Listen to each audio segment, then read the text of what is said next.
believe my eyes. And then, of course, the story of, oh, man, they've got a really tough game against Movistar. And then to finish the day, whew, an Optic Thieves game? Oh, get me involved. Get me involved. I'll be in the crowd, feet up, with the glow sticks. If you're in the crowd with the glow sticks now, I know where you are. I've seen you. It's a wonderful time here in Riyadh. And Super having himself a lovely time as well. Map number 1 on its way, folks. Hacienda Hardpoint. We've got to rewind for that search and destroy, and of course, vault control. Oh, Enigma said on the desk as well, talking about that Hacienda S&D. That's game 5. We'll see if we can get there. It's not been a bad look for the Heretics, but again, Boston have just seemed to have their number. Will they continue to ring-a-ding-ding the bell of the Heretics? We're about to find out, ladies and gentlemen. Map number 1 of this elimination matchup here at the Esports World Cup is about to get underway. Yeah, I mean, Hardpoint has really been a little bit of bone contention for all the teams who are now shooting each other. But at the same time, I think for Boston, getting the Hacienda to kick things off is a positive, but hopefully we'll be jumping back in. Wow! You know, we built that up really nicely just for this to happen. Just for them to shoot each other in the face. Okay. Oh. Well, clearly something's up, another technical issue. We'll get through this as quickly as we can. We'll have to get our pre-match preamble set again, no ton, but I think, yeah, a great look from the Heretics. Okay, well, we are. There's apparently nothing's wrong, but if the players are saying otherwise. We'll wait for the referees and our production team to give us a complete setting here, and we will lay the stage out. But in the meantime, though, Ton, yeah, very, very interesting tournament as far as both our teams' results go. Everyone's been having a good time, and it has been a very, very fun way to send Black Ops 6 away with quite the bang. Yeah, I think for both these squads, hopefully we can get this figured out. Yeah, we're going to get this sorted out. Yeah, no, for both these two teams, it kind of has been a bit of a... For Heretics, definitely a successful one, but still the era of Boston, it would have been extremely unsuccessful, I suppose, if Champs hadn't happened and that third place hadn't happened, right? I think that has changed the needle on them a little bit as far as their year has gone. And that has kind of seeped into the tournament over this week, right? I mean, yeah, they've... I don't want to say struggled their way through the quarterfinals by any stretch, but, you know, it wasn't without some opposition that really did give them a bit of a tough time. It's been a bumpy road for sure, yeah, of course. Absolutely. Heretics as well. It's not been smooth sailing for the boat. Jacket, oh, yeah. It's not been smooth sailing for the boat as the fellas have got themselves here and now, but I do think back to this Boston roster, and again, they sort of found themselves this time last year at the 2024 EWC. The roster hasn't changed since then. Oh, so this is happening. Game on? Game on? Game on?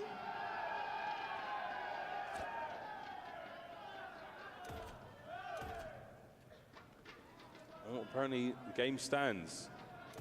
What a fascinating scoreline this is. Are we going to lock in and get this underway? I guess we are, Ton. I mean, it seems if one side is very much playing the game. I'm unsure if the other are. Boston getting themselves some points quite freely. It seems to be a slight refusal here from the side of Heretics, which would be a disappointing way to start this one off. Hopefully we can get this figured out, but... Oh, this is the dispute is that the teams are on the wrong side. Our referees have said, no, this is the right side of that you should be on. And that seems to be that, but the Heretics are certainly digging their heels in. Real, 0-17. Clip that one, chat. But definitely... what were we talking about there, Ton? EWC being a special tournament there for the Boston boys. Indeed, again, haven't made a change all year long. The first time we saw this roster do anything was actually at this tournament.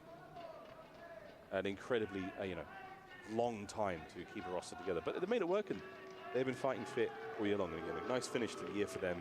What a sweet treat that would be. We'll get it figured out, what's going on. We won't. These squad, yeah, well, no, we won't. I said we as in a technical overall. The royal we. The royal we, yes. And hopefully we can get ourselves back into the game, because that's not the way we would want that map number 1 to go, and I'm sure Boston wouldn't want that to be the case as well. So let's figure out what's going on, and we'll get back into things. Smiles all around, though. Nobody looks too concerned, especially if you're in the Boston camp.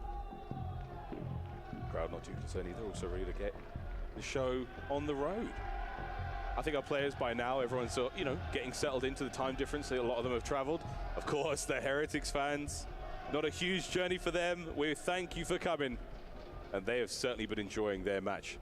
That B stream, the side station they were playing on as well, my gosh, so loud. We could hear them through the broadcast brilliantly. They made their way to this matchup today. And the other side of the board as well, Boston. I know there are some Boston fans out there. A lot of fun in this tournament so far. Metal's Ton, a player who, yes, we've been commentating over since, I want to say, 2019. Oh. Maybe before that. Before that, yeah. Been around for a long time. I remember when he came into the roster. I mean, he was part of that Movistar Koi roster way back. And finally getting his opportunity, of course. He's kind of been in and out a little bit. But a player who's been around for an extremely long time. Himself lucky, specifically. Obviously, as far as European Call of Duty goes, we have seen those boys around as well since this guy was actually competing as well. Shawnee, of course, will know the opposition very, very well, and he'll be saying to himself, "You can't let the Spanish beat us, can we?" Not again. No. I mean, look, that's always kind of been the overall sentiment in Europe, is that, you know, the Spanish community were very, very strong together. They would always kind of be, it kind of felt like them against everybody in a certain sense, because they were good. They were seriously good. And I think there's almost, you know, the UK boys have always been the challenger scene for a mainstay, if you want to say, throughout Call of Duty history. And the Spanish really, through very British saying it, cat amongst the pigeons. Meow. In a certain sense.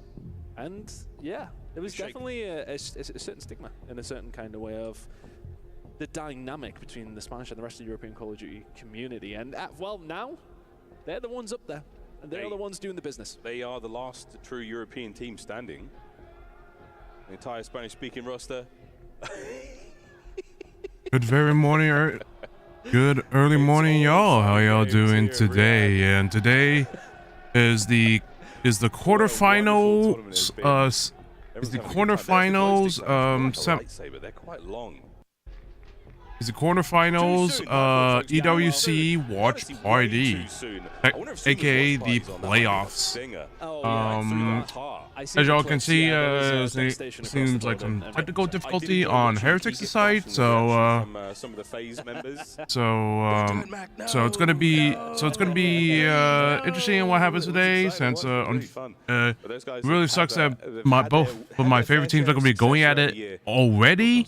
Both of my favorite teams, 100 Fees and Optic Gaming, are going to be going at it last match, during the last match of the day, and unfortunately, it is going to be what it is. I really hope that. That match is going to be a bit of a banger, though. I'm not going to lie. So it'll be interesting on what happens in the 100 Fees versus Optic Gaming match. I really hope that Optic Gaming, the reigning back-to-back world champs, do unfortunately be my hometown team, but we never know. So let's see what happens. Very exciting to watch. And that's for the rookies here. And later on, at around like 5 p.m. Pacific time, we will be playing. I'll be participating a biggest Vtuber collab I've ever been, and it's a crap game collab. So it'll be fun. It'll be fun and interesting on what happens, and it'll be fun and interesting on what happens in the crap game collab, and really hoping that we can, really hoping that the collab goes really well, and we'll see what happens. Technically, this collab is kind of last minute because there's a guy, there was a collaborator that backed out, and I'm technically subbing in, so I will be playing. So thanks, I'll be playing that. We're doing this on purpose, really, just to build drama here in the arena. We're just making you wait, you know, because this is high stakes, high intensity. It's quarterfinals here at the Esports World Cup. I thought we could fancy a little run through of what's on the line here. All right, let's go. Let's do it.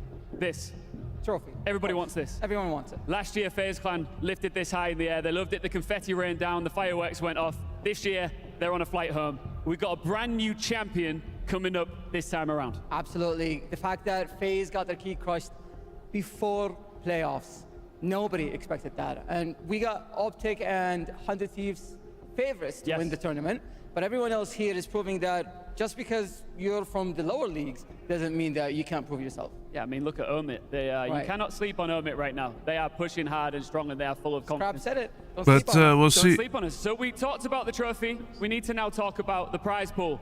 $1.8 million. I mean, the prize pool don't matter. For some people, it's just a locking in a spot in the trophy. semifinals. Fancy, how much is it worth? It's $120,000 guaranteed, even if you don't win your third place match. So let's make sure these guys know this. 120 grand on the line here, guys. All right? No, I think they're aware. Don't bottle it. Let's get into this quarterfinal. The guys are ready. The casters are ready. Let's begin. Well, let's see what happens. All right. Thank you very much, lads. Okay. Sorry, and also sorry about the. I was gonna try to stream around like 6:30 or something. Something around that time. Unfortunately, there was some weird tech difficulty on one of my monitors, having this weird like this disconnect issue, so I had to reinstall reinstall graphics drivers, and then back the and then restart my streaming PC. So it has really been close though between them. But in a sense, there's been a couple of game 5s. But it seems like everything's working on my side, so everything has worked. So we are good. Also, I need to bring in the Let me also playing. I'm going to be also. But at the same time, when we're talking about the side, going to be getting. That's going to be getting a VCN, so that technically I did host a watch party on for my esports org, Godslayers. Here we go, folks. Purge. The watch party. Made his debut in the Modern Warfare 2 year. He certainly made a big impact. Indelible Ink wrote his name. I can't see this one, but it doesn't work on your already accused me. The Purge game. Hey, double-digit kills. Hey Moon, how you doing? Welcome. And well over a minute of hardpoint time. That is the name of the game. Here we go in a hacienda. Nobody blink, nobody breathe. This is it. Take 2, Tun. Well, hopefully it's the only take we actually need again. Touching wood, don't you worry. I'm all right. We're okay. We're all right here. And hopefully all the issues have been figured out, because this should be a banger game. I felt that we set it up. We might need to set it up again, Miles. This is very much all on the line for both these two teams. Lose and you go out. It has been constant game 5s. It has been constant close games between these two squads all year long. But join up with me. Not probably a little late, probably very early for most people, but right off the rip. Nice. Okay, there we go. There's the game play we're talking about. In the center of the map, looks like the Heretics coming out on top of the kills. But yeah, I do remember that Boston did beat Heretics on the losing bracket. It's going to be interesting what happens to Heretics.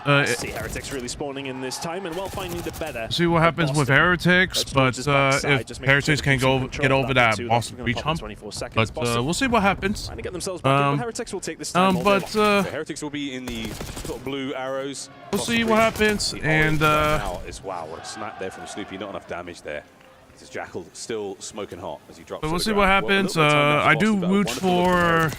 That's full control of the right-hand side of the map. I do root for. Well, I'm rooting for the wrong reason. I'm rooting Boston so that it could get back in. Face against Optic, and Optic beats Breach easily. But if the Heretics win this, it's gonna be hard on Optic, but I think they'll take it.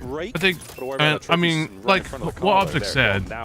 If anyone watched the day one when Optic won the winners round 2, Mercury said he'll take anyone. He'll face anyone. Wide open over to time and a clean break in. Jammy down. It's over. Yeah, both these two teams succeed in their breaks over towards P2. How you doing, Moon? The ones that come out of the beneficiary, well, Team Heretics, they're the ones with the lead. 15 seconds to go here on P2, and Boston retreats. Kind of take that over, Boston. You weren't the first ones there. You get yourself a decent amount of time, and you are very much the first ones there, over towards P3. Hey, lovely comeback there, and you did not get a good P1 either, so keeping it as close as possible after what has not been a tremendously successful start. Into fences we go. Already the Heretics trying to get involved, but Joseph, Awakening, goes by many names. The Demon awakening, slowly but surely. Rancor from distance, though, brings him down. Heretics, let's see if they get another clean break on the first attempt. Yeah, I mean, this is like a wet paper bag for both these two teams as far as the setup goes. It is literally being torn to pieces every single time the opposition come through. It's break after break after break. But both these two squads, holding being a problem, and it makes for a close game. Heretics now getting some good time. 30 seconds to go here at fences. We need to see some more strength in these holds. Everyone finding some good breaks. Yeah, it's good breaks. Not a massive amount of time, but plenty for the Heretics to maintain the lead. Rancor and Super keeping it all together. Great kills from Metals here. The spree's gone. Gets all of it from time. He was close. I will say that Heretics is playing better than I mean, I'm pretty sure. I mean, the only reason why Boston won against Heretics is because of the S&D and control the 2-3-5 special Neslo. But it might happen differently. I mean, it's kind of neck to neck at the moment for both sides. So it's going to be interesting what happens. The fourth hard point on every map is the money one, and right now Awakening trying to cash in. Not going to happen. Super now through the side door. Rancor, massive damage! As Kami finds two. The third man will not be there. Purge there to keep the contests alive. Snoopy now joining him in the feed, and the battle's still raging for P4. It's just about the location here for Boston. You're a little bit closer. These trades can start coming through. Heretics will need something special if they want to find the break, and the team kill will not be it. Awakening takes him down, and the break comes through for Boston. They were the first ones there. They'll just about hold the better of the time and the lead alongside. The lead change. That is a wonderful thing for Breach. Late now into our first set. 10 seconds to go. Back to P1. An indicator of things to come indeed. Boston looking strong. The Heretics trying to start the second set right. Control over towards the top side. Essential. Kami has been incredible so far. Purge having a slow game, but it will not matter as long as the rest of the ARs are really doing their job. Purge struggling to get himself in and amongst Rancor on the other side, though. Finding the kills, but a close game between these two teams nonetheless. 45 to go here over towards P1. Station towards P2, starting to be thought about here from Heretics. This is technically the exact opposite of the Purge game at 3-11. But hey, if anyone can turn it around, he can. And right now, the boys have got the lead, so nothing to be sneezed at. Lovely work. They're on P1. Looking at Rancor now. A big moment.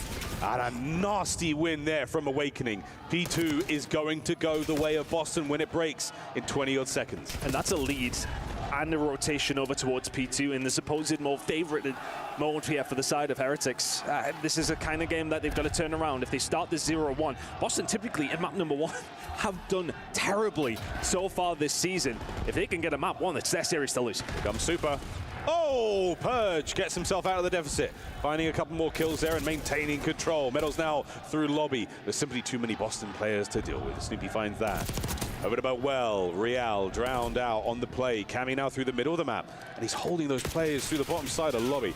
No one getting close. 124 and climbing. Boston still the kryptonite for Heretics. Keeping them at bay. Kami having a really good time over towards his backside. And if you're Heretics, do you try a different route? Still a close game, but a big win from Rancor.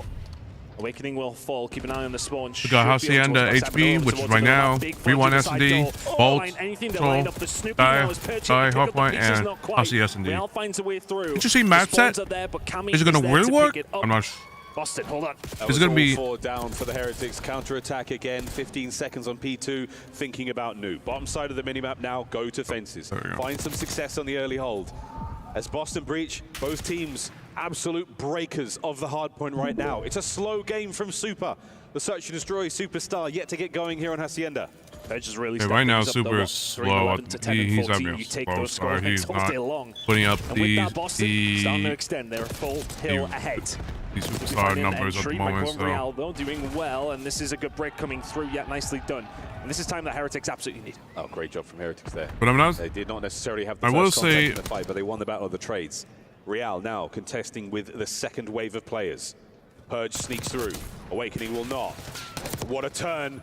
Real, no need. Teamwork is there, but that's another wonderful hold. Yep. Boston get in for a second. So, it seems like Heretics are just it was a little slow start, but it seems like the Heretics are kind of picking it up. So, it'll be interesting what's going to happen. Super wouldn't mind having another little look, but you can already see now running away with their tail between their legs after that break comes through for Boston. Again, just to reiterate, over the last 60 days, Boston have not won a single map 1 out of the 7 series they've played. Ay, Dios mío. What a rock hard point. Early rotation for the Heretics. Not worked out at all. Snoopy and Cammy get their respective kills. Trophies now in play. Boston, what a rotation that was. You might have broken the back of the Heretics here on the hold here on Hacienda. Crucial moments. Boston starting to flirt with the idea of 200 points. They're going to get themselves over that line. Heretics so far behind, and really it's just been a case of not being able to hold. When Boston have had their opportunities, they have done so and picked up some massive points, but Heretics, as I said, it's kind of like a wet paper bag at the moment. They are folding far too easily, but can they find the break here? Here we go. A couple of kills going the way. Metals manages to slide through into the kill zone. 2 dead. And the hold now for the Heretics is on. Identifying nice the next wipe from Heretics. Throws the Hail Mary. Perfect bank off of the rock. No connection just yet. On the outside now, here come Boston. Sneak on through the contest. Lovely shots from Rencor. That's 3 dead in the feed. All down for Boston. 5 seconds to go over towards P4. They can now get the side of the map they really do want over towards P2.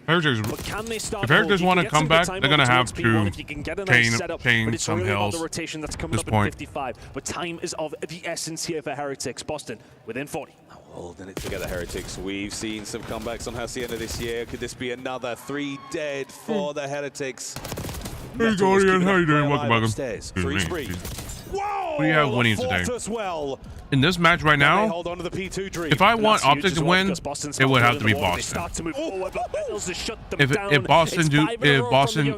Heretics do get over that that Boston hump, it's going to be interesting. It's going to be interesting on how Optic will counter Heretics, but they say they're really confident, so hopefully they do. Hope they did do the homework on either on both Heretics and Boston. It's been back and forth all the way through. The breaks have come so easily see what happens. Boston, but right now, this is a really interesting battle so far. Heretics are in a slow. They're just in a slow start at the moment. Purge on the water route as well. They're in a slow start at the moment, and Super is not doing that well at the moment. Possibly win it here. Oh wait, Purge is actually doing shit. Next man up is going to be Cammy. Super brought down, caught unaware. Oh, Boston are inside. Real on a 6 spree on the flank. A teammate, no! That's it. That's the game. That's unfortunate. They managed to find a way through, but Real was in a great position to try and get the pinch. That should be the game. Purge on the backline gone. Final few seconds, and Boston Breach strike first.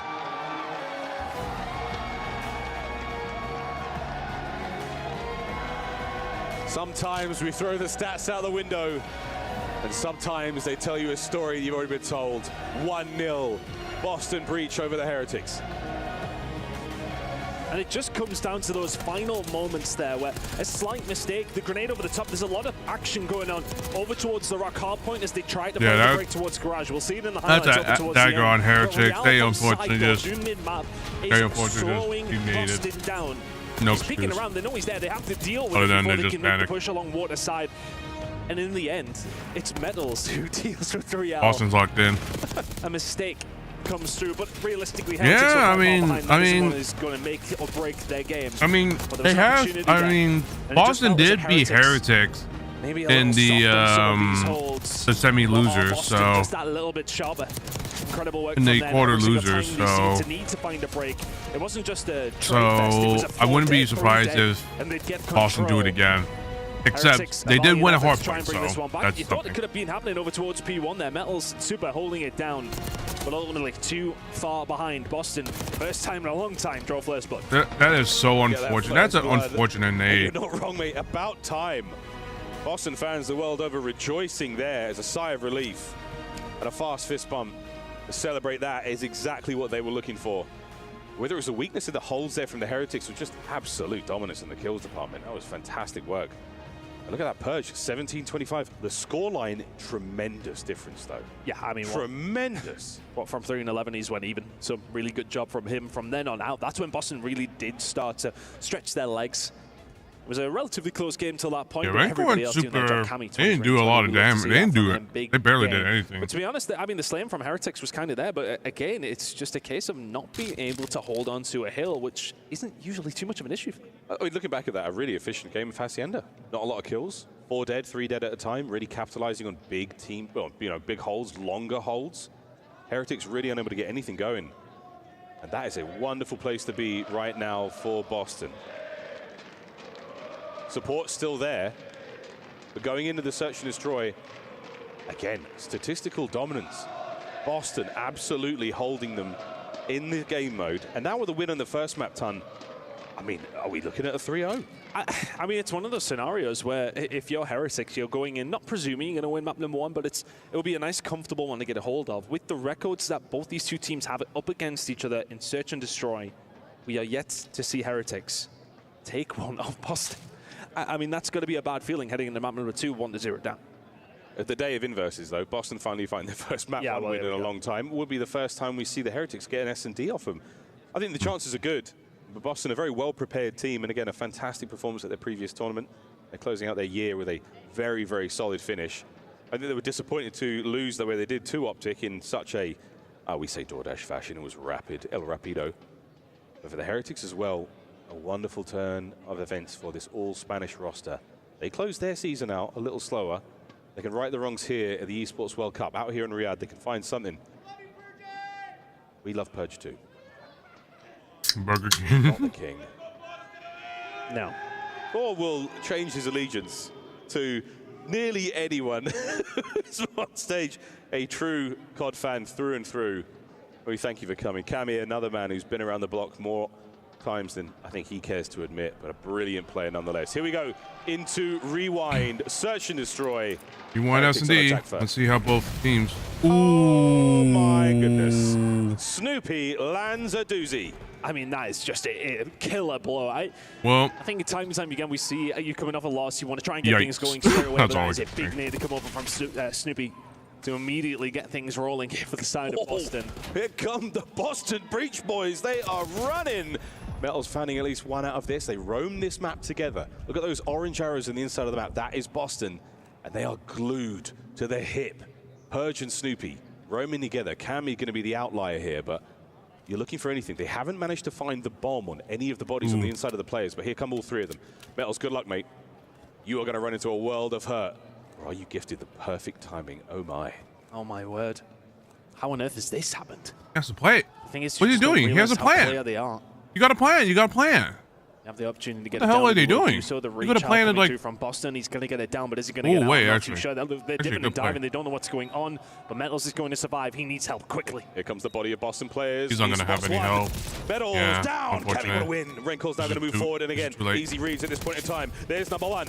Ooh, the second almost. man, Cammy, not going to be a problem whatsoever. Who's your favorite player to watch this season? Around strong. Favorite player? I mean, as soon as they have the numbers, just start to Wolfpack and feel confident in their ability. Well, it was going to be Hydra until they bombed out in Champs. Really nice job from the side of Boston, but it all comes down to that opening blood from Snoopy. The nade over the top puts them in that good position. But Mercules, the rest is history. You know, really good job. But I just love to see that. It really reminds me of old school COD. But there's the that was he is the man that I was going to watch. Straight over the top, taking that super straight away as well. When we did the EWC, the Grand Finals watch party. Breach like to turtle up. They'll roam this one together. A wolf pack, he described them as. And they were howling in that first round. The three of them stuck together. No clue who the alpha was. It might have been Cammy with the 2 kills. We'll give him that. Nice defensive posture here from Heretics on the inside of the A bomb site. That employees only door, you will see many battles there. And here by what we call Elephant. Some of our players call it DVD, but that is just actually wrong. It's not a DVD to be found. Guys, between Merc and Neptune when we DVDs, really, isn't it, Miles? They've both been we fine. remember VHS, but irrelevant to the point of for how sure. old we are. This bomb's going down over towards the B side. Fast This is plan a good from trap. Boston as well. No, actually, no. The other side is not. Trophy's working. Here we go. Game on. Purge doesn't see the man on the hop. He's let a man through, and he's dodged 2 of them. Trades now going down on the site. Awakening to the pistol. He swaps. Doesn't get a soul there. Over to Ooh, it's a 1v1. Super.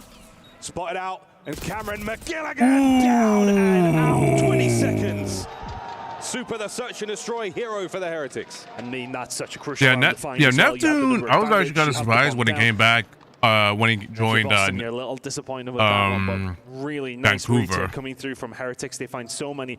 He helped where his gameplay actually helped. The pinch setup A lot. That really does hurt. But Purge was unfortunate, to be honest. Well, he actually helped a lot. Purge, the most unlucky He actually helped two players. Vancouver improve a lot. Allowing So that man to get through towards the bomb site starts the interesting. trade battle. And then getting caught by a player on the inside of the VHS store. I mean, I don't personally watch unbelievable. challengers, even though I should. The board. But I just, you know, third round. I just watch the ones that most. Like, even though I know there's definitely a lot of challenger players that deserve. In different places, though, they were definitely deserve. up there. Yeah, super down to 35 HP. Being back in the league or joining the league. But the Boston Bastion now on the move. You know, with these shit owners, this is gonna be. Ooh, no. Gets one back. Cammy joining him there in the feed as well. Lovely first blood. Kind of just left Real out to dry there, did Heretics. He was stepping over back towards Blue, but I mean, it's a tough spot to be in. Purge now hunting. So the rest of Boston here, they're getting aggressive. Middles is there to pick up the pieces. Purge now he finds a spin, 3v3. Oh, he's trying. Snoopy down to 6 HP. If somebody coughs on him, he's out. But a 3v3 at this point in time, and Awakening stalwart now over towards the site and backed up enough. So the streets we now go, and Boston looking to retake the A-bomb. They have to just basically, yeah. You just gotta rotate and go B. Rotate and B. Rotate and go B. Might be. Oh wait, don't do it yet. Don't do it yet. Heretics. Well, and I think actually, you need to find good idea. He finds one. Yep, go plan, go plan. Second big place from Renko, and that might be the round. You've got the bomb planted as well, so Awakening 1v3 now. Demon Joseph gets him through the hedge. Pressure now on. Can he get away with his life? He cannot. Great instincts there from Awakening to run for it. He's sitting well with the team. Enjoyed watching him during Vanguard Season 2. Incredible. Yeah, Neptune was good. Was decent. The video on both these two, specifically on Boston, you see how they're moving around together. They've done it a couple of times already. Definitely, yeah, Neptune was decent in Vanguard until he was put in a shit situation with that New York shit team. That was before they did all the changes with bringing in Kismet and any others. There's one thing about you got a team running as a sort of 2-man, 3-man unit. If they're going to be aping it, as the kids say, even if you know, doesn't necessarily mean that you do much about it. It does give you space on the map to play with, but finding the kills is hard. You got to win some dirty gunfights and trade effectively. A-bomb site loaded, full of players. Couple of now for the Heretics making their way outside through these long lines of sight, and Awakening's concussion. Oh boy, they are pushing him. Bomb still in the hand though of Snoopy as he is holding firm. Generators. It is about to go down. Yeah, Purge just ready for the push to come through. When that stun lands, you maybe get a little concerned for Awakening. Purge there to cover the cross. 55 remaining, they have to make a move relatively shortly. Breach and clear. Quite literally, lads. The first man, Metals, gets his. Oh, an unfortunate turn. Purge trying to do what he can to level this up. Not going to happen. Metals again. Makes it a 1v3. Really, really good cover. Good play. As soon as the push comes through, player on Heretics. He had number. Side when Metals finds that kill, they know they're going to be looking 5. Just watch. And they just peek the double doors at the exit. Shells who double good doors. play. Cammy, the last on the chopping block, he will fall. Incredible work from Heretics so far, working so well as a unit in command of the Search and Destroy. They're not letting any advantages go. As soon as you get the man advantage, they run it all the way home to the bank. Super doing exactly what you put him on the roster for. But Metals over here by the Elephant, he gets himself 2 on the round. And that certainly helps. Getting away with your life after the opening trade, we call it a pick. Oh, yeah, I'm currently it really, really makes a difference. At the moment, since I just like woke up not too long ago, so. Metals is 4 spree, 6-2 overall. If you hear me chew, that's me. It's not even the pick and get away. I think for me it was the fact that the rest of the team were there for the cover immediately. Blink of an eye. Shows the cohesion. Playing well. Again, the Search and Destroy win would just kind of turn the series immediately back on its head. Just to remind you, Boston have not lost a Search against Heretics all season. Well, it's the inverse day. The backwards men. And they can push the A-bomb site as fast as you can. B-bomb site's going to get a bit of love, and Cammy. Top is 18 wheeler. Ooh, actually might be in trouble. Oh, actually a trade. Ooh, both of them managed. Bullets left in that magazine would have been ideal, but regardless, Metals recovers bomb. 5 spree. Hunt is on. Ooh. Gorgeous shots. Metals trying to keep the spree going. I mean, Heretics actually getting out of that situation down B Street, even just at 3 against 3, was incredible. Cammy must have put 2 or 3 different players up there to 1 shot. They couldn't seal the deal. All of a sudden, a 2v2. Yeah, big damage, no kills. Metals now going to get the plant. starting to think about his scoreline as well. Yeah. RCXD guaranteed. Real nearly as well. Here come Boston. Opening tags. Metals is there for the pickup. Ooh, got the better of. Into a 1v1. And that is that. Ooh, Real managed to pick up the final kill there somehow. And Heretics running away with this. And it's just the fact that Real gets out of that situation. Again, Boston playing together, trying to find the pick. The fact that Real does not die in that situation is fantastic, but the fact that he gets out and is then able to turn that back, give that information, and make them chase him, right? If they find that kill, they're immediately towards the bomb site, and Metals is in a lot of trouble. But the fact that he survives solidifies the round. He does have 2 or 3 instances there where he really should have died. So Metals, 6 spree. This cat's got 9 lives. Snoopy with a bomb. Boston, I mean, fellas, you've got the odds on them all year long. And 4-1 here on Rewind. Upside down here in Riyadh, slowly. But surely over towards the A-bomb site. Real has made entry. RC play? Boston was really expecting some aggression. He has to stay alive in order to get health score. Going out will be dealt with. The Heretics kind of just give up the A site there. We'll be happy to go for a retake as this bomb goes down. That nade looks good. Oh, another RC. Allow the bomb to get down, though. Ross loving the move from Super there. He got a little bit ambitious through the streak with Cammy. Lovely hold. Rencor takes care of purging the other side. So even Stevens. Oh, dear. I take it all back. Cammy now. 1v3. No! They just take their Almost time. They for cut them down. Boston. And that's such good patience from Heretics. Hellstorm now available for Metals as well. Best case scenario, they're 1 round away. But incredible work. Honestly, when we've seen them set back and allow Boston that little bit of room over towards it, Boston were actually waiting for the push to come through. It doesn't. Boston probably waiting for the RC too. That comes late, slows them down. Bit of panic as far as getting the bomb down. And then the names, the utility was held. Gets thrown in. Boston already butted up before Heretics even get in, and the guns finish them off. Metals on an 8 spree. He's 10-2, having an absolute world star. What the hell are they saying? Unbelievable. All right, here we go, Boston. All right, guys, let's do something totally different. All 4 of them running this together. And look at the Heretics. They've backed on up. Wow. We're waiting for the streak. And here we go. Will it connect? No problem. Real has taken space. As I said, doesn't connect, but the space is being given. Had to. Hellstorm in the air. But okay, that's interesting.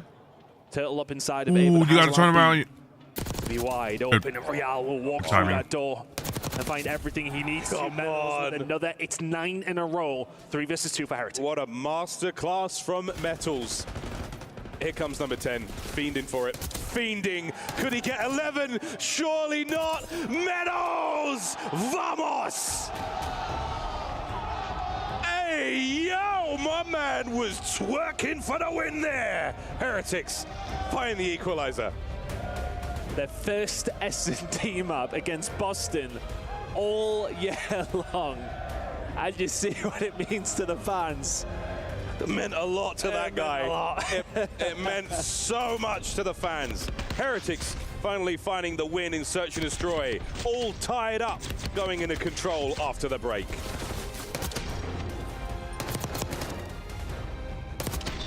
On 11 streak? Holy shit. Holy shit, super. Well, actually, Metals. Holy shit, Metals.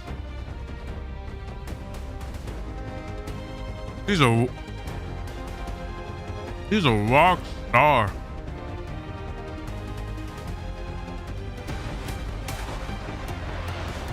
That Metals is a playground, like 30-2.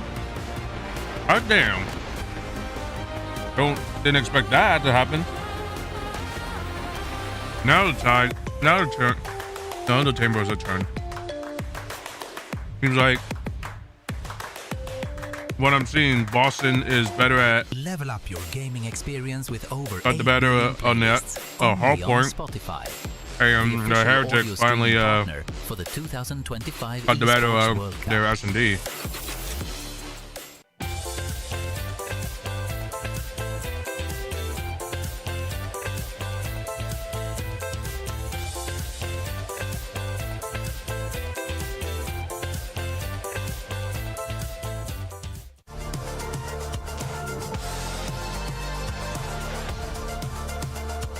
Oh yeah, Vtuber versus Vtuber, and then Koi versus Helmet, and then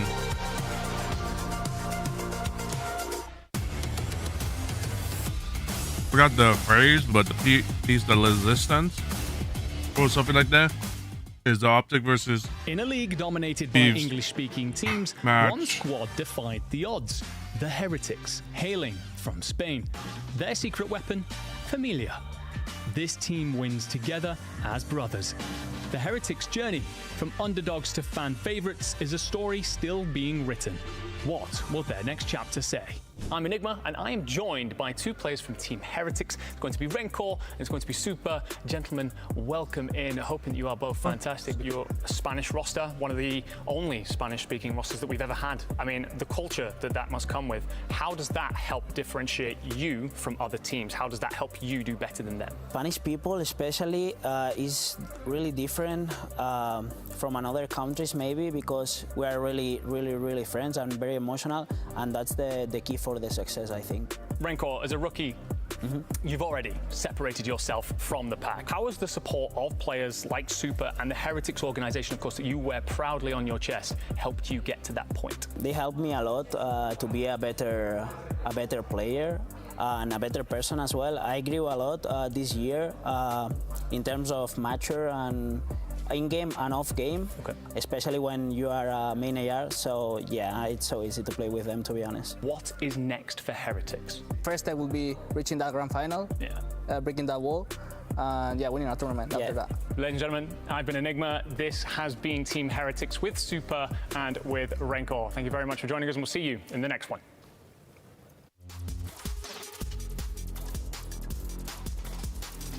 It's gonna be interesting in what happened. It might be back. It might be a bloodshed on Control, because both teams are like hyper aggressive, but it's a matter of who can make the less mistakes, who can make the lesser mistakes. Welcome back, ladies and gentlemen, to the Esports World Cup. It'll be interesting what happens. 1-1, all tied up for Boston Breach and the Heretics. Why is it not the old going as we descend into Control and Ton? Clear control. Everything's backwards. Heretics should have won the first map. Boston should have won the second. Not what we saw. Well, ultimately, I suppose we didn't expect it to be one piece, didn't we? After the first two. Going back in good old days. So we got there. Well, not necessarily the right route, but it should be interesting heading into Control, especially though. I mean, as we kind of mentioned, this is really being all about Boston over this majority of the year, up against Miami. But the Control is something contentious. A 2-1 record for the side of Boston when it does come down specifically to this map. But something I kind of want to touch on is that Hacienda was the map last time around. We know that Boston loved themselves from Hacienda. We're moving over towards Vault now, and that could be a potential different story. You think about how this game has gone so far, though, and who has really caused problems. Well, based on that last one, it was all about medals over the entirety of that map, utter domination, and now find themselves on a very close quarters map. The SMGs on the side of Boston are going to have to be strong. Metals indeed. Well, Vault Control will be our third map in our series. We go to Skyline guaranteed now, and between these two squads, Skyline will be a lot of fun. Hacienda Search Destroy if we have to go the distance. Now both of our teams fiending for success here in Riyadh, absolutely gunning for the win. And after the surprise steal there in the 6-1 rewind, thank you Metals, Heretics fans all over, having a good time now. As far as the Control goes, Ton, it does feel like anyone's game. Yeah, it really is. It's going to be a close one, but I really do like the ban coming out from Heretics. Get rid of that Hacienda, take it out of the equation, and go to a map that, well, I mean, do you mind? I think it's hard because you went so even across the board, typically with Boston. But the ones that have mattered have been that Search and Destroy, and if you feel as if you can get that off them now, that gives you a couple of different routes to success. But the same can be said for Boston. They won map number 1. That gives them such a better setup for the entirety of the series. Albeit, they would have thought they would have won the Search. But there's something about believing now. You're okay, cool, we can take the Searches. We're back. We got this. You got that. Whatever that was. The Vault Control. Pressure now starting to mount here for the Boston boys. You want to get this one done in 4. Don't necessarily want to have to all the way get to that Hacienda. Even though Search and Destroy against this squad's been so great, I mean, if the last one was anything to go by, I would rather not load into another round-based mode if I were Boston, but that's not up to me. Here we go, folks. Map number 3, Boston Breach, Team Heretics. Let's get it on. Attacking side for Heretics to try and get themselves up and running. A B hit to come out. Not too much of a surprise, but looking at the overall records of both these two teams, it is probably more of a favored map for the side of Heretics, but both teams struggling generally on the control side. So a bit of a mid-off in a certain sense, but they sometimes do make the best games. They do make the best games, absolutely. Well, like a bit of an attack here towards A, and that's going to be the Heretics in there first and foremost. Nade, but first segment all the way done. Just now, like anything, you got to do it just in case. Bravo, listen in with Team Heretics. Tengo conector con Money. Money es lo único. Nada acá. Están ellos todos por la derecha, ¿vale? Sí, han abierto todo. Hay uno en palmeras conmigo. Intenta colarte por izquierda. Palmeras uno conmigo, chale. ¿Me lleves palmeras? Estoy en bol, si me das un tomar bolso. Arriba P4 Gami. Arriba P4 Gami. Ve, la van tocado. Te la hago, chaval. ¿Te puseo? No la veo, ¿eh? ¿Está la pava muerto? Buena. Tiene un tiro, me estoy mirando el pitch. Estoy mirando el pincho. Un tiro. No sé qué te ha petado. Sí, es Kami. Me ha ido por medio. Te chisea, Chema. Está apuntándole. No hace chal, está aguantando el gol, tío. Hago chal, Tenemos que pillar Dior también, ¿no? Kind of a slow battle at the moment. Both teams are trying to take their time. Vale, para atrás, lobby. Está solo de gato, a lo mejor. Vamos a hacer el chat, Chema, tuyo. Voy. Kami muerto, Kami una bala. Fantastic attack towards A and O, towards B, and we are holding it together. Real's on a force for it. Yet to drop here in the round. No, the stats aren't broken, boys and girls. It's just one of those games. And honestly, they've done sensationally. Heretics are just keeping a hold of mid-map. They've always had somebody in and amongst the point, and Real has been someone who's just dipping and diving, continue to survive. Boston have not been able to clear them out once. Mate, he's going for a hellstorm here. If he gets this segment capture, he's going to get even closer. Still alive. Oh, come on, son. You could have get that one for the fans. Well, either way, 2 segments in the bag. You'll take it. But that's the first time that Boston have really got some sort of map control over the first minute and a half or so that we did manage to see there. The quick A capture in towards B and plenty of real estate behind the side of Heretics, and that's what they want. Flank was never really coming through, and it did. Oh, NC Purge. That's slowing them down on this outside. Boston in the lead as far as the lives remain. Heretics not in a bad spot to find a push. Whoa, Purge, what a life that was. The 2 line up, now feeding Snoopy the next couple. Cammy's got a couple of deals in the middle of the map. Oh, can't dance around the pillar. The isolation would have been sweet there. Purge from spawn, looking for another perfect read on the metals, and a gunny there too. And there you go, those kills in the middle of the map kind of just force Heretics to find their way forward. Renko, how have you won that one? Oh, wait. Continue to survive, but doesn't have any backup. They will clear him out, but it's allowed the rest of Heretics to push through the middle of the map as well. That pressure is still there. And it's 8-8 in the life count. 7-7. And we just keep spinning the slots, and it's still going, mate. We're on the zone. Well, that's round. That's round. Heretics shut the door on round 1. That's round for sure. It's a very aggressive attack. As soon as they get a hold of A, they get a chokehold on Boston and force them back consistently. They never really give up control of the map. And that's what they did so well there. I think there's so many teams that you get a hold of it, you maybe get a little bit excited, pushing on the B, let's stack it, let's go for it. They were kind of dipping and diving in and out of vault. Real will find the kill, he'll back up, somebody else will take over. Let's keep it going, let's keep that progress going. Then when they get those 2 ticks in, it takes one final good push. Boston may well have been in the lead for the majority of it, but they lose a couple of gunfights through the middle of the map, allows Heretics to then push through, get that final tick, and that's all she wrote for round number 1. Oh, what a wonderful round. Damn, amazing to see again. The control, love it or hate it, and again, I know it's a lot of discourse here in the COD world. It's just great to know that the game is never over until it is over. And that ability to pull a victory out of seemingly nothing. I think that's what some people hate. Not wrong, brother. Not wrong. Real's first blood here in the round, trying to get his boys out of trouble. It's a nice bit of pressure here from the Boston team. And Snoop's going to get himself one. Not a stair glitch. Loved his work for that life. Trades done again. Trades again. Purge on trades. And we are still going. Over to B. Open door over towards B. They'll take that all day long. They can then try and get the cutoffs if anybody comes back through. I like this positioning from Purge. Keeping metals at bay, but really, really well played from Real. He'll find 2 over towards the point. Renko will find another. Now you've got to be careful if you're Boston. Last alive is Cammy momentarily. Big kill. That's basically 3 dead. That's a lot of space now to play with for Heretics. You love that. Super. Down the vault he goes. Teammates are upstairs, no problem. Looking for the next wave of play. Oh, wow. Nice shots. Love to see that. Those kills not easy to do. The players can hit the contest from down low as well. So a 5-life lead for the Heretics.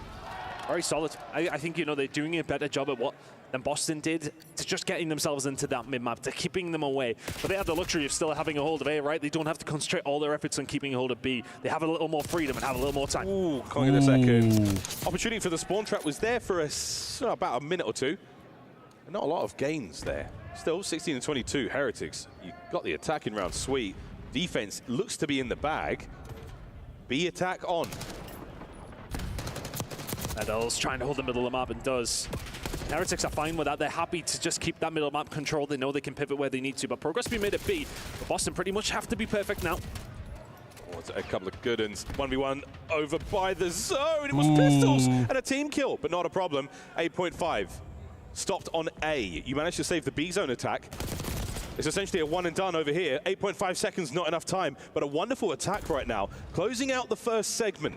Boston have dug their heels in, and they are nearly holding Purge down. Can you get to B in time? Snoopy dive down and out. 2-0 to the Heretics. Well played from Heretics. Honestly, again, like I just prefer what they were doing on the defensive side. Boston did kind of get forced back to their spawn initially after losing A pretty early. But the fact that Heretics have that control in the middle of the map just means they can pivot, and it's just a constant stream of cracked out Spaniards who are just going to deal with you time and time again. Real just doing the work as per usual, and honestly, I just feel like it's Real and Metals running this show. Marco's had a quiet game by his standards, but he's doing what he needs to do. Real is the star of the show right now, 14 and 6. Yeah, he's having a really good map. It's a fluid gameplay. He's putting himself in the right place to pick up those pinch kills, to find the flanks nearly every single time. Looking back to where that first round played out as well, Ton, single-digit kills for everyone. Not a soul made it up there. But now map point for the Heretics.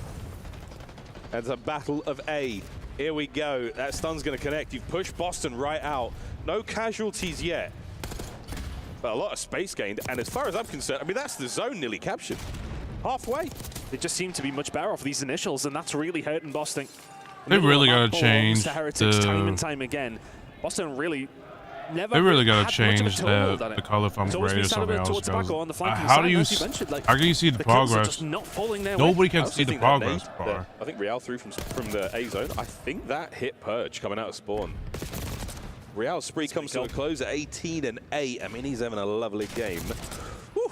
Awakening battling out. That is what you want, but problem, Rencor still there. Able to find that space and keep the Boston are in deep trouble. If they can't doing laps. Well, that's the thing though. You can see Heretics are concentrating on getting rid of Snoopy, but they have the time. They got a hold of A within about 3 seconds. They can't. So they have so much time to clear out their find a way to. They have the time to take their time to force their way up the map, and now Heretics Boston can't forcing their way through. Boston backs against the wall. If Boston can't find a way to take care of the making the way forward. A man down. You are going to get yourself into squad, a then spot. it's going to be trouble. Then they're in trouble. Go for the zone. Lovely trophy placement there as well. That should save them. The B zone, one segment gone. Real up top, causing so many problems. 20 and 9. Can he find 2 big kills on the point? Real just the only one to stay alive here. I mean, he just cannot be gunned right now. 21 and 9 from Real. There's Awakening finally catches him. And that's a window now to work with. Cammy in this forward position. Play it slow, play it steady. Both he and Rencor. A pair of missionary missions. We're going to slow this down. You've still got time, Heretics. I think Heretics just knowing that they have to take their time here. Lost a few gunfights quite quickly, and it's allowed Boston to set themselves up. Trades are plenty coming on through. Can they find a way in? Oh, Purge. The damage there. The dance is on, but Snoopy, the last line there, holds it together. He's got to get his health back ASAP. The Heretics are still incredibly close here, and they are still itching to get onto the zone. A minute to play. Core spawns come through for Heretics. Waltz their way up, and they've got the cuts as well. One more final roll of the dice, you think. 11 to 10 in terms of the lives. There's nothing to split them. They're on the point. 2 ticks are in. That's big. 2 players now on it. Oh my word, the kills. Awakening now descends to the first floor, to the ground floor, and he might be in the earth in a moment, forcing Super out of the play. And what a decision. Boston survive. Real's still here, though. Heretics doing a good job at just keeping somebody alive in and around the middle of the map. Even if Boston kill him, though, like Cammy is going to find they have to turn around. They have to, concentrate resources on those moments. Can't set themselves up much further, and once again, Heretics are here, 7v7. 7v7, Purge with a sweet nade, no trophies to be found. Rencor down, out, gone, blown to smithereens. The crossfire there on the Metals, but wait, they don't kill him. Metals down, no lives left for the Heretics. One last roll. 20 seconds to go. They will take their time here as long as they need to, as long as they possibly can, to try and find this break. Boston don't have the numbers here on the zone. They're going to hold it as best they can. Medals, what an angle, opens the party. And there we go. The capture begins. Snoopy's nade eaten alive by a trophy. The slide chow. No good. Last lives. The contest is there. Cammy down. Oh my! The Heretics have done it! 3-0 in control. Wow. What a masterful performance in the final round. The takeover from Metals in the Search and Destroy, and Real runs rampant on Vault. Heretics looking sensational. Man, unfortunately. Just so much patience from them. Boston almost had it. They just threw their life away. They just threw their lives away. But good play on Heretics. They just pushed. They just played it slow, pushed up, and then pushed up at the last moment, where they got 3 down, and then they were capturing. They have that 20 seconds, but that's the benefit of finding it so quick. They then have the time to take their time. They pick Boston apart, and a 3-0 scoreline on the control after finding a dominant search and destroy. Heretics in the ascendancy. It ain't over until it's over, and it's nearly complete, folks. 24-13, Real. Wonderful work from him. The 18 non-traders. Yeah, Purge is, but I'm going to tip my cap to crazy work. Yeah, indeed. Crazy work. Holy 10 assists. Wonderful involvement there across the board. Unreal stuff. Well, things are starting to look good for the Heretics. 6-1. 3-0. It's the round-based modes that are paying dividends for them right now, Ton. They have yet to defeat Boston. And what a time to put yourselves there. The boat is rocking. One more map is all they need. And that one more map is going to be Skyline, I believe. Yes, indeed. And we're going to head to, and it has typically been a ban for Boston. It's the one they've been getting rid of for the most part over the last 60 days or so. It really has been that concentration. I'll be surprised if Boston win this next hardpoint. It's not typically if Boston win this next hardpoint, then something happens. Like it's like the tables have a favorite for you. That you think of map number 2, and both sides just Boston are just good at hardpoint, and this time around, and the other team and Heretics are just good at the 2-3-5. It's Heretics game to lose yet. At the S&D 2-3-5 special outside of the vault, obviously, but that first hardpoint at the massive S&D and the control. So it was a great map out of Boston Breach. I think I saw a meme on Reddit when they announced that coaches were going to be involved on stage. Something about Shawnee, doing the absolute classic, give them Steel Boys. But this is that moment. You took the fort in map 1, but they're coming, lads. And they've taken 2 maps off you since then. Methods is sick. The one true Methods. The rightful owner of the name. What a bit of... Yeah, no, it's true. I know Zinni's watching. It's true, mate. Yep, no argument from me. No argument from there. The internet remembers. The boys now getting their last words of encouragement in before it comes into the in-game comms. And I don't think... as far as the weekend has gone, I know Clace has been chirping, or at least he was when the Falcons were playing. I don't think we've had too much involvement from the coaches. The last thing you would want to do, especially at this stage of the year, is step on your players while they're talking. Yeah. You don't want to step on their toes, absolutely not. And we know how fast and frantic the comms are from Heretics. I don't think you need much more in there, but Methods. Yeah, I've ever noticed that when teams let the Heretics get any sort of momentum, they end up getting 2-1 up in this series, and again, just to it's kind of the same thing with Optic, kind of like 14-4 record on the season. If Heretics win this on Skyline hardpoint, it's going to be interesting on how they go against Optic. Give good reading, if you like. I really hope it doesn't come to that. But they managed to take map we'll see what happens. But most likely, Heretics might win against Boston. Their favorite map in Hacienda Search and Destroy. Come on, Boston. This is it. This is do or die. Your last chance here at the Esports World Cup. A battle to get out of groups. For both our squads are going to leave it all on the line here. This is for the win, Heretics. And Boston, can you get us to that game 5? Into the hard point we go for Metals, and once again, the opening exchange of madness here on Skyline. Shattered glass and ejected brass. Snoopy's on time. And really for them, I think getting some good time to kick things off. They need to get some confidence behind them again, don't they? It's been a bit of a slog over the last 2 months. They've been blown out of the water.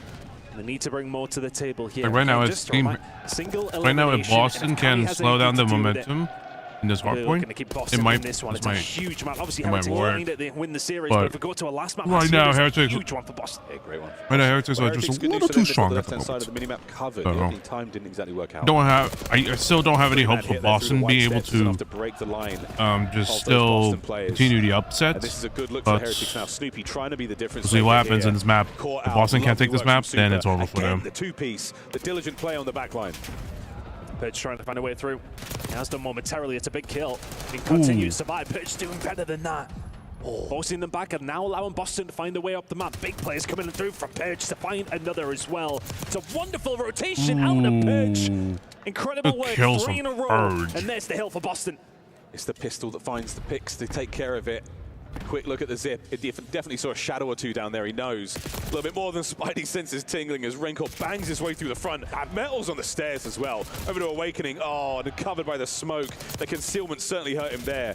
Young Snoopy down in the kitchen. Purge on the trades. And what a back and forth moment. Here we go, folks. Let's go for a Bravia listen in with Boston Breach. Time,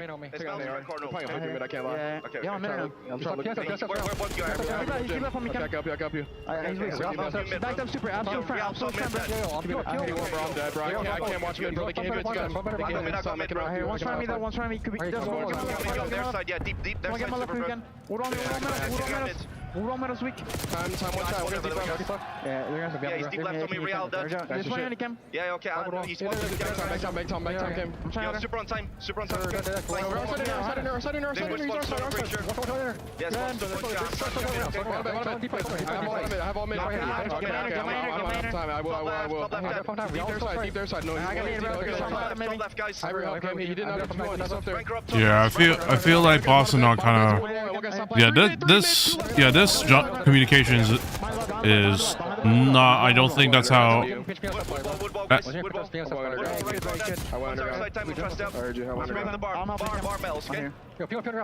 Okay, missing super. Strong tones there, Captain Cammy trying to keep the boys absolutely in firm control, and they've lost it. Heretics, they managed to squeeze as much time out of that kitchen hill as possible, and now they've got bedroom. Awakening should be dead to rights here. If you can find anything, it would be wonderful here for Boston. Can't find a way through, but Purge can get to. Absolutely can't find a way through. He's been the one that's been the catalyst. Flames 3. Metal's now running away with his tail between his legs, and that is a wonderful break from Purge. He did some really good business over towards P2. Boston couldn't hold on. Can they do it here at P4? Metals is doing it. Oh, they're sneaky, but there's Cammy lying in wait. Whoa! Renkor, 13 and 5 on the approach towards time. Can he break it alone? No need. Real there for the trade, and you are in Heretics. 25 seconds to go here over towards P4, and you'd like every single one if you can.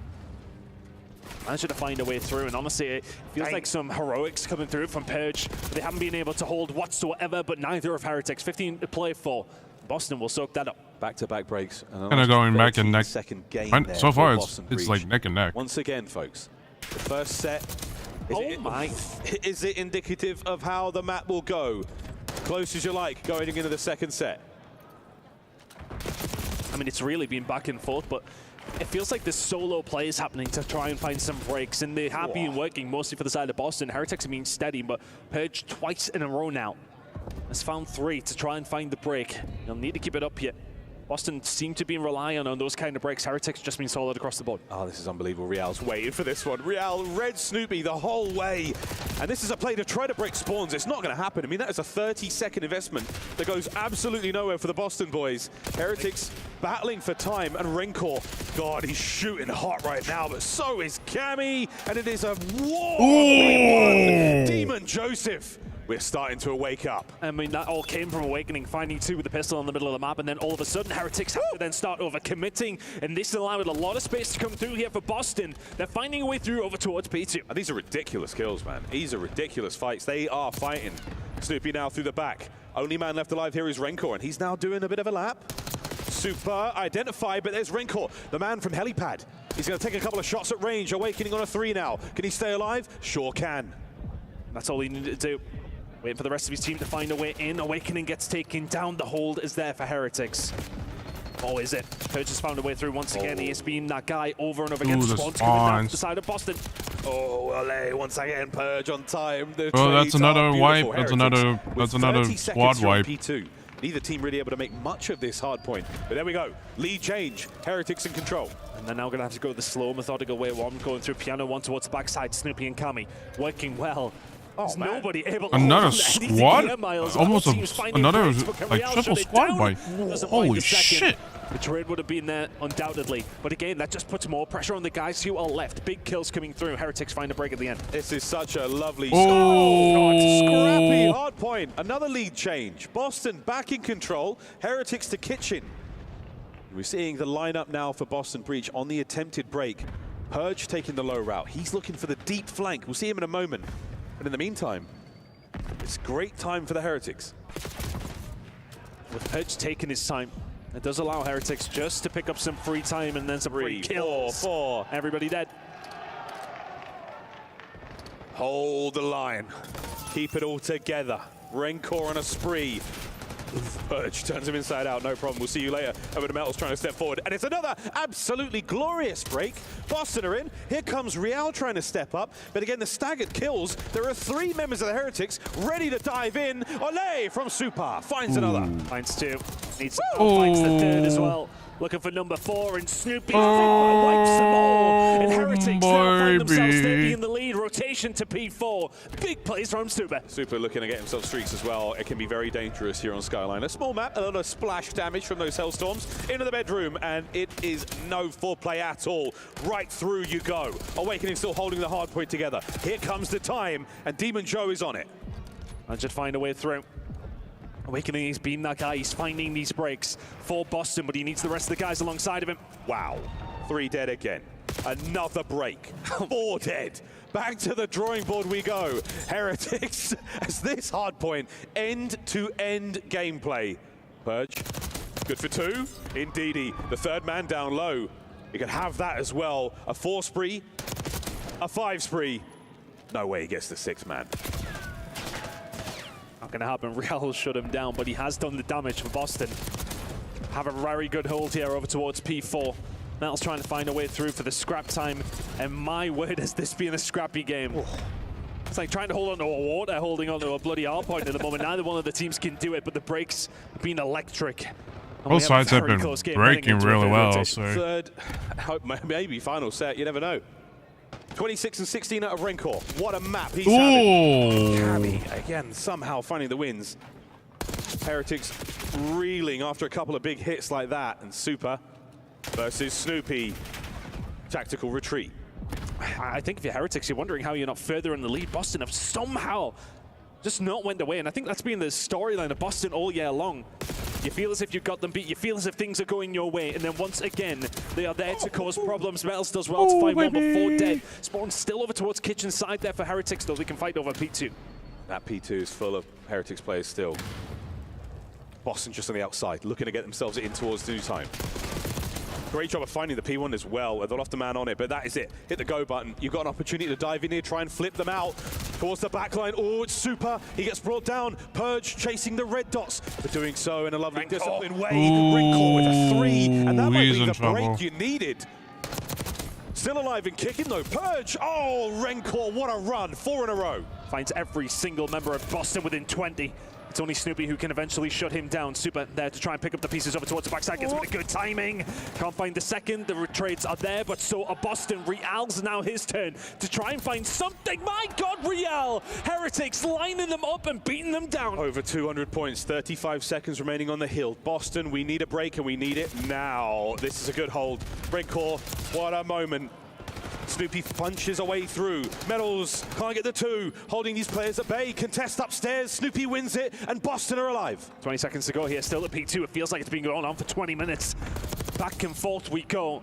But awakening over towards the backside, this will be stabilization for Boston. Man, I think right now, if Boston want to stay alive, they have to get next. Because right now, they're going to be in trouble if they let any momentum for Heretics to even try to make a comeback, to try to finish off on P3. They're going to be in hell. And that's not a good start from Boston at the moment. Heretics with the time. It's been an absolute chaotic hard point, and we keep going back and forth. The hold right now for Heretics. Can Boston find a way through? The P4 spawns are there for them, but the kills there for Heretics. Well, this is it, mate. Get in there and try to find it over the top. Can't get the kills. Next man is going to be Snoopy. Now 2 through grass. Heretics are holding. And they can still win it here, but Boston cannot. They need to get them up, but they need to hold the P4 spawns. Has to find the kills. Rencor! What a kill! The second man is going to be there. Real guns him, and that will be it. 1 hit left for Boston. The flip is in. Snoopy finds 2. Traded out. Cammy and the kills. They're alive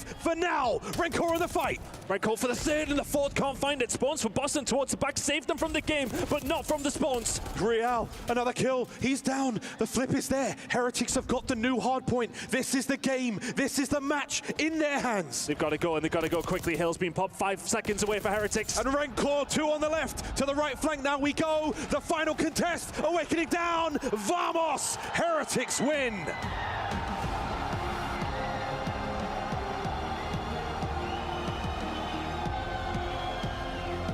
It's getting raunchy in Riyadh.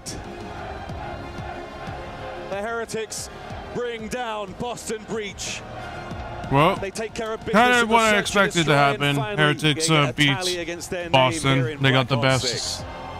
They bested out of them. They bested out of Boston, so now it's getting a little complicated. I don't think it'll get complicated. It's gonna get. I'm gonna get a little worried for whoever wins the fees or optic match, but I really hope they do. But the legs of Heretics, plenty of life left in them. Well, right now, the bathroom, the final hard point. Optic and fees can't study Heretics at the moment since they need to first find out who's going to win. Explosive win from the Heretics. Their fans, elation. I hope that lad stretched before he hit those moves this morning, Ton. I'd bet my life he didn't. He did not. Oh, wow. Heretics, well, they will advance into the tournament. And we get to crush a key. And man alive, what a game. It's all upside down. It's topsy-turvy here at the Esports World Cup. Well, the Search and Destroy could not have been won without this man. It is Metals with Ian. Yes, thank you very much, guys. Metals just said to me, it's going to be hard to hear us in this interview with these guys making some noise. The fan support has been crazy. Your performance so far at this tournament, you've only dropped 2 maps. You look unstoppable out here. Do you feel that? Of course I feel unstoppable. We're here to win it all. I love that confidence. And this is what it's all about. We'll get to that in a minute. You personally, on Search and Destroy, you popped off. How pivotal was that performance from you, do you think? I mean, I've just told them before the S&D to my teammates that I was going to shout everything on that map, and I popped off and I killed everyone, so that was a great map for me, yeah. It was. And they loved every second of it. You are going into the semi-final. You've booked that spot. You've secured your team $120,000. That's a lot of money. But I know you want more than that. Of course I want more than that. I don't care about the money. I just want the trophy. Well, you're going to have to get through either Optic or 100 Thieves next. Either of those opponents you particularly want to face, and why? I mean, I literally don't mind who I'm facing next round. I literally don't care. I like that. Now this fan base, huge support. This is the Esports World Cup overall, and after all, is there any part of you that wants to do it for Spain? Of course I want to do it for Spain. It's my country, you know? I'm very proud to be Spanish. What do you want to say to your fans? Say it in Spanish. Muchas gracias por venir a todos, chavales. ¡Sois los mejores! Vamos. Listen, your name's Metals. There's some metal that we need to crush right now. Would you like to crush a key? Of course. Let's go. Let's do this, Metals. Team Heretics progress into the semi-final. We're going to explain here exactly how it's done, and then another key will be crushed. I love this, but it is brutal. This time around, there was no breach, just a dead end and a broken key. Boston are out.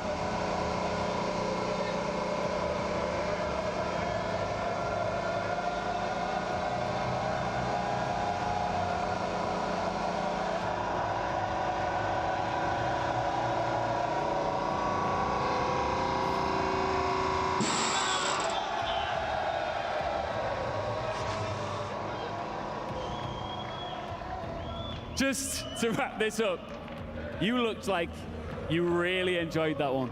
Of course I did. I didn't have the chance last year to do it, so I'm very happy now. Actually pretty dope. More keys will be crushed by Team Heretics. Yeah, 100%. All right, best of luck. Thank you very much. Let's now cross over to Blaze, who's standing by with an exit interview. Yes, I am. You know, I'm here with Purge. Yeah, Boston. at least this one actually you break the key. You actually broke the key. You actually the keys are actually broken instead of like just like bent out of shape. Yeah, I mean, I think we just made some misplays. I think they're the better team than us today. I mean, a little miscommunication, misplays, a bunch of individual plays went wrong, and it just wasn't our day today. Honestly, they were a better team. There you go. And so, you know, you guys have had a long season with this roster. You guys were playing on this stage last year at EWC. You know, what's been the positives all year for the Boston Breach? Are you proud of what you guys were at least able to accomplish with this roster? Yeah, I mean, I'm proud of the guys for sure. I mean, we grinded out. It's been about a year now, a calendar year that we've been together, so I'm proud of the guys for sure. I wouldn't say a season success, but I think we exceeded like they did the key public, crushing so, last year. It just wasn't as like a bang. So at least this one, the key crushing in this one is a bang this time. So you actually feel the key crushed. So hear and feel the key crushed. Ends for you. What do you want to say to everybody out there? Yeah, I appreciate y'all. Everybody in the crowd, I appreciate y'all. Everybody at home, my friends, my family. You know, everybody's supporting. I appreciate y'all. Unfortunately, we couldn't get the dub, but regardless, thank you guys for the support. Appreciate it. There you go, you guys. That does it for us on the stage. Chris, take us away. Thank you, Blaze, and congratulations to all the Heretics fans that are here to celebrate in Riyadh with their favorite team. What a performance, Ali, because this was a bit of a shocking series. You called Boston to get their 4th win over the Heretics in a row.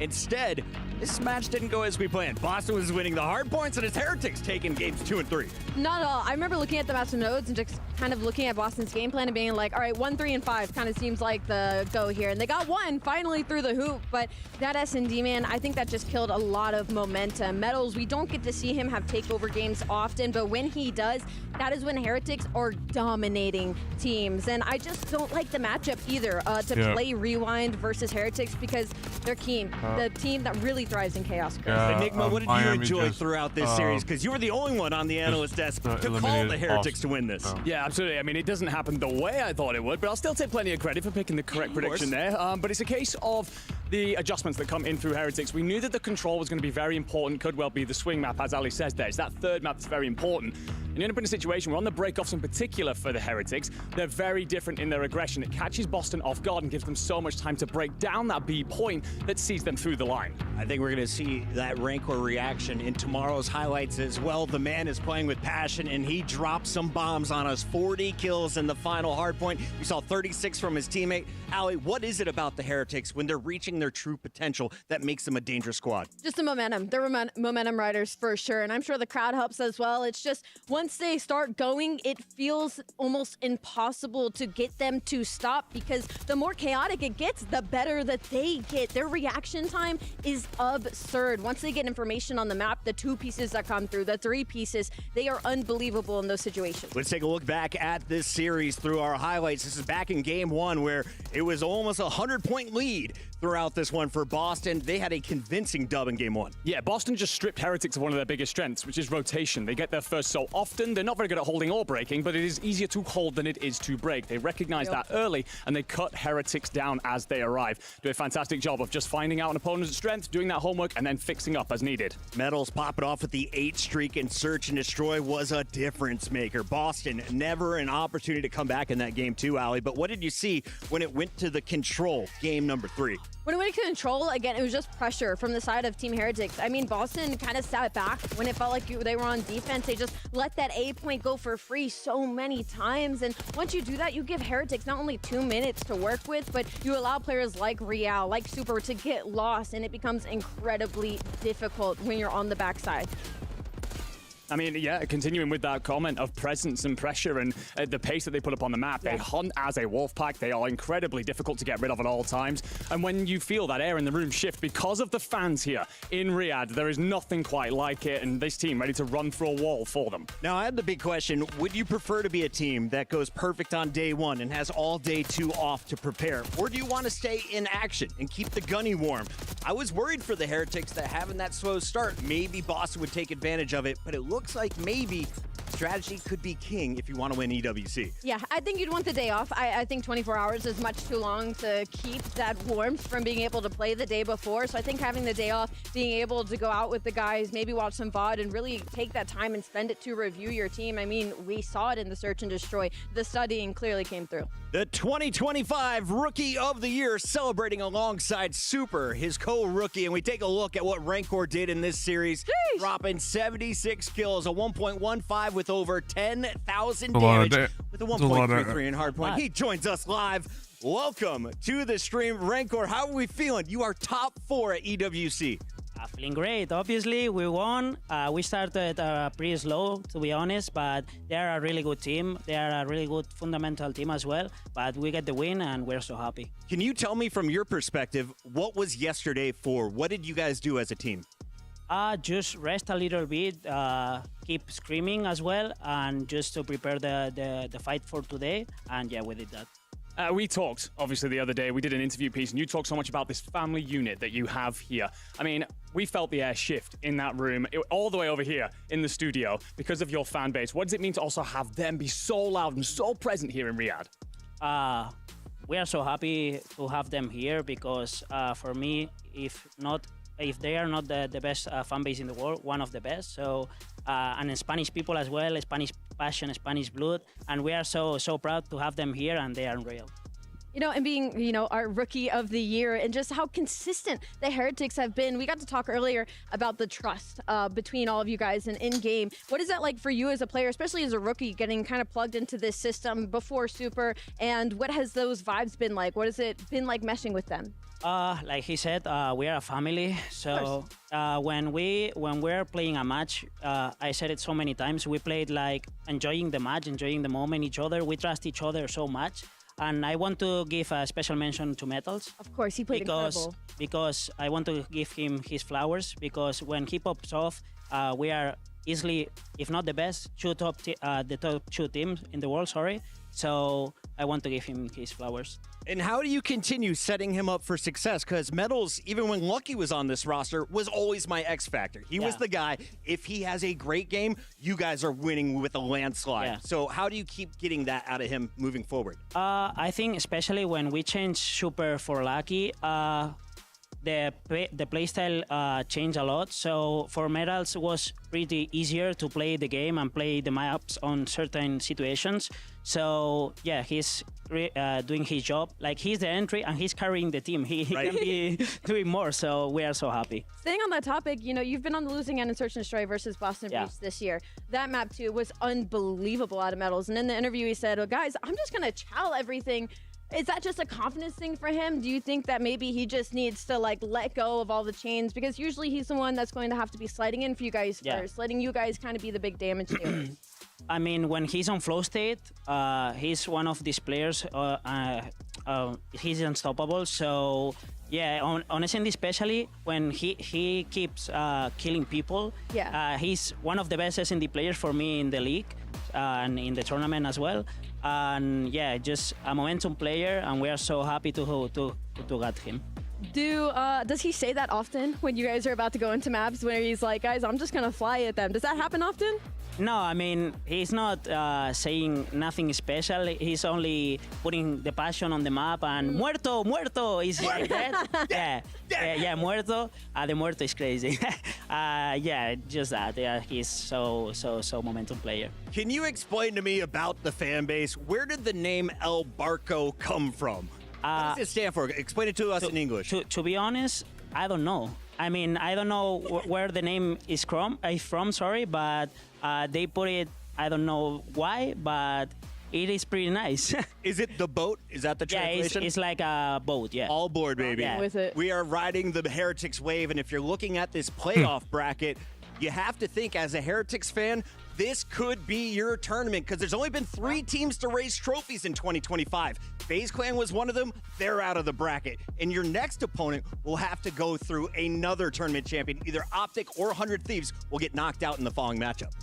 How do you feel about your chance to make it all the way to a grand final? I think against Thieves, the last time we played them, we lost against them, but we had so many matches this year, and we beat them a lot of times. I think back 2 or 3. Very back and forth.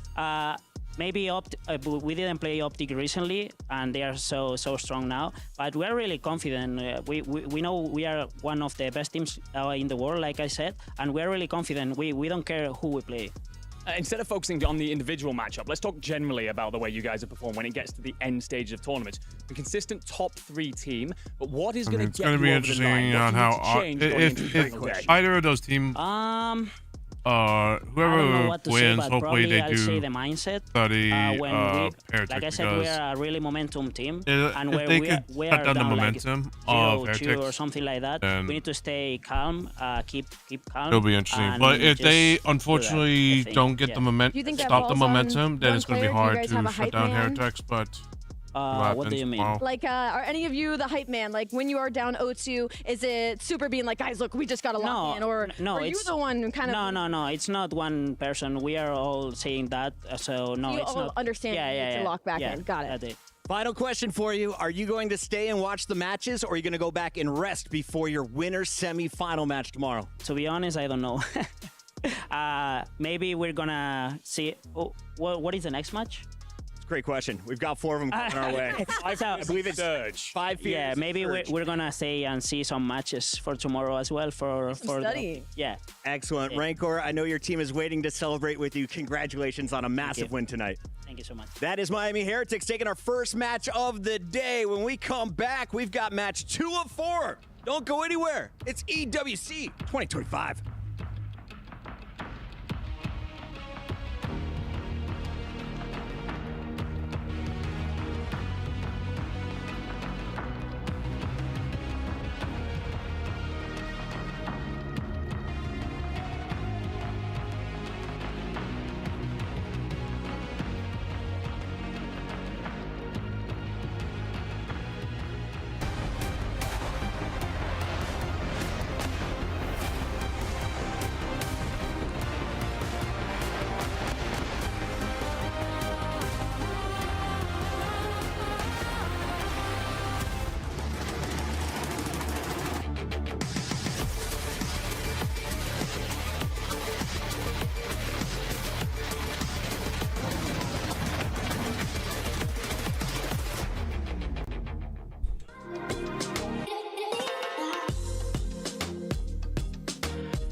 Well, it was Vancouver versus 5 Fevers. So, this land is calling. So this is going to be, it's going to be a bit of a battle. But I think Vancouver's going to take care of business like usual, so we'll see what happens.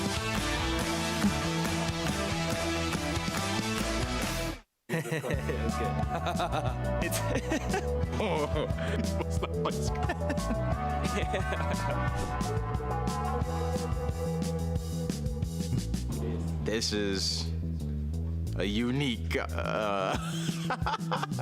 is that? That's not a person. That can't be. That is insane. That can't be real. Now that is Xnid and wow, who is that? Xnid and wow, this is a hard one. Neptune? Yes, because I saw him in the lobby, so I was like, wait, he's gonna. What the? Okay, Ghosty for sure. Oh, Ghosty and Abuza. I can tell by the glasses. Oh, that's Abuza and my boy Dan Ghosty. Wow, wow, Abuza makes his face look really small. Okay, this one is Abuza and Ghosty. It's Ghosty and someone else, man. I gotta give up on this one. Oh, that's Ghosty and Abuza. Fucking hell. Okay, so this is Scrap and Celium. Don't ever think about this haircut. I don't know if I like that. It's Celium and Scrap. That's my AR duo with someone I don't with, so. Scrap and Celium. What the fuck? Scrap. What is with these like these segments of like trying to do some weird mashup? I mean, it's definitely an interesting game, but maybe if you got but we'll see. he could probably pull it off for sure. But it would just be blonde, which I honestly think it won't be that bad, honestly.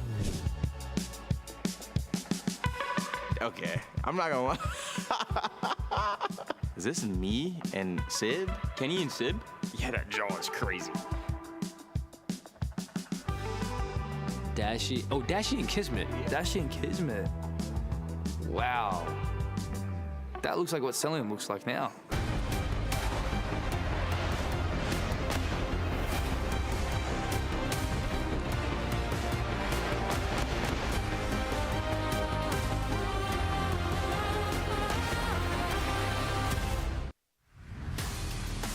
Here's a live look at the Vancouver Surge in our Jameel Motorsports Arrival Cam 04, looking to lead the charge as you have a hungry team who is yet to hold a trophy that has been to multiple grand finals, looking to change the storyline here in Riyadh. But the big story of the night from day 2, it's this squad, the Fears, coming out, upsetting Cloud9 in a Game 5. One of our challenger squads, the surprise 5th seed challenger squad, is into our final 8, Allie. You want to talk about underdogs? I can't think of a more underdog story than 5 Fears getting a spot simply that wasn't expected. Nobody expected them to make it out of groups, let alone beat a team like C9, whose hopes were so high coming into this event. At this point, it's one of those situations where, like, you're already at rock bottom. The only way we can go is up. And at the end of this one, you saw Exceed saying, not bad for the Burger King, eh, boys? Yeah, I mean, listen, Exceed always talks the trash. He's always going to get hype. And I feel like we've been painting this story talking about Omid, how good that they've been, you know, taking down FaZe. Well, 5 Fears beat 2 pro teams. Let's not get it twisted. G2 didn't look like one, I'll be honest, though. G2, they beat C9, and I gotta show some love, man. Fire has been performing. He popped off in both of those series. You know, the guy we talked about how talented he is. He had his stint in the league and then got sent back down to challengers. He seemingly has reinvented himself, and now they play their toughest opponent yet, but they went through 2. 5 Fears celebrating at the end of a very long day 2, and we caught up with Exceed. Here's what he had to say. What's up, everybody? Blaze here with Exceed from 5 Fears as he gets ready to play a big match on the main stage against the Vancouver Surge. But first off, Exceed, man, how you feeling, man? I ain't got a chance to talk to you this weekend. You've been enjoying EWC with you and the boys? Absolutely amazing, man. I mean, this is an amazing place. I got to come out here last year, and, you know, it's getting better every year, so. Yeah, and, you know, so far since you guys got here, it's been pure war, fighting tooth and nail to make it to this point in the playoff bracket. You guys done took out some pro teams. We got another challenger team out here, man. Yesterday, you guys took down C9. I was talking to your teammate Capsule, and he said he wanted that revenge against them, and you guys did it. But how did you do it? A lot of hard work. You know, we picked up Cap a week before this event, which was, it's hard. It's hard to come out and you know, you're an amateur team anyways. So you come out and it's hard enough, and then you're coming in with a new fort that you basically had 3 days of practice with. Yeah. So, you know, we came in, we got really good map set against them. They kind of played into our strong maps, which was kind of confusing by us. We weren't expecting it out of them. So, I mean, that happened, but I mean, on the same time, we won 2 S&Ds. Yeah. Which is huge, especially against pro teams. You know, they get a lot of better practice than us. Yeah. So, you know, being able to close out S&Ds was huge. Yeah, you definitely got to, and you guys popped off in those S&Ds, all right? You know, and so now as you going forward, as you said, you guys don't get a lot of top practice like that against the pro teams, so you're kind of figuring out as you go. Yep. Now, this Vancouver Surge, this Surge squad is insane, okay? Yep. You know, sometimes it's top 2, sometimes it's top 12. They're looking at that top 2 pace, but, you know, how you going to be able to take them boys down? Because I know you want to get revenge for your teammate Hixie as well, going up against his old squad. I mean, the way that we're looking at it is they're nervous, we're not. You know, they have everything to lose, we have everything to gain. You know, we lose this, what's anybody going to say? We lost to a pro team, we're AMs. You know? I mean, we don't look at it that way, but, you know, that's how the fans are going to see it. So, and, you know, the biggest thing for us is we want to get revenge for Charlie. You know, he got dropped at the beginning this year. You know, that guy's like my brother at this point, and more than anything, I want to watch him crush their key. I love that, man, okay? Fighting for your brothers out there on the main stage, and you guys can hear it is absolute war right now, and 5 Fears, they're ready to go. 5 Fears looking to continue their revenge tour. First, it was Capsule getting back against Cloud9, who dropped him. Now it's Hixie's turn potentially to get back against a team that dropped him as well. It's Vancouver Surge, but we have to call out the fact that Neptune has changed this squad. Since joining, Vancouver went from a top 8, top 12 squad to a top 3 team. They went to 3 grand finals. How far can they go in this event? They can win the entire thing. You know, this Vancouver Surge team, they have worked on themselves this entire year. They figured out control. Search is looking much better, and they're poised to win a championship. Chris. Surge is ready to go, especially the new man. Let's take a look at 04. everybody? Blaze here with your favorite twin. It's 04 from the Vancouver Surge. My man, how you feeling? Because you guys just had a day off in one of the craziest tournaments of the year. Did y'all utilize it right? Oh, for sure. We had to catch up on night of sleep. That jet lag is something serious, bro. So, yeah, and then we got to watch the matches with no stress. Crazy matches went on that day, so we're just happy to be here now. There you go. A lot of crazy matches have been happening this weekend. And the match coming up is no crazier because it's probably a team in which you guys did not expect to be playing here in the playoffs. But, you know, have you guys prepared for them? I know you got one of your old teammates on that squad. What's about to go down on the main stage? Hey, we're going to come in with that same mentality we did with Hunter T. We're going to run out and blitz them. Hit the blitz. Yeah. But, yeah, again, we're gonna make sure we prepare for them and, you know, just make sure they give them their respect because they make it. Yeah, definitely got to give them their respect because it's single elimination. Yeah. You cannot mess up. You have to play perfect this point forward. Yep. And so, you know, that first place has been eluding you guys, but your last tournament was the closest you have ever been to hoisting that trophy. How you guys plan on hoisting that trophy on the stage today? Making sure we stay composed no matter what happens. Like you said, there were no mistakes throughout the rest. Teamwork that we've been doing. Right now, we have like our major 2 vibe when we first picked up net. Yeah. And we had like delusional confidence then. Yep. Obviously, we ain't come out with the win then, but scrims were amazing coming up to AWC, and it showed our pool play. So we're gonna make sure it shows our bracket play. Hey, you know, sometimes you need some of that delusional confidence on those blitz. Every time, just hit the point, hit your opponents, and what's gonna happen is gonna happen, man, all right? Oh. Yo, I wish y'all the best of luck in the series. Thank you. Always fun catching up with 04, one of our favorite characters, but this match is almost ready to go. We got 5 maps in front of us. Who wins this best of 5 Enigma? Who do you think gave themselves the best opportunity coming in? I'm not talking It's about got to be chat. the Surge. They are the best team here. I don't think there's going to be a way to break through. I'm but not there are talking about chat. chinks I'm just here in so the armor. tired. If you've got I barely this got any 5 sleep, for so your teammate I'm who's just wanting to kind pull of, off an you know, upset, trying to keep myself you do awake. manage in the maps and modes to get out that red card. It is something that the Surge have really built their recent S&D focus on. It is still going to be a dealership, which is somewhere that Surge do like to play around. However, 5 Fears have looked very comfortable here in the EWC. We're down to the final 40 seconds, so it's prediction time. I'm starting with Nameless. Where are we going? Give me the map count. Yeah, I'm going 3-0 Surge. Rambo Ray on that stage, he's hype. And you heard 04, he said you're about to just blitz these guys. Alley Cat? I'm right there with you. I have to go Surge. I think we do it at 3-1. I think they might be able to steal that second S&D. Enigma, 20 seconds. Tell me the 5 Fears upset. How do we get it done? I'm sorry, man. We don't. It's a 3-1. I'm going with Ali on this. 5 Fears has been causing chaos since the start of day 2. They look to continue their road, but they gotta get through the Surge. We find out now if they can get it done. Yeah, this is not going to be... This is going to be a smoke show for Vancouver, so... I don't think 5 Years will be able to do anything, but we'll see what happens.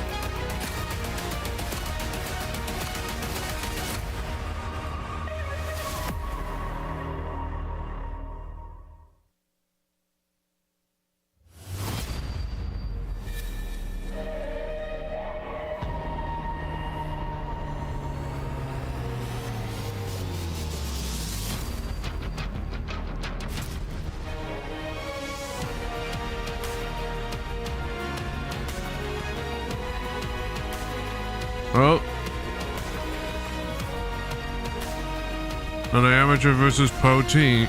An amateur versus pro team. It'll be interesting what happens. We have already seen one team punch their ticket to the semis, and now this next one, it's chaos waiting to happen. Because what's coming up next is 2 of the most unpredictable teams in this entire tournament. Unpredictable. That has definitely been the word of this week, hasn't it? And you're right, this next one could be chaos. On one side, we've got a team that almost went all the way last month in Canada but couldn't cross the finish line. They are desperate to keep pushing forward towards their first international breakthrough. And across from them is a team doesn't blink under pressure, doesn't care about what other people think. They just keep on swinging. 2 teams with very, very different stories, but one thing in common. Neither of them want to go home here tonight. Should we bring out the teams? Let's bring them out. First, you got a team that shattered expectations, knocked down a tournament favorite, and now they're hunting for more. It's Vancouver Surge.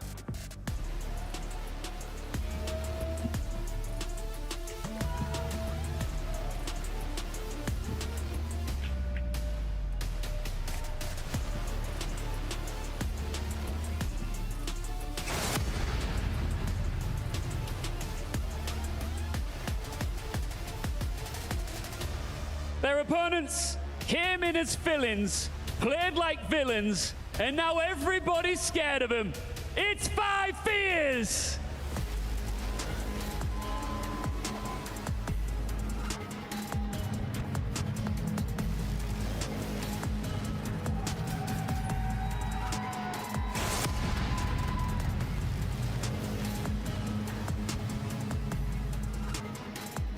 This one's gonna get wild.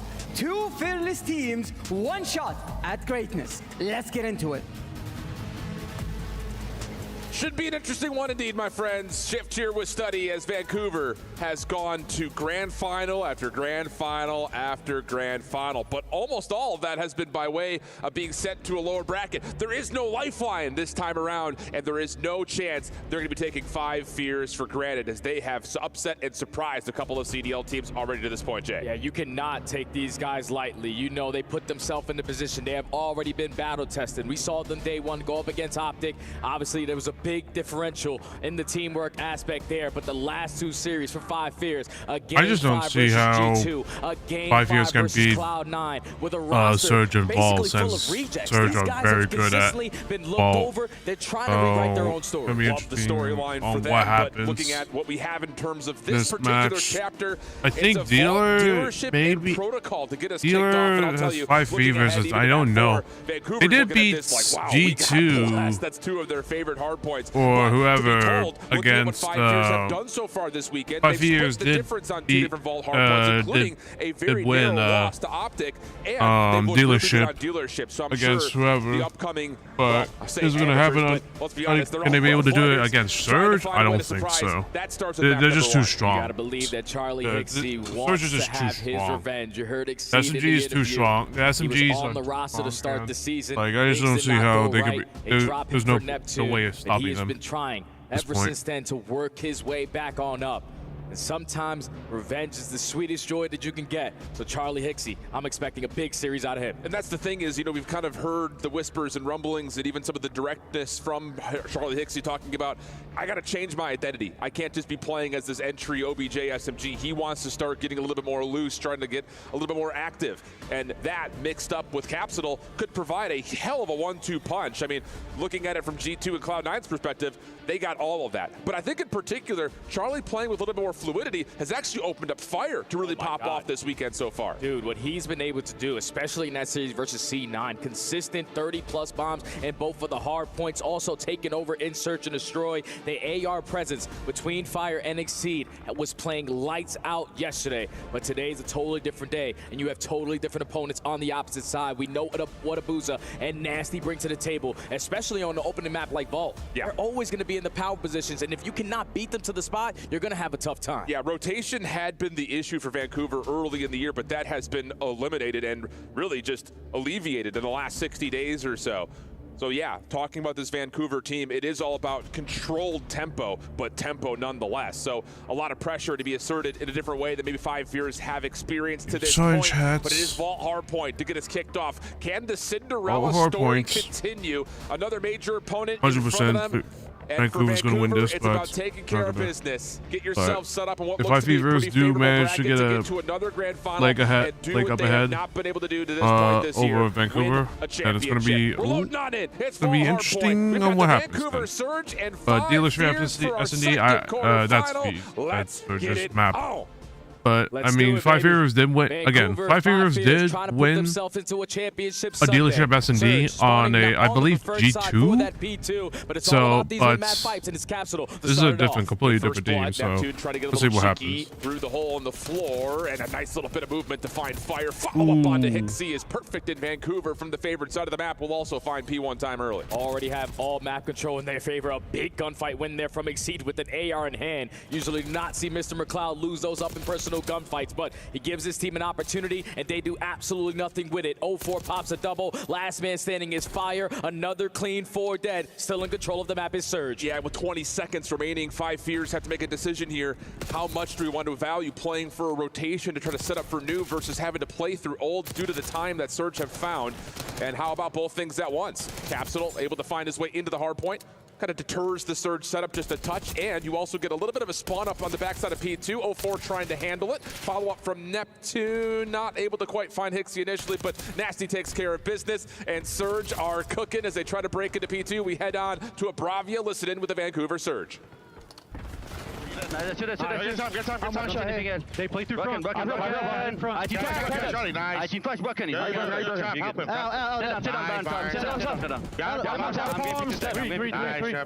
I stunned my pull. He didn't block, right? Yeah, no one's blocking. He's going to spawn. Back, just I sent him Jordan. Stop broken.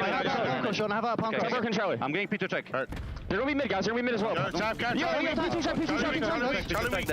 Charlie, we can, okay? Go on, cat on me. He was left side. You're so top fire. P2 check dead. Yeah, I'm top fire. Telling me, what make me guys?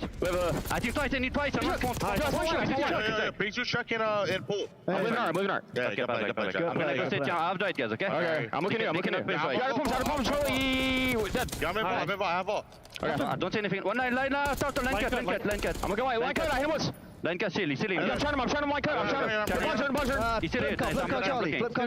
Yo, Vault. Be search. On the bed. She's out. I spawned out. Yeah, it's not that normal. I'm going top. Play lights. We spawned out. Don't see anything. Behind me mid. Lights, he's going close. Line cat, guys. Yo, line cat, go front her. Exceed is close. I'm watching him. I spawned out again. Yo, line dead. Mid on time. I get snake. I'll kill him. Mid pillar. Time weak fire. One shot. Watch out, Charlie. Yo, all three front. Take your time. Okay. Don't push me. Yo, two left. We're missing exceed. Lay down on the farm, guys. Can you... Hell of a start for Vancouver. The comps sound like they're on point, but 5 fears, back half of P2, and so far through 3, looking real solid. Yeah, you heard Rambo Ray at the end of that, take your time. We were starting to go one by one, and that's not what you want to do versus 5 fears with the ARs hitting like they are. But still, in contention, here at P3, you have the map in your favor to set up properly here at the Money Hill in P4. Cross is being watched. Abuza already finds an opening. You are prepared for this first push. Yeah, this is what Vancouver does best when it comes down to P2, P4. They are one of the toughest teams to break on those 2 Money Hills, and you can see exactly why. AR's locking down every single lane. Nasty recognizing there's a threat underneath, but a big win there from Caps. Opportunity to possibly move the spawns around, and Caps is going to do a little bit more than that. Find his way to get another kill inside the hard point, leaving 04 by himself, and it just comes down to how long can he play his life while help is on the way. That was an unbelievable play right there out of Capsule, because obviously he gets called out on the cross. Charlie Hixie jumps down from top art and tries to commit a gunfight, and he loses that gunfight. That only allows his teammates to spawn on out, but it still does not matter. Neptune 14-7, taking over with the SMG. Now a little bit of Michael Myers action. Leads to 3 in the feed. The final 20 is going to be there. You got yourself a little bit of a lead going into our second set. Not the worst news for 5 fears. You're able to contest some of the time, but more importantly, earn some of your own. And you're making this exit from P4 a little bit more difficult for Surge. So in terms of kind of making the most out of not the most favorable positions, not bad news for 5 fears. It'd be about a 20-point game heading into our second set. Vancouver trying to threaten from topside catwalk. But 5 fears this time, they're fully set up in towards the middle of the map. They're forcing Surge to try to break through difficult angles. You already at least put yourself in the advantage in the trade fights, but it's still a 2v2 battle. You have cat control. You have the spawns over towards P2's side, but we gotta get in the objective.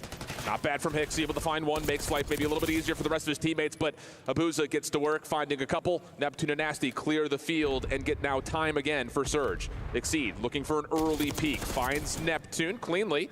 And on top of that, Fire also reduces another Surge member from the backside of the play, so a pinch can start to develop. Nasty, the last one left at 5 fears. Look like they're about to handle it, and they do get the trade they need, still keeping this within a 20-point game. That's a big double kill coming in from Hixie. Secures the one-on-one gunfight to secure the spawn towards the backside, and now he's just creating an extra layer. The farthest player pushed on up. You still want to potentially just fight for this mid-map control. But with that I think they made a mistake. They pushed up too far. Now they're spawning on the other side. Vancouver Surge now in the driver's seat to potentially find an early break. Hixie just trying to force something from the front, thinking there might be an opportunity, but not able to benefit as Surge are able to get their setup completely surrounding this front side of the pool. Neptune 18-11, doing whatever he wants. Abuza keeping his cross safe over through the mid pinch, almost able to find 2. Weakens up Capsule. That will really just leave Exceed to have to fight for himself, and 04's nade will take care of it. So Surge still spawning close. 5 Fears still trying to hit from the front, and actually a couple of nice kills start to come in from the front side of pool. So Booz is the last one standing, and Spawns will move. Yeah, and this is beautiful right now from 5 Fears. You were trying to at least attempt to hold it from the front side, but now with all that pressure and the gunfights going your way, you were able to flip Vancouver toward the opposite side. Booz not going to give up though on this final 15. You're able to secure it. Now you have 5 Fears trapped in towards the backside of ammo. They need to get out. They need to work all the way to Art. Yeah, they're kind of fighting this though at the pretense of Surge knowing they want to try to play for the exit. So it's a bit of just a kind of tug of war here on the backside of P2. 136 plays 100. Back over to P3 we go. 5 Fears trying to work this through the outer street, whereas 04 has already cut through the middle of the map and found himself the left side of the minimap. And this is how 5 Fears kept themselves into the game. They soaked up a lot of P3 time last go around and found an early break at the P4. It's still only a 30-point difference. Keep in mind that this is an amateur team giving Vancouver a run for their money. 40 seconds here, still remaining at the P3. 04 knows I need to dominate this side of the map. Technically, they're not an amateur team, but they're former pros that just not given a chance. Team that had to find a fourth immediately. They're putting up a good 5 Fears is putting up a good fight, I'll say, chat. 136 putting up a good to shot. 116. Again, the game has been within margins about 20 points from pretty much. It's just right now, 5 Fears is just not winning gunfights and not rotating to move across the map. not Nasty will being spawn able to out. rotate. Now it's just down to can 5 Fears win the key gunfights to flip the spawns. And one person at least makes it across. So Capsule, it's on you.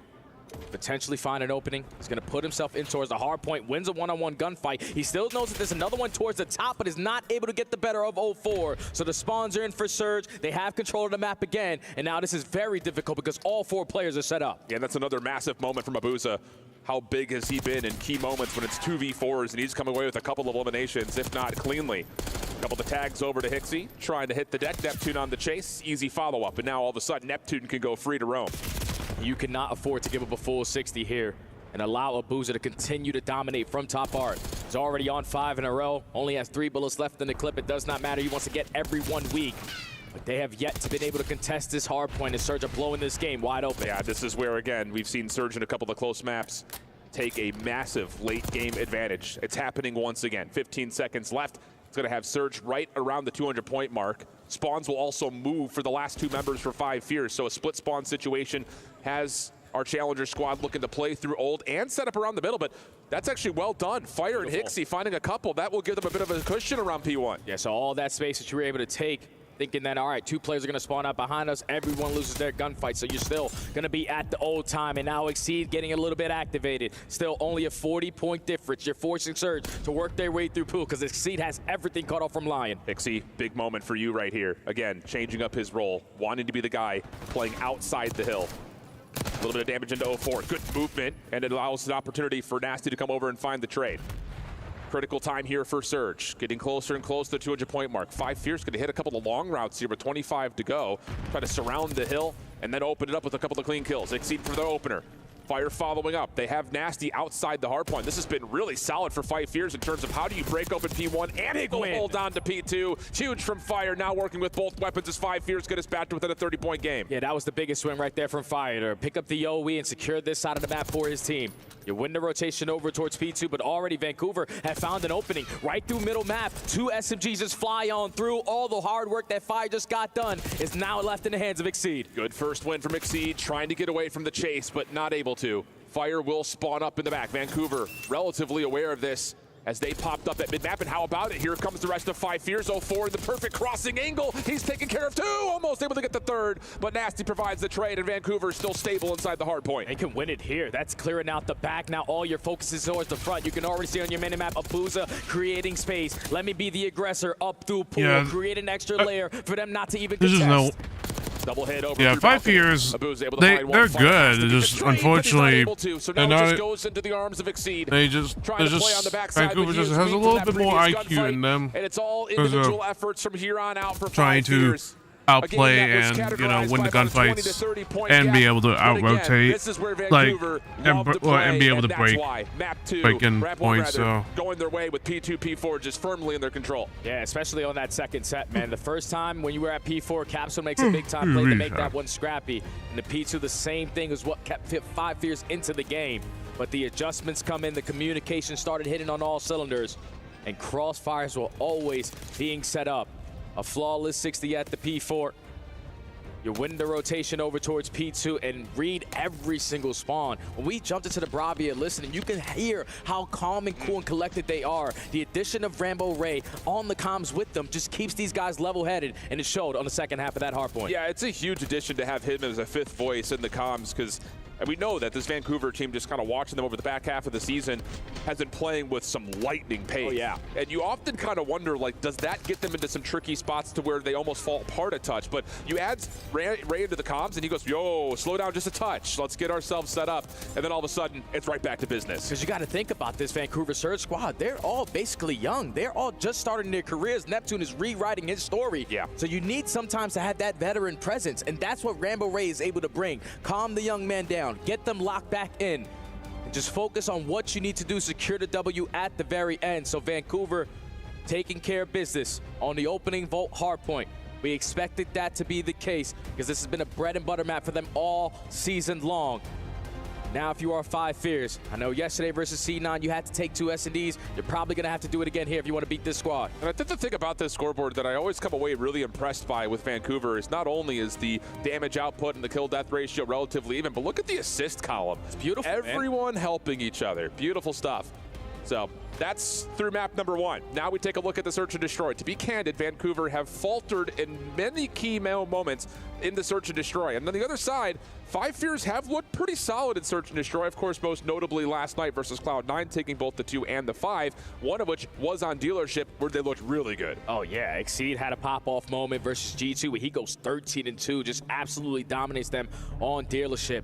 But you just got to be prepared for what Vancouver are going to throw at you, because they also love themselves some Dealership Search and Destroy. They have that strategy on defense where they're consistently shutting down the courtyard push. Abuza, the soul man, over towards A, investing his stuns, investing his nades, and setting up his teammates with the information on what the play is going to be after that. But this needs to be a must-win here for 5 Fears. I know they are the heavy underdog in this series, but you are here for a reason, and now it's time to show it. And just to give you the metrics, you ready for this, Jay? Talk to me. 6-4 versus Cloud9 on this map, 6-2 versus G2 on this map. 7th in opening duel win percentage, 50%, but they convert every single one of the numbers advantages that they've had. They are 100% in first blood conversion rate. So that's got to be, I think, what you look at here for 5 Fears. So again, just play with your advantages. Play mature Call of Duty. Don't get too crazy. Don't get too loose. And make sure this Vancouver team is kind of in front of you the entire time. And you best believe, even though they're an amateur team, with a coach like Rambo, he's going to be able to watch those games back and see what they like to do. Definitely had a VOD review session to prepare for this lineup. I know it's an AM squad, so you potentially want to come in lightly, but no. You have to make sure you're locked in versus whoever is across the stage from you. B-Sport on the opposite side. It's insane to see him up there in that coaching position, because him and Ray used to play against each other 20 years ago. That's how long they've been around the scene. Well, now they find themselves squaring up in a different way. Fist bumps are out. Looks like we're about to lock back on in for map number 2. Again, this, I will say, looking at how the series is going to pan out in terms of the maps and the modes, this does feel like a must-win map for the side of 5 Fears. Without question, man, because control can be up in the air. And you heard that 04 interview. He feels like they're back into that honeymoon stage that they found when Neptune was first added to the team. If you remember, they were dominant on everything on protocol. They consistently are getting lost. So you cannot afford to go down 0-2 here if you are 5 Fears. They're going to be the team initially to start off on the offense. No trophy systems to work with. Going to do a little bit of a split setup here. Just get a read on what's getting thrown at them. Yeah, it looks like almost 5 Fears want to try to catch Surge on some sort of an aggressive pinch through mid or around the back through A. It's going to be interesting on how 5 Fears play against Surge, since Surge is pretty aggressive when it comes to S&T. None are being taken, though, as Surge have also paid their respect and will largely just try to focus on mid-map while Neptune just holds the front line at B by himself. And 04 almost in a gunfight. There versus Capsule, just going to get out of dodge. Capsule's another guy that just spawns into a Search and Destroy and just pops a double every single time he gets the ability to. But still, time ticking, 45 seconds, 04 strikes first. And that's big in the middle of the map. Follow up from Fire, trying to force the issue. The rest of the help is here. 04 just trying to delay as long as humanly possible, but Nasty cannot get there to secure his trade. So we'll go 3v3, but look at Abuza. Oh, he's gotten a perfect read on this. Catches Exceed, head bashing a door. Follow up information onto Fire. Try to get the isolation. Well isolated by Fire. Nasty really can't challenge this, and now all of a sudden a 2v2 develops. And the bomb is edging out towards B. So it's going to be on Neptune on the timings that he's going to take here. The repositioning on the backside of the shack. He's not going to be able to spot anyone on the cross, so this bomb should go down for free. Gives 5 Fears a chance. Neptune is not going to bother checking. Post plant will be set up back through arches, and Neptune's been seen by Fire.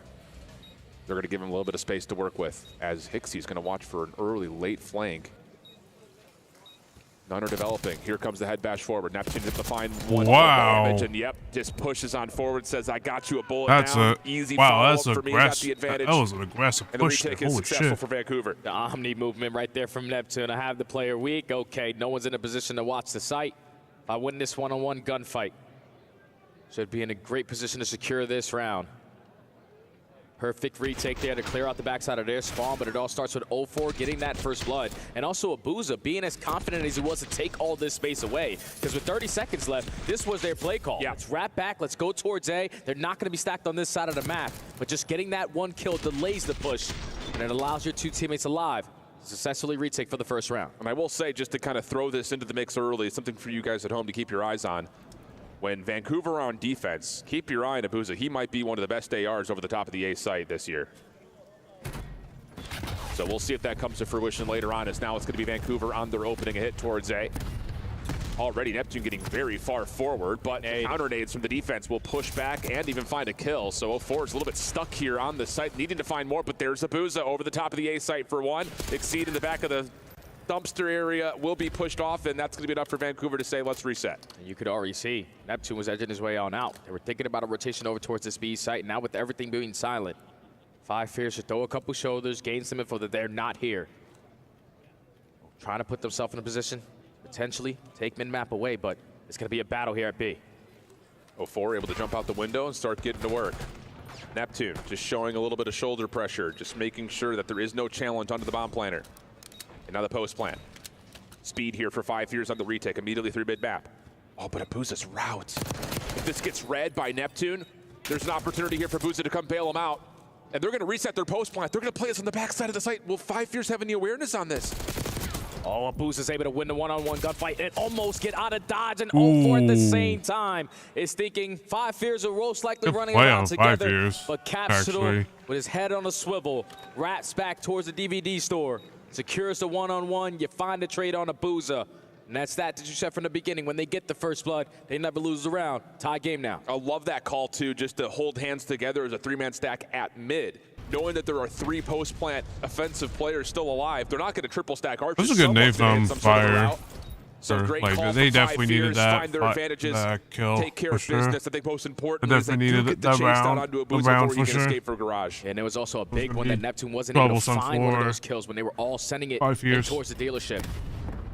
So you kept the numbers on your side, but tie game now. Trophy systems to work with 5 Fears on the attack. Same idea here, though, for 5 Fears offensively. Let's see if we can bait Surge into trying to wrap aggressively through mid or on the backside of A elbow. Capsule was not affected by those opening stuns and nades that you saw coming through from the defense, but there is no follow-up action. Neptune backing up towards window just to make sure there's no slide out through arches while Abuza plays on the backside of B. Exceed chasing, but tagged. A little bit of trouble here. Semtex gonna hit the first, but Exceed still able to find one kill before he getting traded. Now Neptune in position. Potentially shut down this bomb plant, but 5 Fears are just going to wait this one out. They are waiting for Vancouver to potentially try to think that they have the advantage. Yeah, it's like Cap's in a good position forward, but Vancouver aware of it. Just double team him out. Bomb was not committed for the plant. Hixie trying to see if he can catch a timing to find a trade. Not going to happen. Yeah, it ain't going to work. And then Fire caught from behind as the long route eventually gets into play for Nasty. And so it's Hixie versus his former squad. Trying to pull off a 1v3, 20 seconds, and not a lot of real estate to work with. Yeah, no information gained. You have no idea what the setup is looking like on that side, but you're at least for now able to spot Abuza, but again, he is aware. Going back and forth, playing the 50-50, and times the slide to perfection. Secures the round there again for Vancouver on the defensive side. And even with Exceed, you know, taking one down with him with the sticky, hitting him in the chest. The slow and steady approaches for 5 Fears on their attacks is not working right now. That shoulder right there from Neptune is everything, because if Caps can stay in that back 10 position, that B site becomes very difficult to retake. But the awareness of Vancouver, knowing that, hey, if we're seeing Exceed push through, there could be another one here. So great discipline from Surge in this chess game, which develops now into our 4th round, and it's going to be Surge looking for a bit of a 3-1 split off Abuza by himself towards A. Looks like we're going to see some possible aggression. A little stun play off of Hixie here. Yeah, stun nade. Let that damage come through. Neptune finds the opening double. Exceed does find the isolated kill, though, on the island. An instant play call already for Surge. We get 2 gunfights at B. We're instantly going to work our way back over towards A. Now you have the man-up advantage. Potentially all the map control to just get this one down for free. The only player here trying to contest him is going to be Exceed. You hear the glass break. You know that they're on this side of the map. And 0-4, I don't know if he spotted him. No, I don't. Well, I think the thing was, I don't know. Whoa. I was saying, I don't know if the side of 5 Fears saw 0-4, so he finds the crosser, but Exceed is able to find a little bit of bonus off the car explosion, leaving Nasty into a 1v1 with him. Exceed throwing some aggressive shoulders, and he's down now to a single bullet. Just has to try to play out his life a little while longer. There's the regen, gets it fully reset. Info on to Nasty. Oh my God. Now it's just down to who hits the shots, and Nasty locks it in. Why would he slide like that? Exceed almost pulled that one out of nowhere. And the 2v3, the nade over the top for the car. Why would he play like that? That makes no sense. But eventually we got to challenge. We cannot allow Hixie to set the tone there. But Nasty gets the better of him. Just keeps salt and pepper in him. Reposition. And when Exceed tries to get on out, he's able to catch him. First offense secured there from Surge. Pretty comfortable 1v1 for Nasty all the way through. Wasn't sweating whatsoever. Yeah, Exceed didn't shoot a single bullet. Here we go. Same setup for 5 Fears on this offense. 2 towards the den, 1 at mid, 1 watching for the long pinch. And Surger's sitting here like, all right, fine. Like, we don't really care too much. We're just going to keep Nasty throwing shoulders at office. And as soon as he finds info, yep, put yourself in a favorable spot. That's just not a a good play too easy. from Fire. Nade being cooked, but Nasty and catches you left another. Nasty. Yeah, this setup for 5 Fears offensively is just not working. That's we can't play slow on dealership. We need to be the aggressives because you're giving up all the map control, and then by the time you try to retake it, you have no positionings, none of the power spots. You're already left in a 1v4 now if you're Exceed. Able to find the first one and get the regen. Decent opportunity for the second, but just too many Surge members flooding through. And yeah, I would be willing to wager the house that next 5 Fears offense, they're not going to make that same 2 towards den, 1 middle, 1 isolated to try to watch from early pinch. It's just not going to happen for Surge. They're just going to keep congesting you in the middle of the map. Yeah, because Surge have already made an adjustment. They came out in their first defensive round, everyone stacking over towards A, but if 5 Fears are going to consistently have this slow and steady approach, we can just have the best AR on this side of the map to lock down this site. No need to worry. So clean defensive round there from Surge as they're starting to pull away here in the S&D. 4 in a row now for Nasty. 2 more rounds to go up 2-0. Yeah, and I know our ops team is highlighting over Hixie because he's 0-5, and they want us to talk about that. Not a good start for him by any means. That'll work though. Exceed able to find 1 combination with Fire, so an early 4v2, and as mentioned, when 5 Fears find first bloods, they don't lose rounds. This is one you cannot allow to slip away. 0-4 already takes a good chunk of space away. Catches Exceed to give them a little bit more of a chance here. Bomb is going to be playing, but you're still man down. Those nades were close. Not gonna lie. Maybe a second earlier, that does some significant damage, if not finds a kill onto Nasty. 0-4, just trying to find some space. Good help from Nasty. Hold on a second. They're able to find individual 1v1s. Capsule weak. Gets a couple of shots in, but does not matter. A breakdown. A 2v4 in the backside of A. And Vancouver somehow, some way make that come through. And that's the difference between professionals and amateurs. You're in a 4v2, everyone just hold hands and play the trades on out. The fact that Exceed just edges his way to potentially get some information, gives up his life for free, but 0-4 with the finesse. And Nasty with the repositioning with those SMGs in hand, you can never think that they're not going to have any help. The teamwork always makes the dream work. And now Surge at game point. 4 in a row for 0-4 as well. RCXD in the back pocket, which would make this A site that much more dangerous. Trophy systems out, really reducing a lot of his opening nades, and 0-4's just sending a little heat check, little dance with Neptune as well, and they're gonna dominate that little bait and switch. Help from Abuza to finish this one off, and it's just down to Exceed 1v3. Gonna back up all the way to the spawn. All of Vancouver are running around together. You're able to find the first one undamaged. 53 HP, get the second. Maybe another bullet needed, but Nasty comes through again. And Vancouver speed run their way through a 6-1 search. It just took way too long right there for 5 Fears to make adjustments. You allowed Surge to dictate the game the way that they wanted it to be played. They realize they have gone to the same offensive strategy 3 rounds in a row. You shut it down 3 rounds in a row, and then it's GG because you have no other play call. Yeah, now it's difficult tenses here for Five Fears as they have to look Five at Fears were so close for like at least 3 clutches. They just, unfortunately, they just, come back. It's protocol. Unfortunately, they just didn't have the ice, and you know.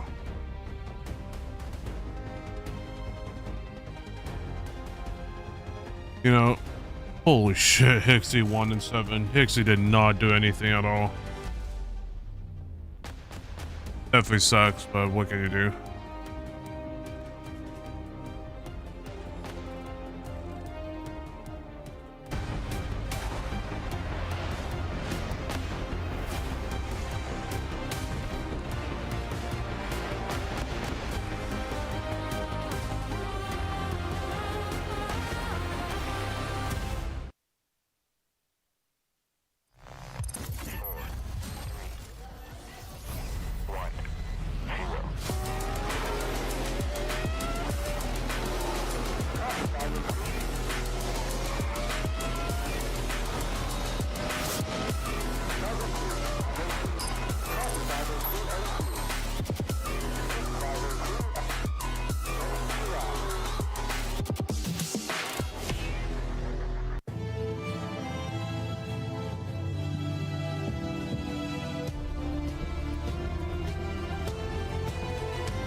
Yeah, I don't think Five Fears has got it. I just feel like they just don't have the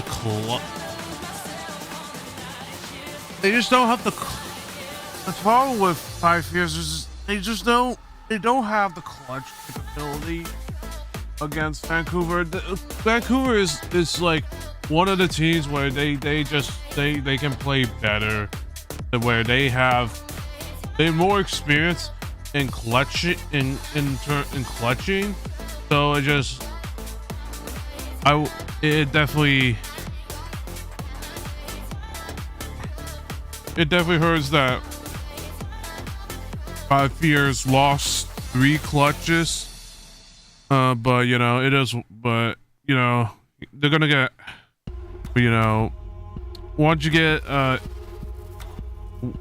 expose yourself to certain certain areas and such, you're definitely not going to be able to do much against Vancouver. So and unfortunately Hixie went 1-7, so that didn't help him. That didn't help the team at all. Like Hixie was basically doing nothing. So he only got 1 kill, but like that's not enough for the team. And if you want the team to win, so it's definitely gonna suck on how it's definitely gonna be interesting on how Five Fears will be able to make a comeback, but it'll be hard.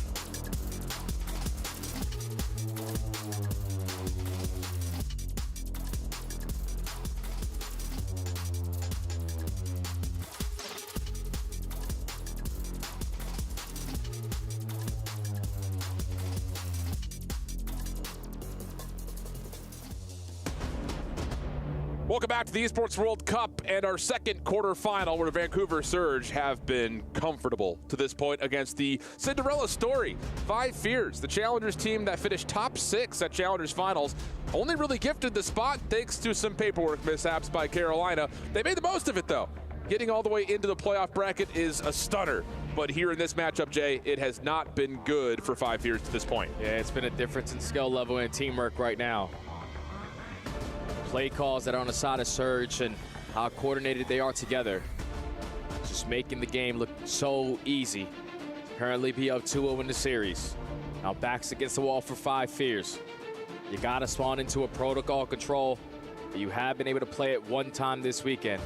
You can see the team stats here. It's not been great. Yeah, the attacking side in particular is, I think, where the biggest downfall has occurred to this point. You see the team KD there, but here's the bigger news. Real bad. In 3 controls, they have not won a single offensive round, and on protocol in particular, they haven't captured a single tick yet. Oh, man. So that's not good. Holy shit. The long and short of that kind of this statistic. is, And on the other side, speaking of ticks, how about the offensive pressure for Vancouver? Yeah, I don't this think weekend? 5 Fears Not is just winning the this Booster, but control also at all. Neptune Man, I right think there it's with GG's them. for You them. also see 04 making the top Unless 8. they pull something have out of looked the really ass. Good, impressively so, in course of Most how likely control. not going to And they've done it happen. across a couple of different maps as well. I mean, they've played a lot of Vault this weekend at this point, but I mean, I would love to see. them and Kitchener look pretty solid on Hacienda, I would love to Vault, see and the protocol, upset, so but I just no don't. real Against a strangers to loading hot, up to a protocol like control. well-coordinated game mode number 3 on control. Surge, I just don't think tends so. to be their weakest. Vault and protocol are their go-tos. So being up 2-0 in the series, all momentum on your side, and obviously the stats that just came up on the screen, there for 5 Fears. They're gonna have to do something that they have yet to do all weekend, and that's win an attacking round versus this team. Indeed, indeed, indeed. See how things manipulate here, because again, for 5 Fears, it's been impressive, man. And you just kind of look at the scope of EWC this year compared to last year. Yes, some Challengers teams did beat CDL teams in the group stage, but none of them made it out of groups. This year is a different year, though. The Challenger squads know that EWC is happening again at the beginning of the year. You know your path of how you qualify at the halfway point of the year, and you sit there, you grow, you find maybe the last second improvements that you need to, and we've seen that be a benefit to really, again, making an argument for, you know, all 16 teams that are here. You know, there's no longer that stonewall gap between the CDL top 12 and the Challengers top 4. So it's been fun, but this is a different level of trying to get through top 2 team of the game. Yeah, and I think if you're 5 Fears right now, you're going to need someone to just have a takeover map, and I'm definitely looking at the SMGs on that side. Between Capsule and Hixie, obviously Charlie Hixie has a terrible search and destroy there, but always can have a bounce back for a response to gain some momentum. You need to be able to set the tone. You need to be able to manage the map control and allow your SMGs to just roam free and be nuisances. Yeah, you need a big game here out of either Hixie or Capsule or both. That puts some pressure onto Exceed and Fire as ARs. Let's be honest, you're fighting up against that guy. Abuza has been a lockdown staple for Vancouver all year long, in particular on control, but who's out of those more flexible ARs between Exceed and Fire going to say, I got him. I'll take the one-on-one. I'll square up, because that's going to have to happen. Here we go. 2-0 up on the Surge, loading on in. Protocol control. Vancouver looking for a swift 3-0 to get him into Sunday at another chance at another grand finals, whereas 5 Fears is trying to extend their stay, extend the series. Let's see who we get. Let's jump on in. They're going to be the team early on to start off on the defense, or actually on the offense. So they instantly have to figure out this side of the map. First kill goes in favor of Exceed, and I love the early play to go over towards B. This is going to catch Vancouver off guard. There's a touch. They also haven't read that Nasty's playing on the low ground. Nice shots from Fire. Abuza playing in towards the bottom side of PCs. Will regain some defensive ground here for Vancouver, but 5 Fears, eyes towards B. Looking pretty solid, but Hixie mistimes the route to try to get a bit of a spawn trap in. And simultaneously, Abuza has not dropped yet. He was in trouble from the get-go and is 2-0 now pushing forward. Now Vancouver are in your spawn. You got to take your time on the approach or the exit on out. 0-4, going to try to assist the Abuza there, but Neptune is here to keep him alive. Already 3 dead in the feed. You were getting those spawns on the back center of the map. Yeah, this is going to take some time to get out. Oh, well, Neptune can't quite pounce on 3 5 Fears members standing right in front of him. 0-4 creating some space, stunning himself back towards a little bit more safety, but good isolation, good follow-up. 5 Fears going to tie up the life count and have a pretty solid look here at A. Working on this first segment.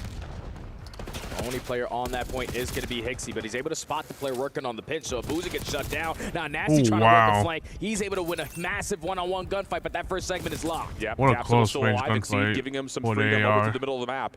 And so it is just down to Nasty playing forward. Second tick not quite locked as of yet. Abuza clears off Caps. And Vancouver start to, again, get themselves forward quickly. Hixie's double, reduces the play and has Fire on the zone to stop the clock and likely get the second tick done. And now it's Neptune on the pinch, but he's instantly getting caught by Sapsidal. So second segment is already locked. All of Vancouver are spawning towards tower side, and Capsidal is just keeping them on this side of the map, so time is going to be extended. Vancouver not in a position to contest this, and it's going to give an extra lifeline here for 5 Fears. Yeah, that was a big gunfight right there, though, for 0-4. stop 5 Fears from finding any sort of spawn pressure onto the Surge's defense. But the kills are still looking solid here for the Challengers contender. 15 plays, 11. Quick motion through field side as Capitals looking to try to get some isolation, sees Nasty over the barrel, but he wins that one. And meanwhile, Exceed and Hixie are just trying to play their individual lives on either side of the map. Neither really finding a tremendous amount of success as we're down to 1:05 on the clock and only a 2-life gap as Vancouver have bounced back. And I thought Exceed was almost going to be able to edge his way on out. He gets cut down and you still do have a 2-life advantage.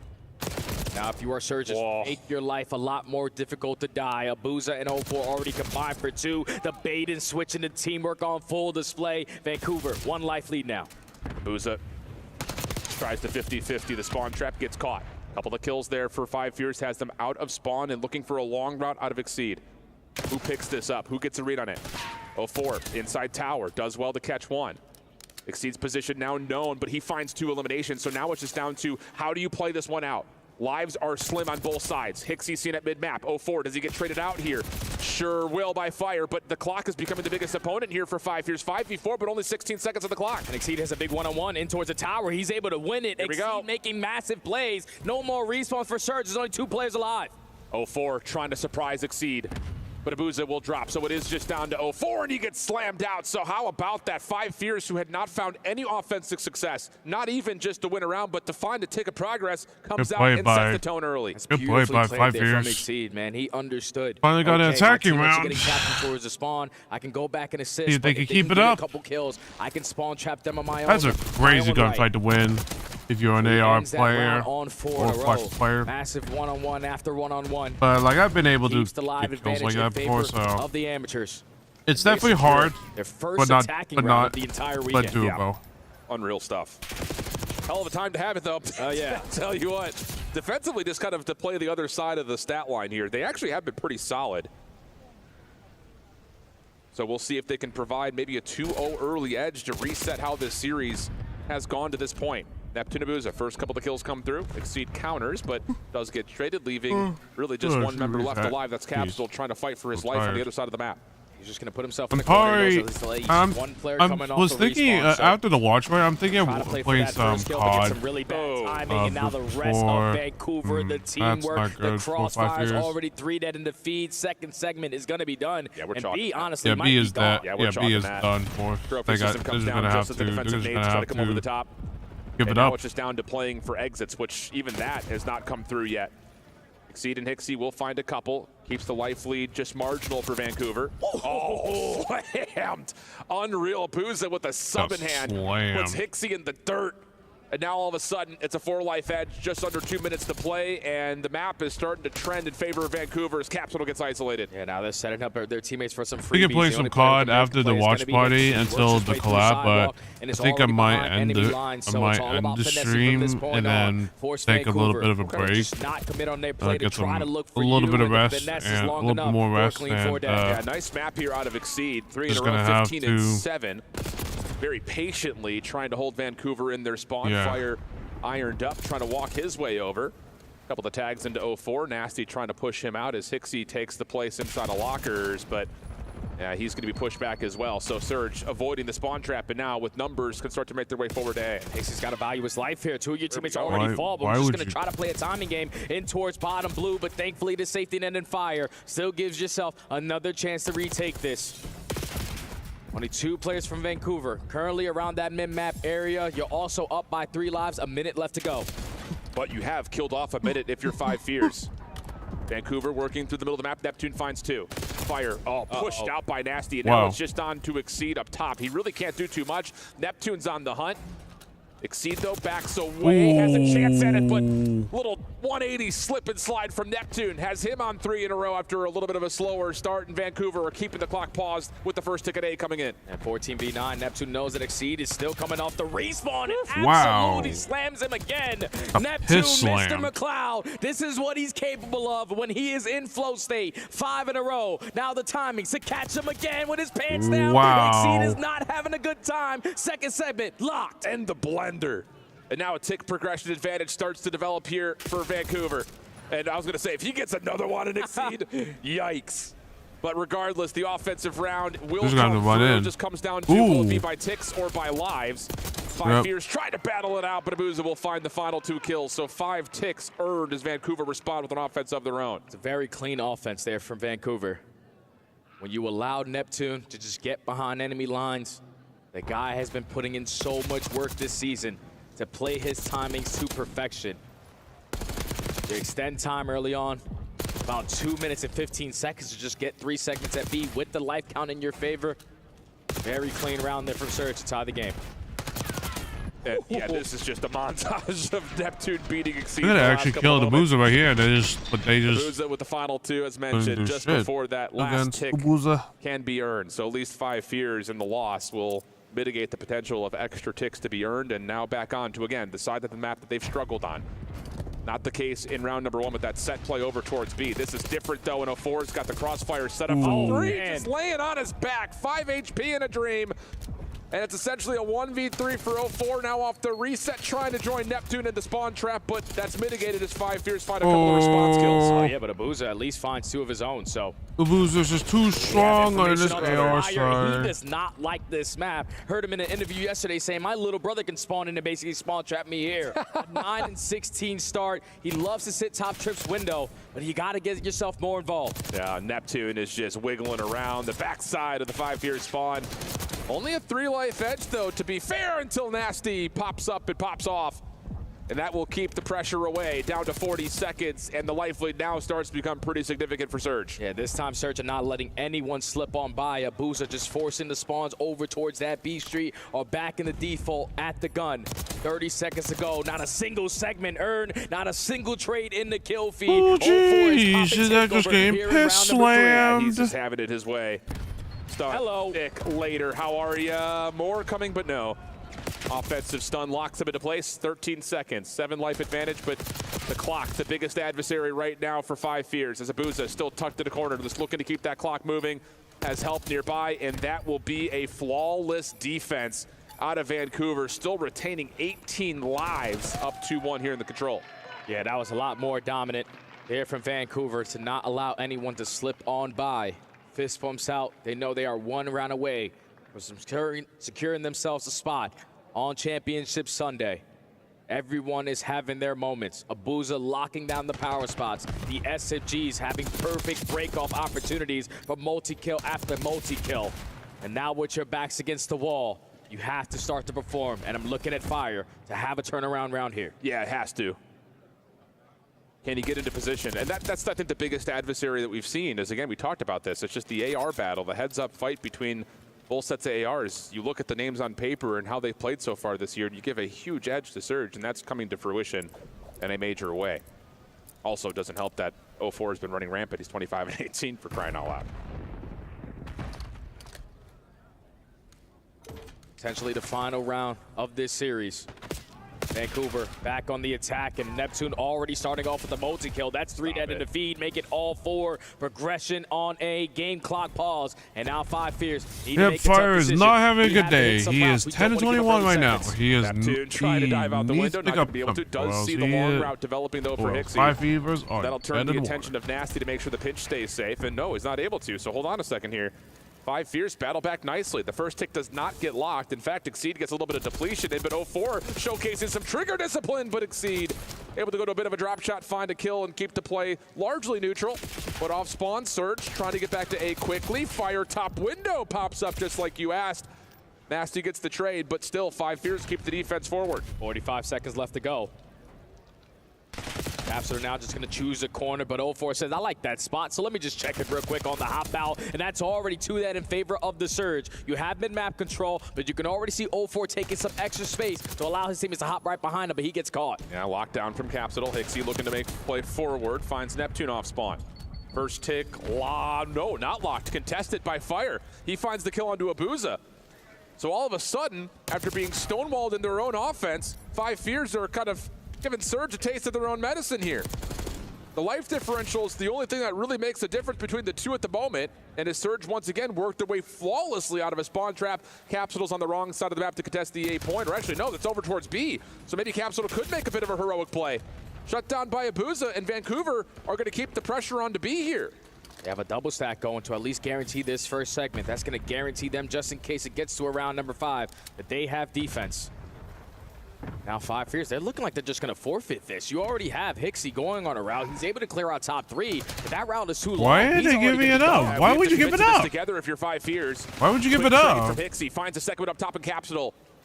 Will try to get in, but not in time to stop the extra 60 seconds from being locked. So a minute on the clock. That's so weird from 5 Fierce, but okay, I guess. They're taking their time for the moment. They don't want to get caught by anyone lurking in their spawn. That's exactly what they want to do. Look for the opening kill.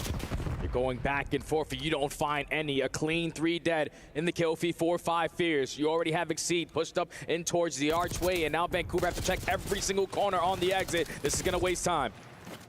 Back and forth we go, trades on trades. Nasty shut down as Hixie has done well to finesse here inside of 10. Fire working with him, Capsule on the cross. And that might be enough pressure forward to just stop this offensive round before it gets too far away from them. Caps chasing, Abuza trying to fire back, but there's too many 5 Fierce defenders to deal with. 7v2, looks like we're gonna be headed for round 5. 0-4. Kind of slows down this round, and Fire just pops it out by himself. 6 in a row there for the young man. He was unbelievable yesterday, but today is a different day. Potentially just gain some momentum in that round number 4. If he can earn himself this cruise, this that is could play probably a the most fight back I've seen Yeah, from really 5 Fierce. I think the question here with 5 Fierce spawning into the round 5 offense, do they go back to that B set play we saw in offense number 1, which gained them a lot of success early on the top side of the map? On the flip side, what does Vancouver have in terms of their defensive? So 5 Fierce are definitely attacking. It's going to be as flawless as it was. Interesting what happens. Or Vancouver's like, you know what? We're not going to let you guys do anything. Let's just spawn trap you. Backs against the wall have to have this happen. If you're Fire, play a little bit more hard for this cruise missile. Hey, at least Fire is fighting back. On the attack, everyone through side work. We're trying to get A out of the way, but that's already 3 dead. Perfect break off there for Surge to just control the map. And a little bit of a different look. 0-4's got an AR this time, hops up to gun instead of playing down low with a sub. And Abuza trying to follow forward. Will not really be able to do too much besides reset how the map has gone to this point. Fire, nice shots onto Nasty. That opens up some sidewalk opportunities. Semtex to take its play. Backs Fire off just a little while longer, and 0-4 just gets back to work here at the middle of the map. But Exceed doubles down, and that gets us to a 1 life difference with 52 on the clock. Yeah, but we have to start to try to pause this game clock a little bit. Because you're just allowing the players from Surge to come off the respawn, take a little bit more space away, and not really allow you to have a proper team push. And that's a perfect read there from 0-4, which leads to 3 dead. Abuza, your turn, and Neptune and Nasty behind enemy lines. Lines up a double, 35 seconds. We gotta get on the objective. And they can't find Abuza. Oh, mercy. 1 more elimination comes through, but 5 Fierce work through the trouble of that spawn trap and find Exceed on towards a shots for 0-4. Eventually locked in, trade is out. Hixie follows with a second. Should be an opportunity to get back on and stop the clock once more. Nasty over the top. Help from Abuza. Capsule the last one standing. Off spawn. 5 Fierce spawning towards the B side of the map, and Vancouver have read this. Coming off spawn and matching them in that position. 2 life edge. Big 1v1 here with Capsule, who is able to find the win. Ooh, that's a big that's a big wipe. You gotta. That could be a stack, could be an extra 60 seconds. 100% you stack that. Extra 60 seconds is going to be tallied. All of Vancouver should be working their way through B Street, but they're playing for a couple exit kills. Thankfully, they're able to walk away with the majority of the fights. 10v10. Neptune with the SMG gets the better of Hixie, not Fire. The only one in towards the middle of the map. He gets called out, but he's stalling time for his teammates to get near him. Problem is, 0-4 has found a long route up top through the zip. 9 plays 8. 60 seconds on the clock between 5 Fierce and potentially having their keys and dreams crushed. AV8. 50 on the clock. 5 Fierce can't have any. Clear out space as they know Neptune's lurking somewhere. They can't afford any losses. Just wants to value his life here towards Boat. Drops right in front of him for the free double. Instead of pushing up to the spawn, he still wants to assist his teammates just in case they need some help. But now it's time for Neptune to do Neptune things. What a wrap. The timing of this is perfect. Hixie is in hell. Nasty shuts down the player on the backside, leaving Capsule to try to work for something in a heroic fashion. 0-4 may have missed a little bit of timing here, but maybe it just benefits him. How things just completely manipulate within a couple of seconds. Fire, the last hope, the last bastion, shut down by Abuza, and Vancouver cruise their way into another Sunday. The Cinderella story comes to an end for 5 Fierce. A squad who was not even supposed to be here made the most of their opportunity, put themselves back on the radar, potentially for next season by taking down not one, but 2 professional teams. But there's a difference between the top 4 and the rest of the league. Vancouver have consistently been one of the best squads ever since the addition of Neptune.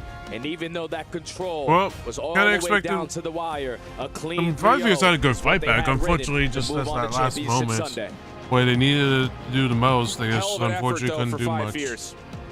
I mean, all of us on the talent side, I think all of us in the community, we're looking at this like, dude, Carolina, what? So 5 years gets added and everyone's like, nah. Couldn't even make it top 6 Challengers Finals. What do they really have the potential of doing? But you look at 2 squads in Cloud9 and G2 that had vulnerabilities all year long, and 5 Fears are able to take care of them. But the big story is that Vancouver have made it to another Sunday looking the best on the Silver Surfer role that they've had all year long, and Fancy's on the main stage with 0-4 to get the post-game reactions. Thank you so much, gentlemen. Back on stage after Vancouver Surge won 3-0. They are in the semifinals now, a few steps away from this trophy. I have 0-4 with me for our Amazon winner interview. First, are you just tired of being underestimated in this tournament? You have not lost a single series throughout the whole bracket, and now just a few steps to the golden trophy. I mean, yeah, before the season, we was definitely underdogs, so we could continue being that, and we have nothing to impress besides ourselves. But it's been great so far. Absolutely. Well, ever since Neptune joined the roster, you, Abuza, and Nasty, you guys have been just killing it throughout every single tournament. What do you think is the secret behind that chemistry? 4 guys just being unselfish and just ready to play for each other and just play for the win. That's about it. All right, well, you just finished an elimination match and you won, and you know what that means. You get to crush a key. Are you ready to do that? Yeah. All right, let's do it. Let's move on to the key crusher. Vancouver Surge just secured $120,000 4th place in Call of Duty Black Ops 6 at the Esports World Cup. And now we say goodbye to their opponents, 5 Fears.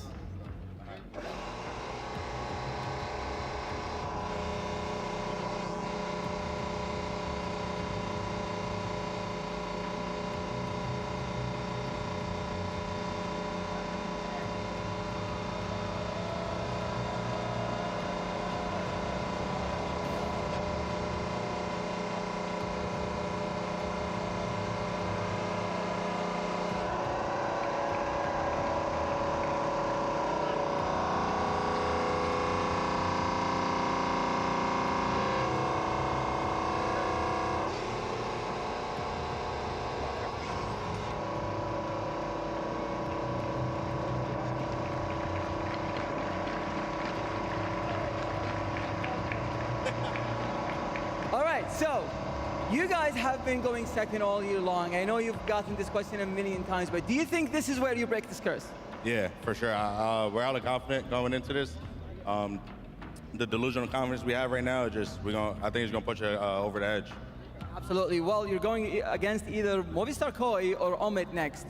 Who would you rather face? Give us anybody. We trying to blitz anybody in the tournament, so let's do it. Absolutely. Well, thank you for joining me for this interview. Let's go to place for our loser interview. Thank you, Fancy.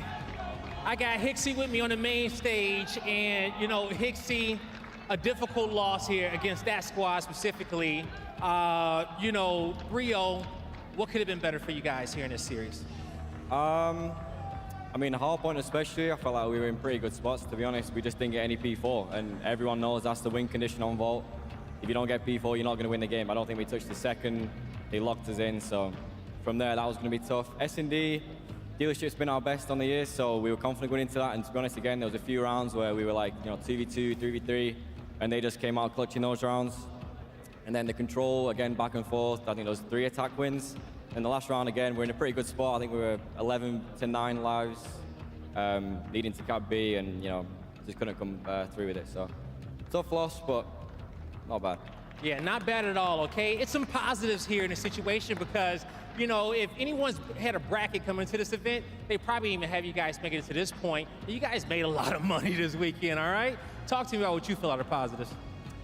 Yeah, obviously we weren't even supposed to be here. So, you know, 4 players who've been in the league before, all 4 of us pretty much have a pretty bad stigma on our name, you know, from being on crap teams in the past, and especially me with Surge this year. Obviously, I got dropped and they go to 3 finals, so that doesn't look great for me. But, you know, it's positive because we beat a couple pro teams, showed that we can still, you know, compete even though we weren't supposed to be here. So positive for us, but also positive for challengers because, you know, there's good players out there. Oh, there's definitely some good players out there and challengers for real. Make some noise for them, everybody. Now, as you get ready to go into your next season, what do you want to say just to the people that's been supporting you up until this point, man? I mean, it's crazy, man. There's a few Koi fans I've seen from the Toronto Ultra days when I was, you know, playing on Ultra that I've seen the events all the time. So it's crazy. We appreciate it. We didn't expect any support, obviously, being a challengers team. You know, we didn't expect anything. So it's crazy. Thank you. And we'll see you soon. All right, you heard it from me and Hicksy, everybody. Chris, take us away.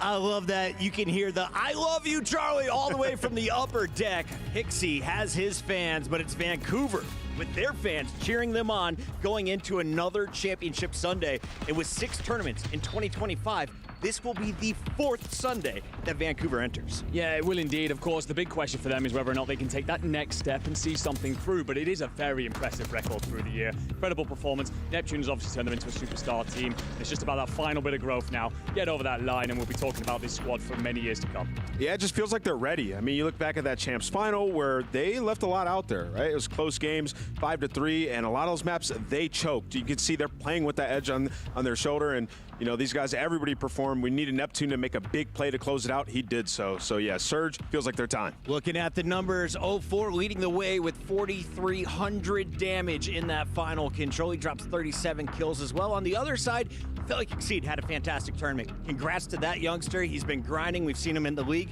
Great to see him landing in a successful spot. $80,000 was earned by 5 Fears, and no one saw that coming. Yeah, nobody saw that coming. And they beat 2 pro teams here, right? So they had an incredible tournament. And as you heard Hicksy say, like, they weren't even meant to be here. Carolina just didn't make it, so they got the spot, and they made the most of it. We saw big moments from Fire, and as you mentioned, we also saw Exceed take over in a couple moments. All right, so as we take a look back at this whole series, it was just 3 games, but walk me through, what did you witness throughout this series? I mean, I think this was just simply a case of skill diff. The Vancouver Surge are a ridiculously good team. 5 Fears, yes, it's going to be tough at the end of it, but you had moments in those matchups. I think Hicksy was very open and honest in his interview there towards the end about how those games went. Could have seen a couple of close situations in that hard point. Maybe we talk about a different story, but at the end of the day, you're playing against one of the best teams in the world, and quite frankly, they're just grinding you down, as they so often do. Yeah, I mean, it was super close in the hard point to kick things off, right? And you heard Hicksy say it. It's like, if you don't get P4, you don't get the money hill, you're going to lose. And right when I saw Vault on that map number 1, I knew Surge was going to get off to an early hot start. Yeah. They dominate that map all year long. And, you know, 5 Fears is a team where they don't have as many reps as Surge do, right? And you coming into the map veto process, like, we don't really have an option. Our best map has been Dealership Search. Well, we got to go toe-to-toe with Surge on it, which has also been one of their better Search and Destroy maps, and it results in a 6-1, right? So Surge just the better team, and you know, for 5 Fears, they made it far enough. Is that the most dominant Search we've seen in this tournament? I don't think I've seen a 6-0 yet. So this 6-1 is a statement being made in a playoff bracket. I unfortunately did cast over a 6-0 between Breach and Falcons. It was depressing, but TJ's 0-8. Yeah, that was we tried to omit that from memory. That was not good. But yeah, 6-1. It was relatively comfortable. There's some moments inside those rounds where I think 5 Fears could execute better, but yeah, there won't be one that they look back on proudly. Yeah, I mean, you look at this control, a lot of opportunity as well. I mean, they were blending them. They had them in the trap in the final round if you're 5 Fears, but you just, you know, go 2 down at the wrong time. Neptune gets loose, and that is what Surge has worked on this last couple months. It's been their control, and it's in a good spot.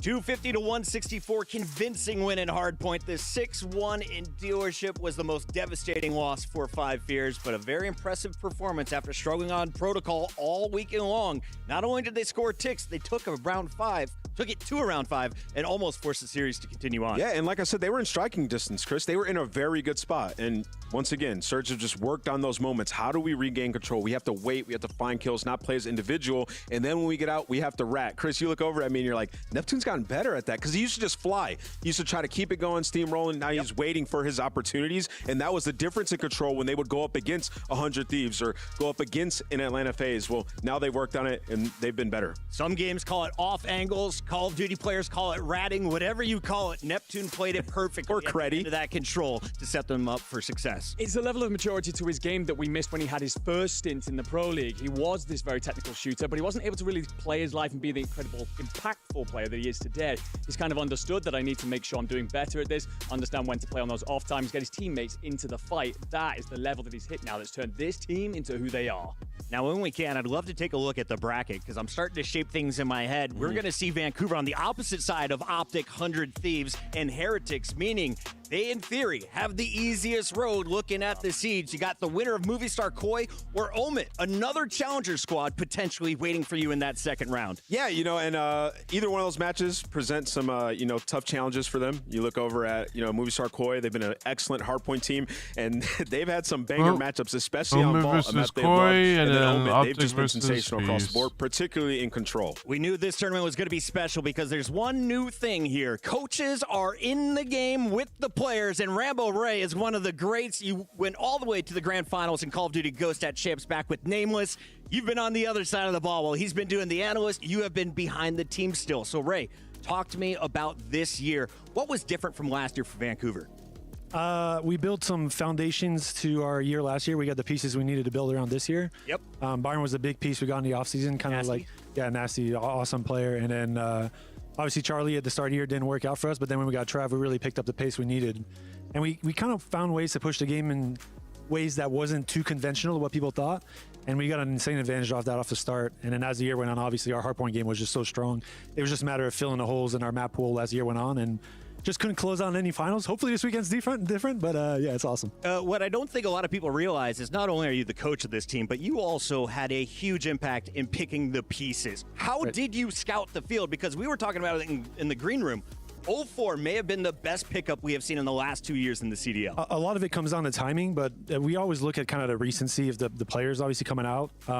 In a funny way, the thing that stuck out most with 04 back in the day was he's a sub, but he wasn't using auto attack sprint last year when all the other players are using it, and his movement was just incredible. His flow was just solid. And he's a new guy, and I love having new guys on my team.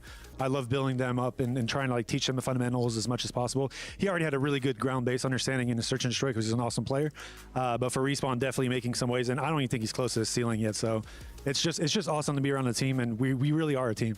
Well, talking about that ground base, I mean, 04 comes out there and in his interview and he says about the selflessness that's in this team and how they're all playing for each other. How do you as a coach cultivate that and make it so that this team is, despite the impressive performances, not allowing ego to take over and being a team unit? Yeah, no one's playing for just a KD on this squad. I mean, Nameless has been around me for a long time. I don't accept that at all. If I see you playing for stats, the only times I'll get mad is if a player is actually playing that way. To me, it's play fair to win all day, objective first. Think of what's going to help your teammates. It's how you succeed. It's how you find consistency. Obviously, you need to have skill. Nonetheless, you need to win gunfights. It's Call of Duty in a day. But Rambo is definitely correct. If you play for stats, then what are you doing? Players to flourish. So teamwork comes first. If you don't have a team, then you're really just asking for 50-50 gunfights. And we know all these players are talented these days in COD. I can confirm that. When I first joined, we were teaming. I was kind of playing for kills a little bit, and you snuffed that out immediately, and I had some development. So it's been awesome to see you with the new guard doing so. I wanted to ask you a little bit about this team and the progression throughout the year, right? I remember we talked about after your first finals, they had a fear of names and kind of hard stop by the top teams. You guys have completely broken through that. We've seen teams in the past not be able to do it. So talk to me how you did so. We've had so many chances at it at this point, Fair enough. I don't honestly, everyone says names. I mean, to a certain extent, you probably it's hard to tell when pressure comes down to players. I think honestly, it's just a map pool and specific team matchups that we just had a hard time. Even when we played FaZe in Major 2, we played well against them online. We had good scrims against the majority of the teams. It's just we had kind of little holes in our map pool in the finals, and we just didn't win the maps that we should have won, that we were playing well at the time. And Thieves obviously just an incredible team. So I think it's just more so a matter of us building our game up and all these guys getting the experience as the year went on in these finals. I mean, I think anybody can attest that when you get to the finals of a stage on a big stage at any point in time for the first time, it's hard. The second time around, even though we got forward again, the maps were way closer. Right. And then in the finals, Optic was playing incredible. And all the games were close. So it's really the protocol. I still have nightmares about that one. Follow up on that. The control has been something where we feel like you were control away from winning a championship. Control looks so much better. And I'm noticing the way 04 and Neptune are playing. It's a bit different than earlier in the year. They're taking their chances, but then tailoring it back when they need to. How did you get them to do that, or was there a breakthrough that they just had individually? So the meta has actually changed because of the new spawns since since champs. So things have changed a little bit, which in my opinion has helped us because it's kind of made things a little simpler off the start. Shout out to my man Steve Online, who's been helping us out coaching. I didn't have an assistant all year, and Steve came out. Vortex, for those who don't know who he is. Steve Vortex. Steve Vortex. Love these super awesome guys. So shout out to him. Definitely a coach to look out in the future. But yeah, no, he's been helping out with kind of like helping us with things that have changed because he played all year and they played on. We were still playing on Major 2 patch all through champs. He played on the patch before, so I felt like, hey, this is perfect time to get some help on this. Have an advantage on teams. Maybe they're going to take the time to learn this. I got a guy who knows everything right now coming in and teaching us the ropes. So again, it's been smart moves. It's been awesome to have him around, and again, big shout out to the man. Rambo Ray, your brain is too big. Unfortunately, we have to let you go back to your team. Can I say one more thing? Before I say, coaches on stage, most fun I've had coaching in the 5 years I've been coaching. The stress is so much better. I don't think, again, the impact that we have is subtle. It's not a huge impact. Yeah. But I think seeing Clay, like having the vibe, seeing all the coaches, the legends be behind the scenes, I think it's awesome. You're in the trenches with them. Ray, did I have a good idea this year? It was great. Did I have a good idea, guys? All right, with that said, we got to go to a break. Why? Because the next two teams are ready to take the stage. We'll find out. Can a challenger squad in Omit cause another upset? It's been a crazy weekend. See you.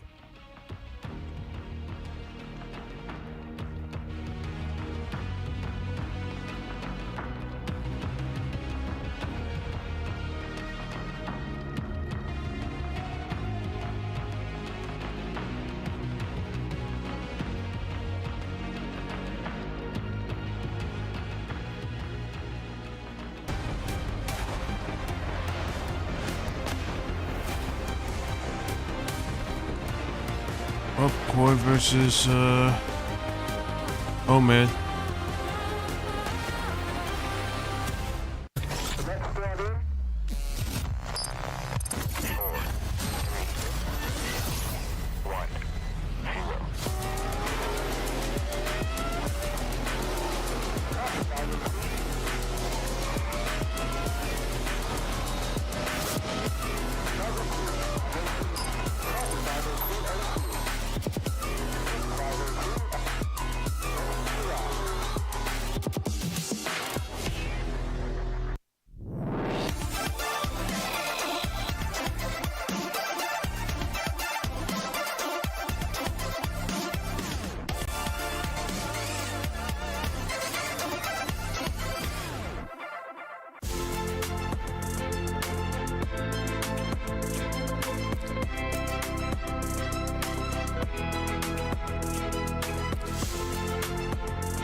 We have challenger players going into this tournament.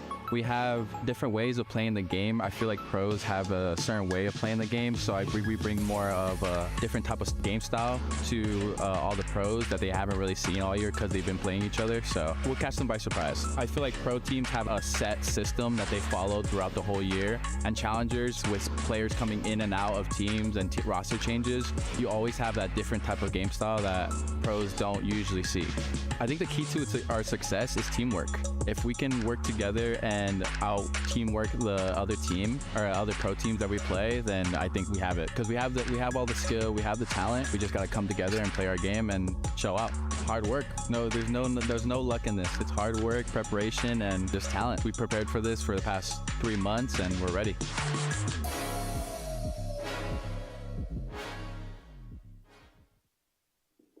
It'll be interesting on what happens. I feel like if Omits play like how they played yesterday, I think they're gonna be unstoppable against Toronto, or aka Koi, but we'll see what happens.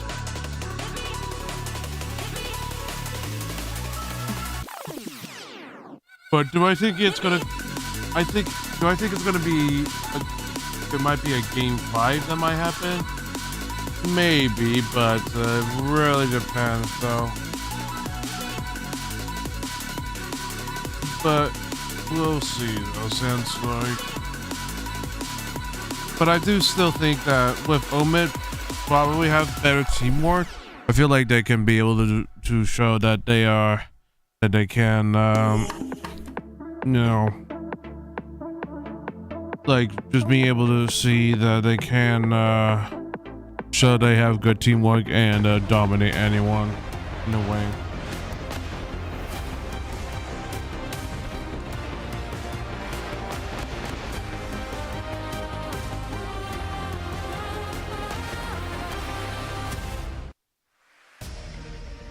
Here's a look at our Jamil Motorsports arrival cam. You can see Vivid leading an omit squad as the former pro looks to lead 2 rookies to success. On the other side of the battle, Abe, in his first appearance for Movie Star Koi, has lived up to the hype as it looks like the boys from Toronto know how to find success regardless of who their fourth is. We welcome back our analyst, Enigma, alongside Ali and Nameless. And I want to start with you, Enigma. This is a huge opportunity for Omit. You know you're going to play Vancouver Surge if you can get through this series, but Movie Star Koi has been a juggernaut all season. Yeah, this is going to be a huge test for them. Not that they've already not had to overcome some of them, having beaten out FaZe, of course, but it is going to be a huge moment to see if they really do step up against what is a huge Movie Star Koi roster. We know the talent that you possess in this team. Taking a look at this roster, Movie Star Koi was able to find success, but they weren't truly tested by the best. The Falcons were able to have some close games, but it looked like when they needed to, this team was able to just push their opponent down face. Yeah, they've had the easiest road so far, in my opinion. I mean, you have to go up against Falcons and then Breach to make it in. That being said, in the second match versus Breach, we saw Abe in what they saw in him, right? Because you wait for those pop-off moments. He performed really well, Allie. He did, especially in the respawns. I believe he was 31 and 19 at the end of one of them. So that's the Abe that we're hoping to get today, right? Because that's the Abe that's going to get them through this bracket because they were looking for that extra fire powder. And even if they don't get it from Abe, they're getting it from Kleenex in his new role. Now, I'm looking at this screen, and some of these players are said to be playing for KDs. Others are playing for the dub. How does Kleenex play with a 1-2-5 and a crazy that flex Peg has 1.2. He just does what he wants. I mean, he just has control now, right? Because he can pull out the AR, he can pull out the SMG. And unfortunately, his team gets eliminated. We're going to see him at his best. Kleenex has been a menace in this tournament so far. But on the flip side, you know who else has been dominant? It has been Omit, man. All these guys have just been playing at their best. Omit is ready to go, and we caught up with Joe Deceives, who's looking to lead the way on the other side. Here's what he had to say. What's up, everybody? Blaze here with the one and only Silverback Joe as he gets ready to play a big matchup on the main stage against Omit. Now, Joe, I got to ask you first. You had a day off. Did you utilize it correctly? Yeah, of course. You know, I rested up a bit, slept in a little bit. You know, had a one spin. You know, just make sure we all rest up for like the bracket for today and tomorrow, obviously. So yeah. There you go. All right. So that rest is gonna go a long way because this Omit team in which you got to play, they some dogs. All right. We saw them take down the defending champions for Call of Duty here at EWC. Were you surprised to see that? Yeah, I was definitely surprised a bit, but like I knew how good that team was. You know, we scrimmed a bit against them a bit, so I know that they're a very good team, and you can't take them lightly. So yeah. Yeah, nah, you definitely can't take those boys lightly, okay? They definitely showed it out there. Now, getting more and more practice in with Abe, all right? Your guys' play style is starting to form. Do you feel like that you guys, have everything it takes to really go out there, especially with the 3 SMGs, and really take these boys down? Yeah, 100%. I think the biggest thing we've lacked, like as a team before picking up Abe, was our pacing, which kind of stumped us from winning events before. Yeah. And with Abe, the kid's super talented, as you saw again, especially in the Boston series. Yep. And our pacing is top notch now. So yeah, I think we could take it all the way. But first starts with Omit. So yeah. Yeah, starts with Omit. Yo, it's gonna be an amazing series. Do whatever you can not to have your key crushed on this wall, Joe. All right? Yes, sir. Best of luck to you. Thank you so much. That's Joe Deceives playing under Movie Star Koi, the Toronto Ultra superstar. Look for him in S&D. On the other side of this matchup, we have Omit ready to go, and we caught up with Mac about his thoughts. What's up, everybody? I'm here with the one and only Mac as he gets ready to melt the competition yet again. Mac, did you get some rest last night? You ready for day 3? Yeah, I'm feeling fully rejuvenated and extremely confident coming into this match. There you go. And I know that confidence has to be high because as you see the key wall behind us, that was a big key in which you took down the defending champions last night. Do you feel like you guys maybe leveled up after that win or reached a new tier as a team with your confidence? Yeah, I'd say so for sure. We were already very confident coming into the event, but definitely beating a team like FaZe, well, we should have beat them twice, but closing it out in that last match definitely gives us an extra level of confidence. And very few people can you know, push them the distance and come back and beat them again right away. And so you guys show consistency, showed a lot of resilience in that series as well. But you're gonna have to keep that up because you're going up against another top team, movie star Koi. You know it's gonna be 3 SMGs running at you. They're gonna be trying to up the pace of the game. How do y'all plan on slowing them down? I mean, just keeping our guns up, playing our game. We're not really too worried about them. We feel like we took out one of the better team, or a team that's better than them at this tournament already. So as long as we stay composed, we shouldn't have anything to worry about. All right, yo, you heard it here. Yo, Max said they're gonna stay composed and they ain't gonna worry about nothing but their own game. They were saying this Omit team has been playing together longer than their movie star Koi opponent. With Abe filling in, he could be the player feeling the most pressure on this stage. Where can you alleviate some of that pressure knowing these are the maps and modes, Ali? I think maybe that vault is an opportunity. We haven't seen Omit play that just yet, and Toronto is the second best control team we have in the building right now. So for the side of Koi, you're looking at that vault in the map number 3, but even in the map number 1, Toronto Ultra, they love this map, especially going towards that P4 side and those early rotations. So Omit's got to bring their A game. Yeah, I'll agree with the map 1. I think for, you know, movie star Koi, they have a good opportunity there. The control though for Omit, like we've been hearing, they've been playing on this patch. They have looked unbelievable. They dominated phase of control both times. 20 seconds, so I need the team and the map count. Hit me. Omit 3-2. I'm going with. Game 5 Omit. Ali? I'm going game 4 Koi. Yeah, I'm going with game 4 Omit. Game 5? Movie star Koi, Kleenex for tournament MVP. Are we right? Are we wrong? Let us know in the chat. It's time to go to the stage. Well, let's see what happens. I still believe Omid can do this. I still believe that Omid have a bit of an advantage in terms of teamwork, but both teams are good. It really just depends on how they play, how both teams play in the maps and modes. So we'll see what happens. We'll see what happens in the first and second maps. So and if it goes back to back, if it goes neck and neck, then we know that they both teams are definitely going to be hard asses, and they're going to be it's going to be tough for both teams to for both teams to be very dominant. But we'll see who comes out dominant first. If it's Omid, then it's Omid, and if it's Koi, then it's Koi. So we'll see what happens. I do still, like I said, I still believe that Omid still have this in the bag, but we'll see what happens. We are. It might go to game 5. So through play day 3, locking in semi-finalist teams and shattering dreams. Literally, this is the halfway point of the match day 3 here at EWC. It's Call of Duty Black Ops 6. Absolutely, 2 teams are already waiting in the wings. But next, who will face the chop and who will come on top? Because 2 more keys will be crushed before the end of this day. Absolutely. And look, we've talked a lot about the money. A win here to lock in that semi-finalist spot gives you $120,000 of the 100 and 1,000. Well, hold on a minute. Let me put this out. It's a lot of money. It's a lot of money. No, wait. 1.8 million up for grabs. And of course, club championship points, which I need to talk about because all throughout EWC, clubs are stacking up as many points as humanly possible to be crowned the best club on the planet. So every win matters. Absolutely. So there's nothing left to do now until we call out the team. So first, these teams have topped their group in a fashionable way, and they are on fire coming to playoffs. It's Movistar Koi!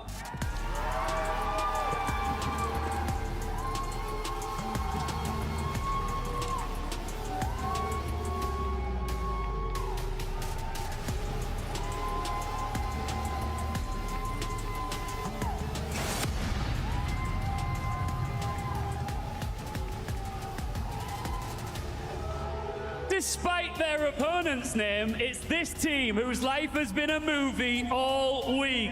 The show-stopping, giant-dropping Omids!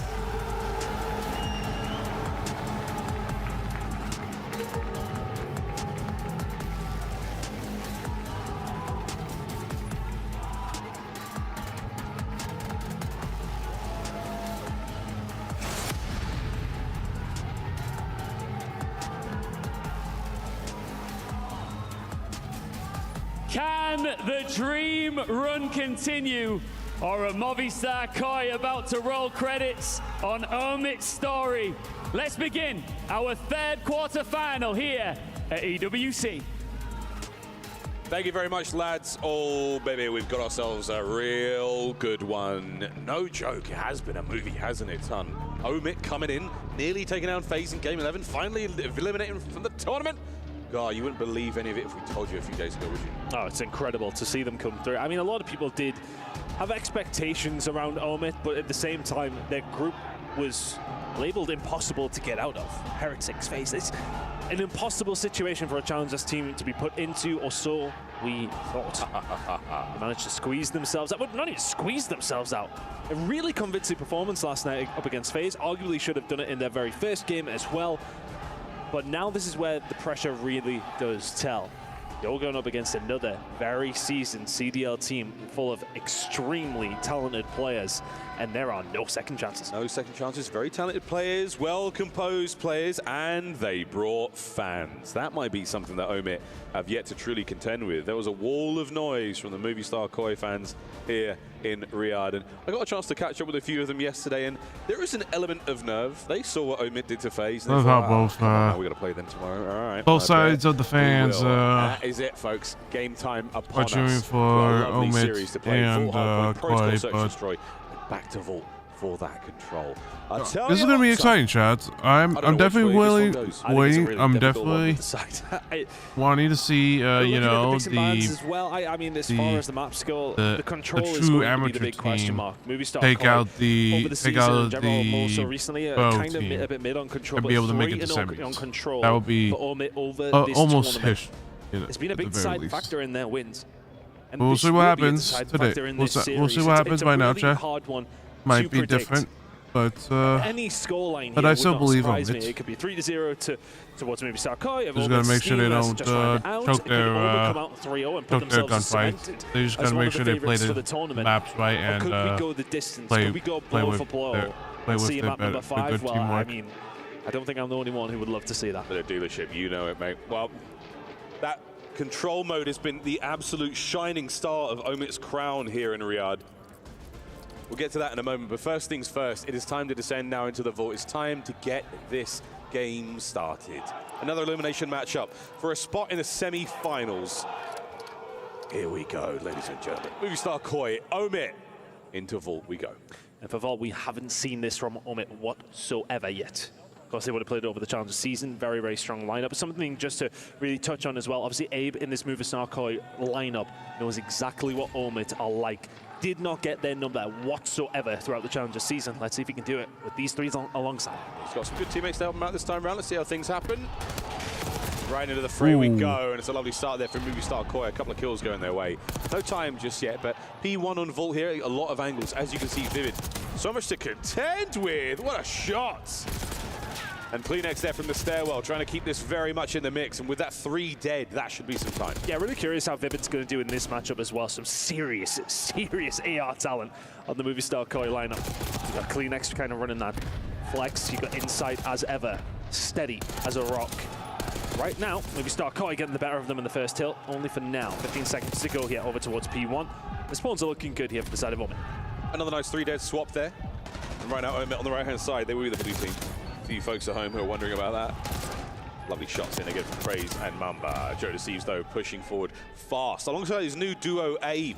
And a wonderful approach now towards time. They've got to contend with a couple of players here. And Abe, one problem solved. The second gets the better of him. Max going to fight his way towards hardpoint. We're going to see Insight getting towards time for a second. Insight holding tight as well as he can. Kleenex here to pick up the pieces. Shot's not quite as crispy as Toby would have liked. And there's the break going to come through unless Abe can do something special. Spawn still towards the back. Might be a split for one player potentially. Not all still towards the backside. This is a hard break now a little for slow start from Omit, but it seems like interesting Blue spawn scenario Koi is definitely taking advantage of the slow start and slaying the shit out of Omit. Go here on the dreaded P2, and a wonderful chunk of time accrued from Movistar Koi. Yeah, I think Omit could have probably done better with that hold there, but at the same time, I think the spawns maybe caught them off guard a little. Or 11 of that. Looking like that final 15 is going to go over towards Movistar. As we make our way over towards P3. Abe caught on the cross. Craze, Mac doing well, and Mac is just I feel like he's just been having a steady away map and then bang, 3-piece. Like, and you just drop a couple out of nothing. He's making big influential plays. We're waiting for the max 3-piece. We're owed one so far. As reliable as gravity he's been this tournament. Nice 3 dead once again. This is Insight all alone. Managing to get by here and playing this one very, very safe. I love this out of Jamie Craven. Again, trying to maintain that left-hand side. These 2 buildings, power positions. Oh, the big win there nice from shot Mamba. from Mamba. Down, and that is Movie Star Koi, top right-hand side of the map. Yeah, that's tough because you expect the rest of Movie Star to be able to at least trade a couple of kills on the side, and then all of a sudden Insight's in a good spot. Has to challenge, make something happen, and does fall. Nice hold from Omid, though, over towards a typically mixy P3. You get yourself some decent time. Shots are all over the place. There's Vivid. Or you would like one more in the Insight when you're there. Great teamwork. The bait was there. And all that time accruing hardpoint.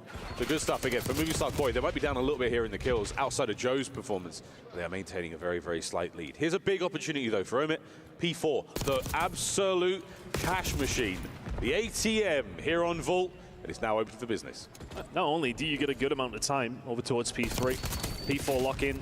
It's very, very solid. Kleenex started 5-1, now sitting at 6 and 9. The flex roll not quite going to his advantage so far. Not the first half yet. Over on Vault. Mamba up towards the top side, trying to watch the cross, but the push is coming through from Movie Star Koi on the front side. They've slipped by and they've slipped in. Oh, Mamba in the middle of clean up that next one there on a Joe. Teamwork is there, so happy to see it. And to the point we go once again. Vivid right over the top with immaculate centering on that player below. It comes Insight around the corner, but again, you got to look all over the place now. Abe helps find the 3 dead. Opportunity now for Movie Star Koi to run it up. They're both playing good, I'll say. Movie Star have done extremely right now, well. Koi is just outslaying the other team, so so right now Omid are in a little bit of trouble right now with the slaying power, but it's hard to bar against them. The scoreline's good, the gameplay looks good. Let's go for a quick Bravi listen in and see how it sounds. Open up the trade team, Tommy. I'll be control. Lion and be control. Give me a sec. On top of Lion, Teddy. All right, he went subs. There's one out P3. There's one out P3. Let's go P3. Okay. I just want to open. P3. Close. Max close. Yeah, and open and close. Recent match. And missing Mamba. Open. Watch out, Vivid. Two open. Two doors. Both sides. Open. Double close. Close. Arc close, baby. Close. Close. I need it. I'm getting it up. I think he went pull. Yeah. I'm turning my ball. I have your dubs. I can call. I said a ball, crease. In dubs. One shot open. Two dubs. Out P3. Hit con. Close that. Con, Joe. Con close.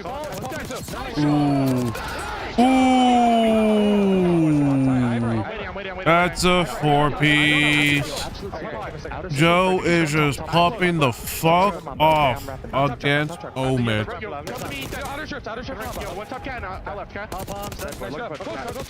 Nice, Jamie. Let's go. Hit once. There's in the window. Let's fall back house again. Yo, cat, back, one shot. Lobby weak, great, one shot. P1 and cat. Okay, top cat, one shot, one lobby, cat. Ready, one more cat, close. That's on lobby. Hit twice, lobby, one time. Okay. Fight for this guy, cat, lobby. He's P1, he's playing off P1. Okay. Stop back. Close, Mamba dead. Nice, out of pump. He's lost time. He's close left on time. Yeah, out of bomb still? Yo, I don't see time. Single. Shot at bomb and backdoor. Single ran up. Backdoor really big crazy. Okay, backdoor still and one on YouTube. Okay, Joe, we're going to have to ask you to calm down, sir. 28-11, the spree's ridiculous. And it's showing the score as well. Movie Star Joe has like I mean, that 4-piece in the middle of the map is outrageous. I mean, look at the center. It's absolutely ridiculous from Joe Deceives. 29-11. And we are only, what, halfway into P2 on the second rotation? Incredible work, and it's a pace that he's going to struggle to keep up from, but that is outrageous from Joe Deceives. Yeah, perfect quad feed there. You don't see a whole lot of them here in the professional Call of Duty world, but that one was an absolute treat. 29-12 still. I mean, Abe's feet are up at 9-16. Chilling. Boys are putting in all the work they can. There's no more kills to be found. Insight doing everything possible there to maintain presence on top art. It all drops. And now back at it we go. Movie Star Koi have been here before. We have seen Omid hold them at bay. Great spot to be in there was Vivid on the bottom side of the minimap. You could barely see him, but that cut-off kills, those were certainly helping on the approach. But here come Movie Star Koi once again across the map. Yeah, trying to find a way through, but you're right. Omid had a good amount of time soaked up over towards P3 on that first rotation. It resulted with the spawns at P4. Could not hold them, but they've put themselves in that position again. And if you can manage to hold that down, there's some really good time to be made. Movistar have managed to find a way through, but Omit, not too bad at all, picking up that time over towards P3. That Joseph, how are you getting these kills? How are you finding damage? Joe! What in the world, man? 32 and 13. He's looking for a few more. And you give him a chance, he'll probably got those as well. Oh my goodness, he's just put the pressure on Omit though. Now they're spawning over towards the middle of the map, 2 towards the back. Movistar trying to make a bit of a squeeze towards his backside. AR's out now, 34 and 14 from Joe Deceives. Just stay on board with Joe. Just show me Joe. Where's he going? Even if he's in the hard point, you know he's going to find a kill or two. Perfect spot to be in right now, again, for Movistar Koi. Unreal. Omit now, we test their brakes. Can they find their way towards the hard point? Middle of the map coverage right now, as the rest of his squad are all over it. Here comes the first contest. There's going to be a man on the left and a man on the right, and right in the middle, stuck is Joe, and now he is safe. His teammates performing admirably. Movistar Koi, full control. Yeah, Omit have really been struggling on what P4 and P2 specifically. Other than that, the Mixie Hills, yeah, okay, they're keeping it in amongst it, but when Movistar are finding these breaks, they're finding these rotations, they are punishing them big time. Jody Thieves, we'll check back on him later. He's done a wonderful job there to accrue a lot of points. Going to hopefully get himself a Hellstorm. Fun to see that one. But again, for Omit now, first rotation, not been superb. They've got a little bit of pace to get back up to, and now Insight, 21 and 19 for him on a 5 spree of his own, halfway towards his streak, and this is starting to get dicey. Incredible work from Insight. 6 in a row now. The rest of the team just doing their job down low. Movistar Koi are starting to ascend. 15 seconds away from hitting the 200-point mark.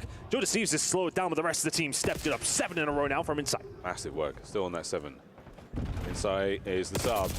Can't get that live. That's going to be 3 dead, so huge opportunity now for Omit. Get some of that time. The 4th man down. Bad news for them, though. Koi spawn exactly where they want. Number 7's going to have a big old fight in a moment. Trying to contend with these players towards the back. On with Craze. Lovely first. The 2nd man not going to be there, and he runs out into a bit of trouble. So Movistar Koi still with a good spawn. No, it's just a Slayer. He's just killing people left and right. He don't give a flying fuck if he flies in. As long as Clean gets Joe just gets the kills, I don't think there's anything to worry about from Koi. It's another immediate flip. It's another massive turn. Movistar Koi can't seem to make mistakes at this point in time. Mamba has an opportunity. Oh, and he's managed to catch one on the flank.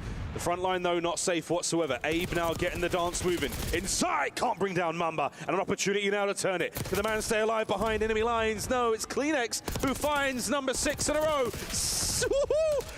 Toby, 7. The gunnies are certainly hot. 2:15 and climbing. Everybody from Movistar keeps taking their time just to pop off. Joe Deceives on a 40 bomb. And 25 seconds to go here over towards P2. They can't quite win it here, but they will be within touch and distance if they keep playing like this. Insight, SMG out. Is it his turn for 4? Not quite. But Movistar Koi, they are not far away from map number 1. Joe holding it down. The challenge there, perfect stun, slows him. Hey, finds 2! And with that, Insight battles his way out. Pressure now on towards the 3rd point in the set, and Insight's all over it. Joe Deceives hasn't had a kill in a while. He's really slowed down and is 40 and 19. Goodness. Incredible work from him. Don't forget the 220 in time as well. Ridiculous play from Joe. Starting to pick up kills in the middle of the map, but this time around, do Omit have this control? Mac needs to find something. Spawns there for Movistar Koi are good for P4. We may well not see it. Oh boy, Koi are in position. This is going to be the hold. Final, 11 points for the win.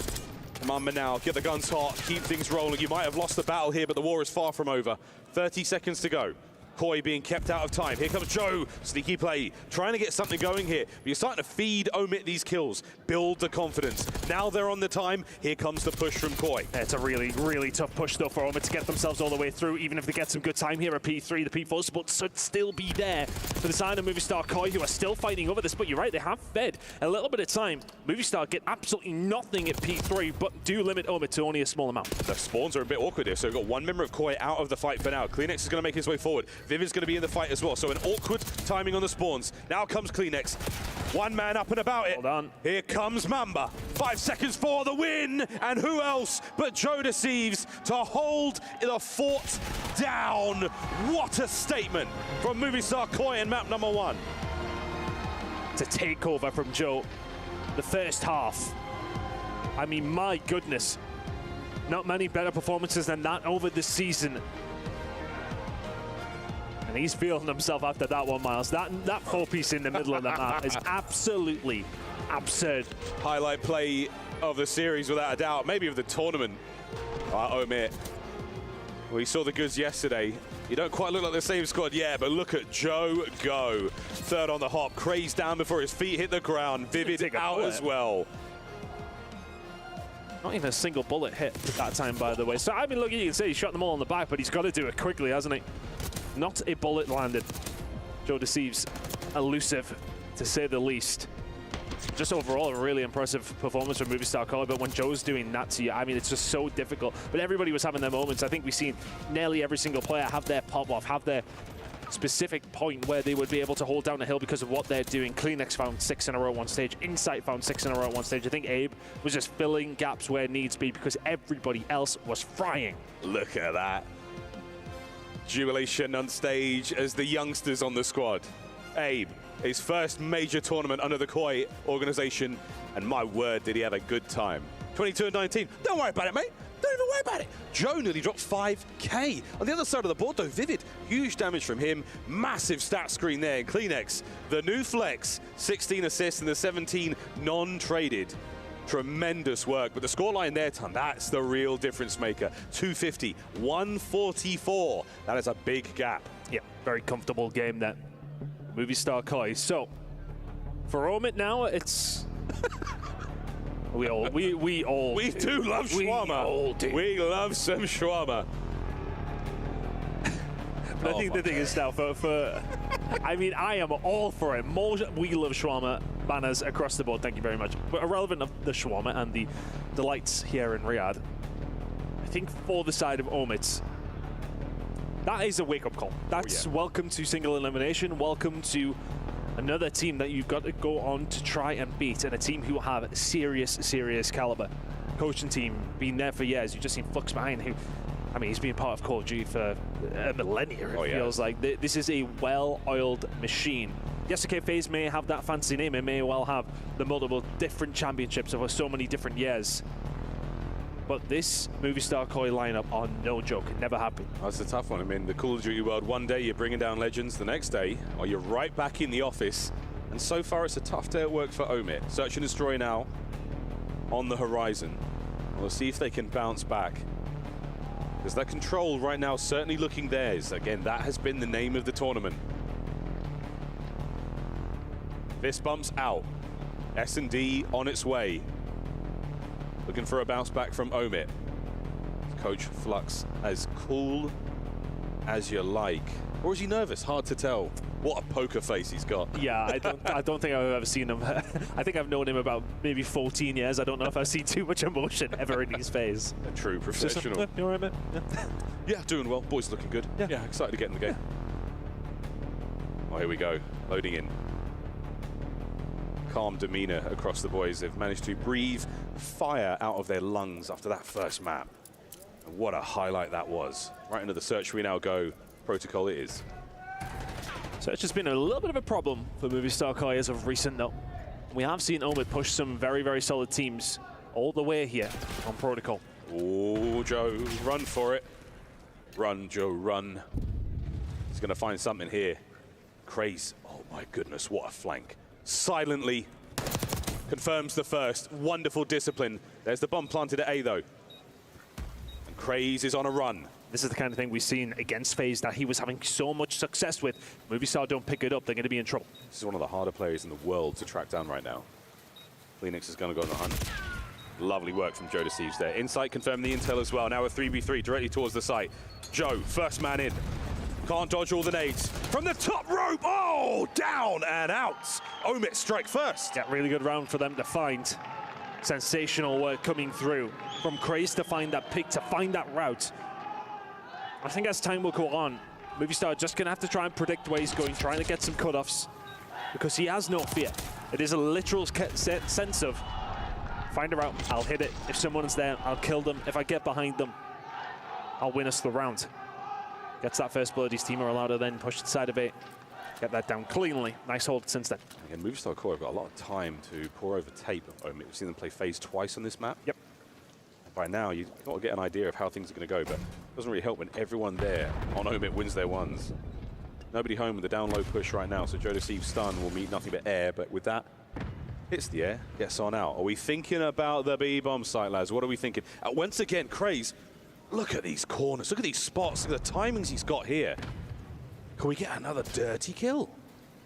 I think you heard Simp talking about it when they were going up against Omit, specifically in this map. As soon as they started running them, stopping Craze, finding these lines, then that's what shut them down. Inside's going to find him. And they have been very, very patient about this movie start. Haven't rushed into anything, but it has worked. That bomb is down, 4v3. Yeah, well, not having the man advantage right now is not ideal. So Max looking to cause a bit of discourse here. Oh, I love this play. The stun check does connect. Insight might send it.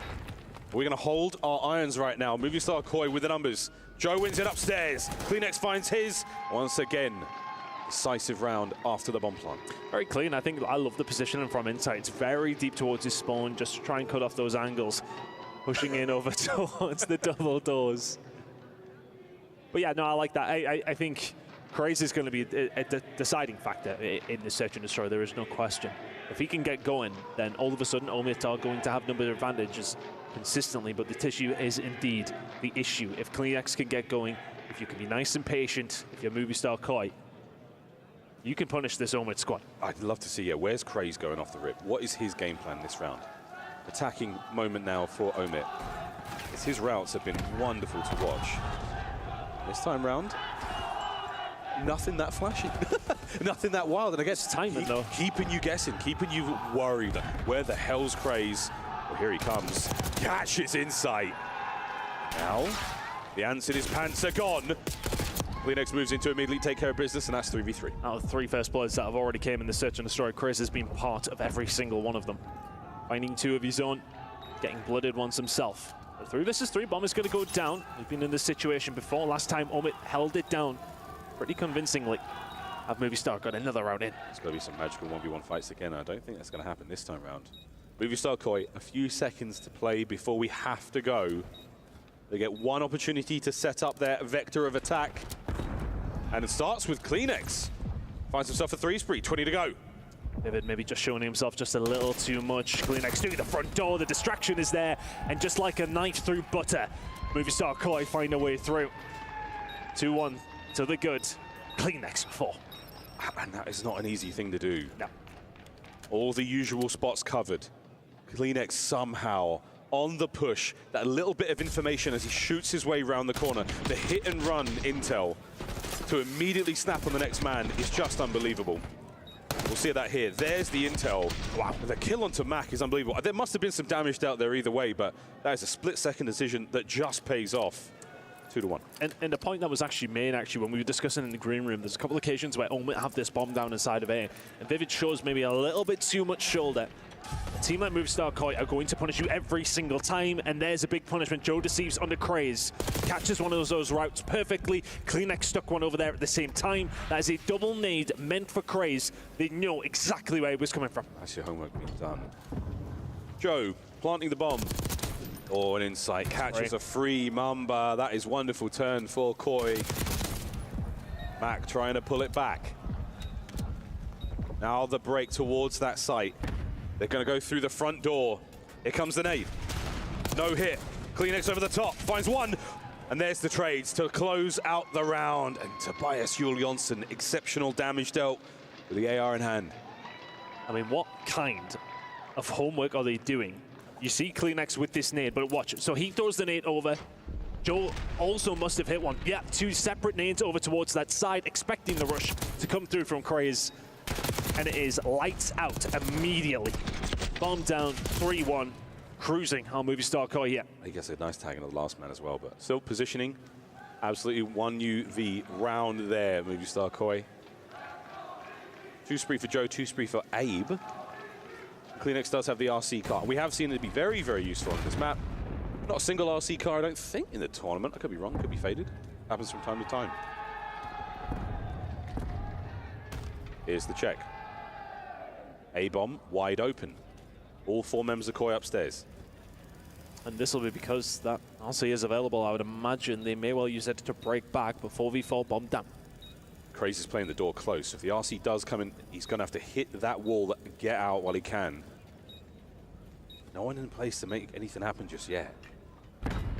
There's players from up top for Omit, so I love the setup. Mamba's going to be able to strike a little bit later. Here's Vivid, first point of contact. Burning through the clock, but wait a minute. Koi are in. Mac now trying to hold it down alone, and he can't. You've run out of time, you've run out of space. Kleenex now staying alive. Wow. And it's all done. Koi on the retake. A fractured setup from Omit, and they could not capitalize. Well, there must have been a gap there because 2 players just pushed through the double doors absolutely for free. Abe gets in, finds a few. But it's all about the trades. It's all about the baiting for each other. Movistar Koi looking like a well-oiled machine here. But yeah, that was crazy the first to fall. But how have they got through so easily? I think they've been asking a question of where Mamba was. Was he able to hold it down? You can see he finds a kill there from, well, pretty much the B control point. But where was he when those 2 players ended? That's the questions that will be asked. He had a play by Tower at one point. Vivid was sort of towards back grannies. 5-3 for Abe right now, and that is close enough. Yeah, given the bomb, close enough to the Hellstorm. That's going to open up the B-bomb site to a lot more options. No damage, no assist, no nothing, unfortunately for Abe. Now he's hoping for an aggressive play here, but Omit have pumped the brakes. They're trying to show as little face as possible. I mean, the problem is, though, is that Craze is such a catalyst for them when he's finding those first bloods. He's finding those routes. He's setting them up. He's 2-5. He's been shut down multiple occasions. Movistar are ready for it. So how do Omit adapt? What do they do differently here to stop Movistar basically running through them? Because that's what's happening right now. It doesn't matter what setup you have, they're finding a way. It doesn't matter which bomb site you prioritize, they will get the bomb down. They do not have the answers for the questions that Movistar are asking. There's Mamba, he's been spotted. Kleenex, eyes on. He was a pixel in the distance. Bomb now making its way. We are committing to this. It looks like a big door here. Mamba, first blood. That certainly helps proceedings now towards that bomb site. A still the target. 30 seconds on the clock. Uh-oh. Found a route. Give his position away, then may well just drop back down over towards Abe. They can find Maki is pretty much on his own. And there is the Hellstorm from Abe. A silver lining to a round, even if you don't win it. Get us another. Gets another. The clock's ticking now. Last man Craze. Mamba now pushing for this one. Here we go. Abe. Did he get the timing? 0.3 on the clock. 1v1. Information will be limited. But Omit need this round. Abe is looking for his 9th in a row. I mean, what a round this is. This is for the ace, and this is for map point.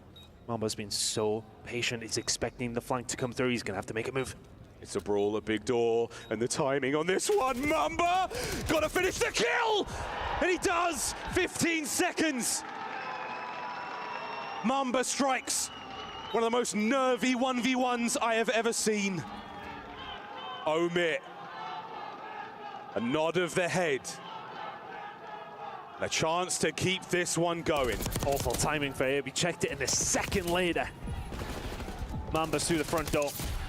Does so well throughout the entirety of the round.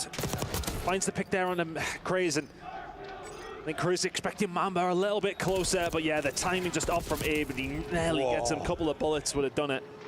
Oh, how many shoulders? How many shoulders we've seen thrown in that computer room on that bomb site this year?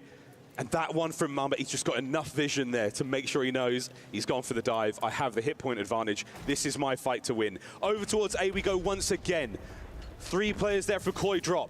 Hyper aggression. Abe still fully loaded with streaks. And only 2 rounds away from victory here in the search. Still used across the board. Just looking at B here. This Kleenex going to get caught up by Mac. Yes, he is. And all of a sudden, that rotation over is going to have to start coming in pretty quickly. Insight on his way. Vivid has read it. This is a free plant. This should be a round for Omit. I mean, Abe could get Hellstorm here. He's got an opening. You know for certain you're going to have a player. Oh, well, there's Hellstorm gone. Don't worry about that, folks. It's going to be a 1v3 right now for Joe Deceives. Are you going to check the corners? Absolutely not. Craze, again, finds a moment, and now that's 2 rounds in a row. 2 big rounds to find. I love the toxicity. I actually live and breathe it. It's all in good jest, all in good faith. Wonderful replays from this round again. Mac, that opening hit, the choke slam onto Kleenex there. And then Craze, I mean, think about his playstyle. He's so hard to track down. In the respawns, he's got this amazing ability to just become undetectable, to become a Spectre. In the search and destroys, his corners are infuriating. Infuriating for the opponents.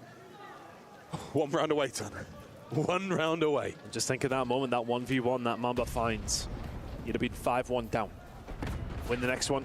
You're only 1 round away, but Insight's going to find Craze again, who's been involved in so many of these first bloods, but more often than not, it's been the wrong way around. Abe putting himself in position there, watching the flank, thinking about their streaks. Opportunity now to hit A. You've got a wide open shoulder seen, the tail end of Mamba now identified. Oh no! Or Vivid's in.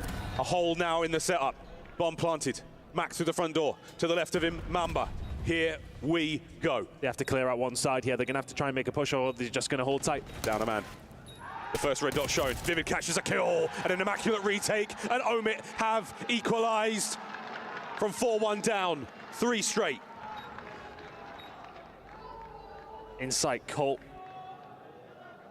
Trophy in hand, and Vivid will take those freebies all day long, and that breaks the setup immediately. As soon as Vivid finds that kill, that's pretty much the round, right? Not much you can do. There's someone coming from double door spiral, elevator side, just impossible. We've seen the 3v3 who takes how hard they are. A 3v2. Yep, that one is far more doable. 4-4. Oh no, mate. It's a tense one here in Riyadh. Protocol goes on. First to 6 for you new viewers at home. And the comeback like this as Omit have started to catch fire. It's over for Vivid. Aggression through over towards A. They're not playing scared anymore.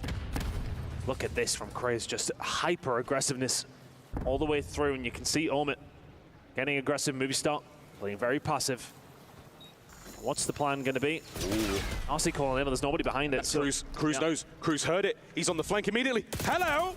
What a win! Onto Joe deceives. And now again, out. Like a ship in the night. He's long gone. The next trying to find something. It does find Mamba. So it evens the odds. He finds another under Craze, who was on the flank. 3v2. 20 seconds. 3-man hit through Spiral. Vivid, how many can you get? The damage into the first man, not enough for the kill. Wow. Now the trades, last man, Mac down, out. Koi survive the shenanigans. Map point. Kleenex finding 3 in the round. Gets the initial pick onto Mama, crossover towards elevator from Spiral. Gets out as well. Finds Craze on the flank and gets the entry. What more can you want from Kleenex? Oh. Is a shot on the Mamba. Does so well to find that fight. Dips out. Craze on the flank. 13 HP, and we'll see you later. I mean, he had 6 rounds to play with as well. And then just the melee inside the computer room. Abe gets as much damage as he possibly can. Oh, another round. Here we go. Omit on defense. Koi's attack. See, the opening nades have not been that decisive since round 2. And I don't think we've hit the Hellstorm from him whatsoever. So that is a slowdown from Movistar Koi, and I think if you're Omit, you've got to be expecting this. Here it comes. Omit are all over it. They are going to be well and truly covered. It's going to open things up at B, I wonder. Yeah, last-minute maneuver there to stay alive. Everyone forced on the inside, but again, that is intel gained. Insight straight to the heli. They sold them a red herring here. They think they're going over towards B. They may well have just got control of it. 3-man hit through the big door, though. It's a fast attack from Omit. Have they read the bluff? Here they go. Kleenex can't strike. No kills. Mac first blood. Over to Abe. Down. 2, 3. Last man. Insight. Finds 2. Mac on the defuse. Can he get in the angle? He cannot. Omit have forced the round 11. And got the Hellstorm out of them as well.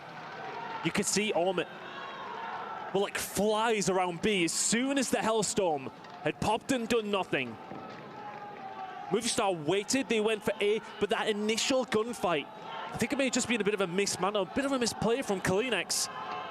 They wander through double doors, that's all she wrote.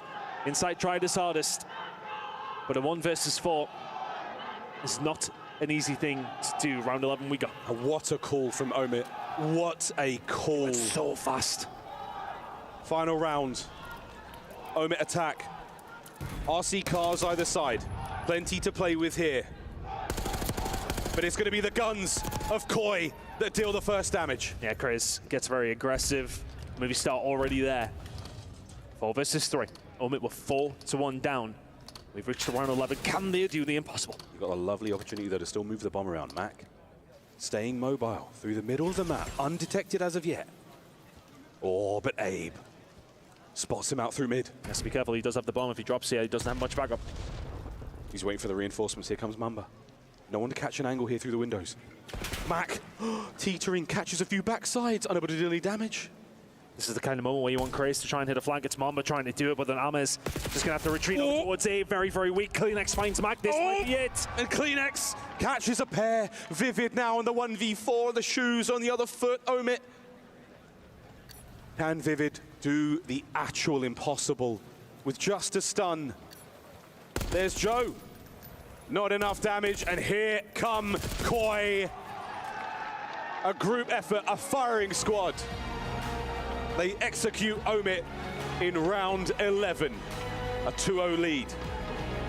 1 map away from the semi-finals. Incredible work from movie star Koi.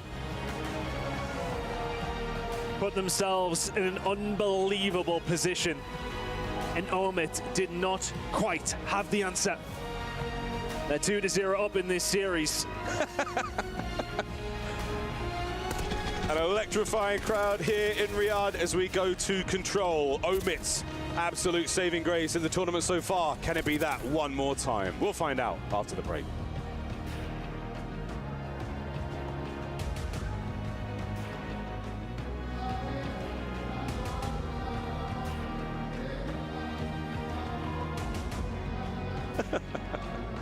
Talking so much smack, I love it.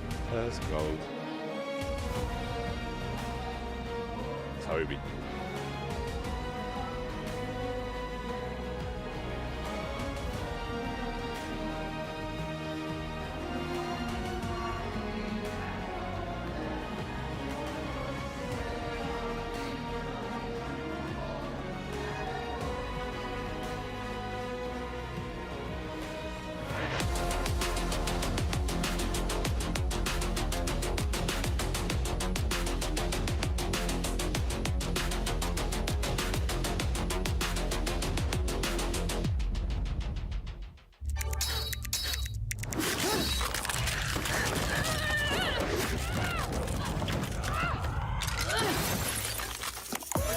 Reach your impossible. Lenovo Legion.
Holy shit. I am so sorry. I'm so sorry, chat. Oh my god. Oh my god. 2-0 for Koi. Quite interesting. I thought that only could be able to take out the pro team, but alright. Oh, so sorry about that, chat. Guess getting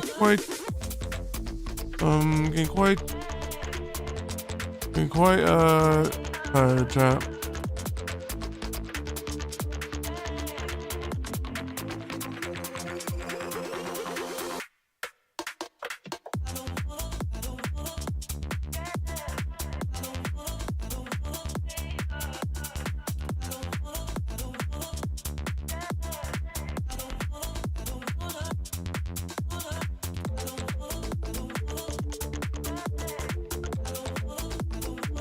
Sorry about that, chat.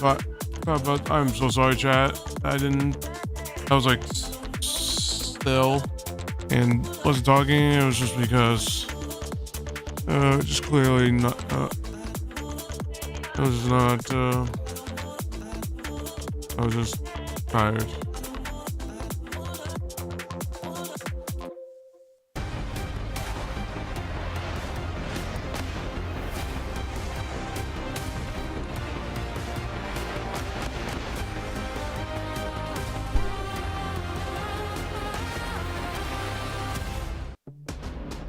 Koi up 2-0. Omit now staring down the barrel of defeat. We'll find out if that goes their way because we play Control next. What an exciting tournament it has been for them. But for now, moving star Koi after a, let's face it, quite a dicey game of Search and Destroy from 4-1 to 6-5. We nearly saw it all there, Ton. Incredible game. Absolutely ridiculous, frankly. But what we're talking about now is over the tournament here at EWC. Better start than Koi. So Omit have in a little bit of that will end immediately after this match. advantage in terms Has of been their mode. 3-0 from them. there's that, but And sensational every see what single happens. time. And themselves a 3-0 against FaZe, a 3-1 against FaZe, a 3-1 against P7. The latest 3-1 against FaZe came on the very map that we're about to load into. We will be playing Vault. As far as Toronto goes, oh, sorry for movie style goes, is, well, we've all made the mistake. Easily done. Easily done. 2 out of the last 3 times we've seen them on Vault, they have found the win. Very evenly matched. But the thing to look out for Omit, every single attacking round that they have played so far and controlled this week, they have won it. I mean, that is a staggering statistic. On a Vault, the attacking rounds, we see how easy it is to go from the A zone, drop down that little Vault sneaky door, get over towards B, start capturing that as well. Whether you're doing both at the same time, whatever you want to go for, we have seen every possible look from Omit and they have all looked good. Overall in this series now, this is a huge opportunity for Omit to get a win in this control. We'd then be going into a red card hardpoint where they made FaZe look kind of silly. And then after that, we'll be heading to a dealership S&D for map number 5, a map that Movistar Koi have won 1 of the last 10 on. The writing is on the wall for a comeback here for Omit, but they still need to execute. It has not looked overly likely so far. Close S&D, if that went their way, it's game on, but a mountain to climb still. Here we go. Map 3, Control. Can Koi close it out here? So far, the damage is ideal from both sides, but not a whole lot of love. Great job there from Koi off the rip. Both zones successfully defended there. No play towards B and Craze. Great. Finally, Kleenex. Something must have tingled there in the right spot, and he managed to find him, but you let Craze go wild like that, and it is going to be a problem. On a Mamba now by B. Plenty of map control here for the side of Movistar Koi. The rotation will come over. Joe one side, everybody else through the middle of the map. The kills, which way will they fall? Vivid, Mamba. Going the way of Omit. Craze will find another. That's 3 dead. That's at least a tick over towards B. Yeah, this is the start of something special. Watching out for those players from spawn.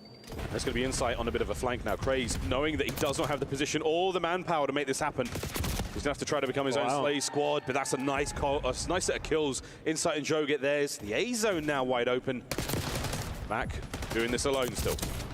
It's done from Mac. Just putting that pressure on. Insight just dipping out, just want to get some map control.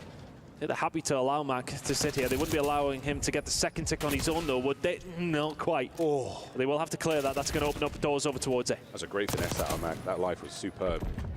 Abe on the double door patrol, doing what he can to make sure that that highway from the A zone towards the B zone is absolutely locked down for his boys. Mamba pokes a hole. Kleenex pokes right back. Nice 2-piece. The A zone could be completed shortly. There's that first bit of progress, and B still about 50% of the way through. Well defended from Movistar Koi in the middle of the map. Kleenex just lingering around, trying to help out where he can, but Chris will find 2. He was here to try and shut him down. The transition not going to happen. Gets him dealt with. Yeah, Mamba there over towards B as well. The kill is found. This is a big move from Movistar Koi. They find a good few in a row, and that's map control entirely in their hands. Sensational. Final 30 seconds.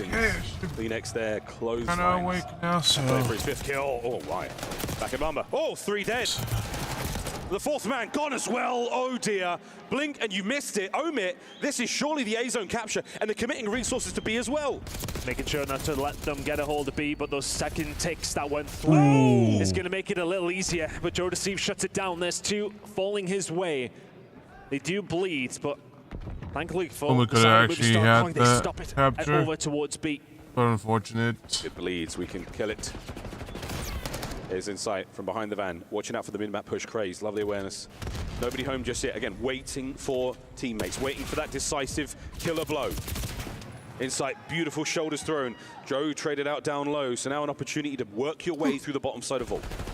Omen doing a really good job of just keeping players alive, but the problem is they now have no respawns remaining. Chris can't finish A by this. Only one shot from Craze. Probably slow this one down. 9v3. It's not a lot of lives for our defenders, but Joe Deceives. The takeover continues here. 8-8. The last two have been fantastic. The last two lives here from Omit, and they will lose their first attacking round of the tournament. Shots from Joe. Can't take them all down, but by God, he tried. Round one goes to Koi. Really solid round as well. I think, you know, that 1-4 dead that we did see from Omit, they managed to get a hold of A. Did some really good work over towards B, especially early on, which did set themselves potentially up for some success, but not quite able to batter the door down. We start very, very strong in their defense. Always seems to have somebody lingering around that can pick up the pieces where it needs to be or slow something down. Playing your life in control is paramount, and they did it so well throughout that round. Yeah, it's great finessing here. I mean, staying alive in situations that would otherwise seem impossible. Maybe the odds are against you. Maybe you've got no cover to play with.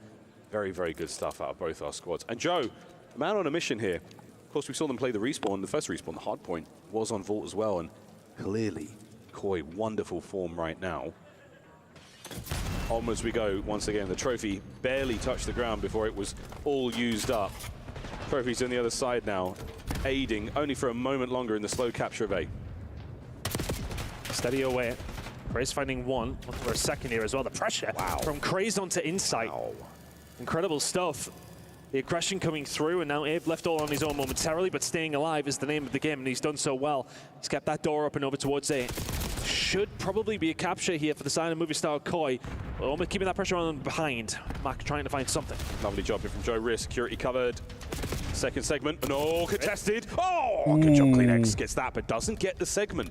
He's trying to play his life to stay alive, and that's where Craze is going to be. Insight.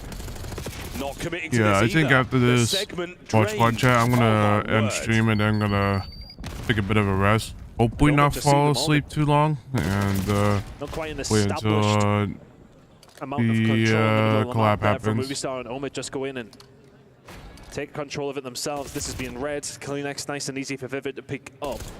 But once again, the transition back over towards A here for Movistar, but putting pressure on over towards B also. Just about where the kills kind of fall now. Joe Deceives finds one over towards B. Mac does survive and should be able to get the transition here, but CleanX finds one. Mac Joe Deceives turns wasn't around. able to read that, Both points unfortunately. being worked on here by Movistar. 13 and 9 for Craze. Nearly made it 14 there. A-zone, a little bit of love. They should be able to finish the second segment of the lease. This is a two-man capture. That zone is going to fly. There's the third man. A done. Minute 33 on the game clock and ample lives. Oh, Big wins. Big wins. I really do like that, though, from Movistar to get that one open. To push over towards B. That just loosened the hold over towards A. Secure that at the time. Wow. I mean, they're getting good now, though. Yeah, Mac's back. I was worried about him at the start. He's just found himself a nice little three spree, a fantastic shot of life. Bit of stimulus, as they certainly needed it. 2 segments remaining at B. Joe dips a toe, draws some aggro. But Vivid's never going to let him get away with that one. Insight now trying to pick up something. Barely wins the fight against Reese Drost. Back at it again. Wonderful defense from Omit. Just put themselves where they need to. You can already see that Craze is looking for a flank as everybody's going to have to float through the front door. It's 16 versus 3. Not many more opportunities here for Movistar. We'll see how it goes. If you get in there and get a couple of kills, well, you need the kills, lads. Vivid and Mamba find theirs. And that should be the round. Final 3 lives here for Koi. And Mac, yeah, he's certainly returned. The confidence is there. A little bit of magic just goes his way. 2v11. And that will be it. Craze, the final 2. Craze was a double. Equalizer found. Solid stuff. One moment. Movistar never really threatened. There was a couple of occasions over towards A where it looked like they were going to get it in quickly. But for the most part, Omid just did well at keeping themselves alive, playing their life consistently throughout the middle, playing the flank. And Craze a lot to help for that. Vivid had a good round as well. Everyone pitching in there. There was a threat over towards B on occasion, but for the most part, that was pretty standard defense coming out of Omid. Yeah, really nice. It certainly helps it when they find their kills. Yeah, it's like that. It's in 2s and 3s. It's not enough legs whatsoever out of Koi to make anything happen. They're unable to find those ridiculous multi-kills. And Omid playing this wonderfully. 5-3 for Craze. Hellstorm certainly helps out on both of the zones here on this map. And Craze, oh, he's off, mate. He's long gone. Has he been spotted? No, he didn't. This is a freebie. Insight gonna read it? Not a chance. There we go. Problem is that nobody else managed to find a kill here for Craze, but again, it's gonna open up some rounds, potentially open up some gaps in the Movistar Koi defense, because they're probably gonna have to answer Craze at some stage here. You can't just let him linger in his spawn. Everybody else doing really good work here from the side of Omid, though. They'll find a couple of kills in the middle of the map. Trying to work on something over towards this A side. Craze just trying to be a nuisance. Ooh, nice shot, Craze. Kleenex gunned 7 in a row from Craze. Confirmed nuisance, confirmed pest. Ooh. And here come the exterminators. The camera still. Here comes Joe up first. Brings the bug zapper, and he gets zapped. Well played. Deals with at least one problem. But here's the next problem, lads. You've lost the A zone. So Craze, a martyr for the cause. Now we go to B. Yeah, massively the catalyst for that one. Ooh, Fighters in a almost. really, really good position. Gets around. They have to deal with him. They cannot let him stay there. Because of that, Omid walk through the front door. How has he found the second? Joe Deceives will find one more, but look at this pressure that's now coming in. Joe Deceives needs to stay alive, needs to find something. He will fall. Massive opportunity here for Omid. Oh, and that's the multi-kill master back at it. Vivid, what a win that was. Mamba now on the zone alone, getting the capture. Trophy in the wide open. Kleenex now trying to provide that suppression, the covering fire over the top. Oh, and it's a lot of damage. Mamba stays alive. Here's the contest. He should be cleaned up. Done. Out of the woodwork they go. Doesn't get the secure on the first segment on B. So we're nearly back to square one. Some incredible gunfire wins. Coming through from Movistar Koi. That was a really tough retake, and they managed it anyway. Lives absolutely dead even. Once again, Craze round from behind. 23 and 12. He's trying to keep them at bay, but the rest of his teammates are not holding up their end of the bargain here. Craze is doing a lot of good work, but Omid need to find something in the middle of the map as well. You're unable to capitalize on the damage or the kills he's getting, and now oh, this is an awkward spot to be in. He's forced out of position, desperately trying to make a play happen, and the timing is not going to be there. No ammo, so Craze was dead out of the way. Safe. Towards the front we go. Is it enough time, though, to get your boys in position? What a win from Joseph Deceives. 3 dead. Really good work once again. Craze draws them out. They deal with him. They spin round and deal with the rest. Omid now having to build some sort of a foundation of an attack, and that might well be it. Kleenex, Joe Deceives, aim, all dropping inside. Gonna have to stay alive over towards the backside. Close spawns coming through for Kleenex. So they are here to defend. They are here in numbers. 9 versus 6. Can Omid manage a round yet? Halfway through it. Oh, Joe, big wins. A 1v1 That's demon. round. That's round. Lives of Not Omid much here, Omid as can Koi do. will likely take the lead, whether it be 30 seconds or the next 2 kills. It may not matter. Joe, what a 1v1 that was. And could this be the first body shield of the tournament? No, it is not. Strictly business. Match point. Movistar Koi. Find their defenses as expected. At the same time, Omid could have actually had this. it is not being easy. Unfortunately, Craze is really trying his best. And fumbled a bit I at the end of the theory behind it is definitely match. the play to be made. That's At the end of the round, way they so managed to get openings over pretty towards much. A. It's the way that they managed to even get ticks over towards B. Was Craze finding his route. He was finding the flank consistently and putting that pressure on Movistar of, right, okay, well, you have to deal with me. How are you going to? They managed him relatively well in the end. You know, they were making sure to keep an eye on what was going on. They sent people back when they had the opportunity to do so. They weren't rushing to get rid of him, but dealing with everybody else through the middle of the map. Big old 4-man hit from Movistar Koi right through the middle of the map. They find their 2 respective kills and are immediately towards B, but Mamba there, he throws a wrench in the works.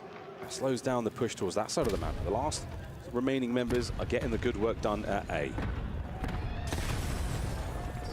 This might be A already captured. Red's going to have a little look. Mac's going to have a look as well. They're dealt with inside places like no. so well. And not only is it 8 gone, that is 4 dead bad spawns coming no. through. Movie Star Koi transfer themselves to B. Omit have to clutch up. This might be it, folks. This might be it. Trophies are in place. The cars are exploding. Insight finds another 6 in a row over to Mac, flying forward, desperately trying to make something happen. Your tournament life is over. Omit, there's always a bigger fish, and this fish was Movie Star Koi. I don't know. Wonderful performance from Movie Star. And that is a very slippery game to go into. In a single elimination, a team in Omit who have shown us so much, and you've got to tip the hat to it. Incredible games out of Omit. They pushed a lot of teams to the limit. They get themselves to knockout. But Movie Star Koi, another level here at EWC. They find a convincing 3-0 win here on Riyadh. That was convincing. The Search and Destroy, a moment of a true shake. The nerves were there, but they didn't let it slip. An unbelievable tournament from Omit. They may not have won the tournament, but they certainly won the hearts. No amateur and the team minds managed of to the competitive Call of Duty move world. up from quarterfinals, unfortunately, so not much they could do about it. But your tournament just with got the that bit hotter. To the semi-finals, but the playoffs placing, I think they're pretty proud of where they went, where they managed to further reiterate, place. So. For all that we will make jokes, and Where it is they a play, good one. so Hats off to Omit, I'm hats off pretty to sure they're Five still Fierce. happy There's two about talented teams that. who came through here and just really made that conversation about some of the It just challenges seems like teams a that Koi was just much better lighter of they a have done that scene. better balanced, Incredibly better proud, of I would a say. I'll be honest, a very, very good performance from better both these squads, team especially than from Omit taking down FaZe. What a Omit, story that is for those unfortunately. guys. So It he's got a better could be the of end of an era. Omit There's this so time much to talk about round. here. So it is what it Movie is. Star Koi happily I would have marching liked to see onwards. Omit win A this, dramatic but team win change this just match, before the but tournament. Abe replacing Beans, and it certainly but paid if off.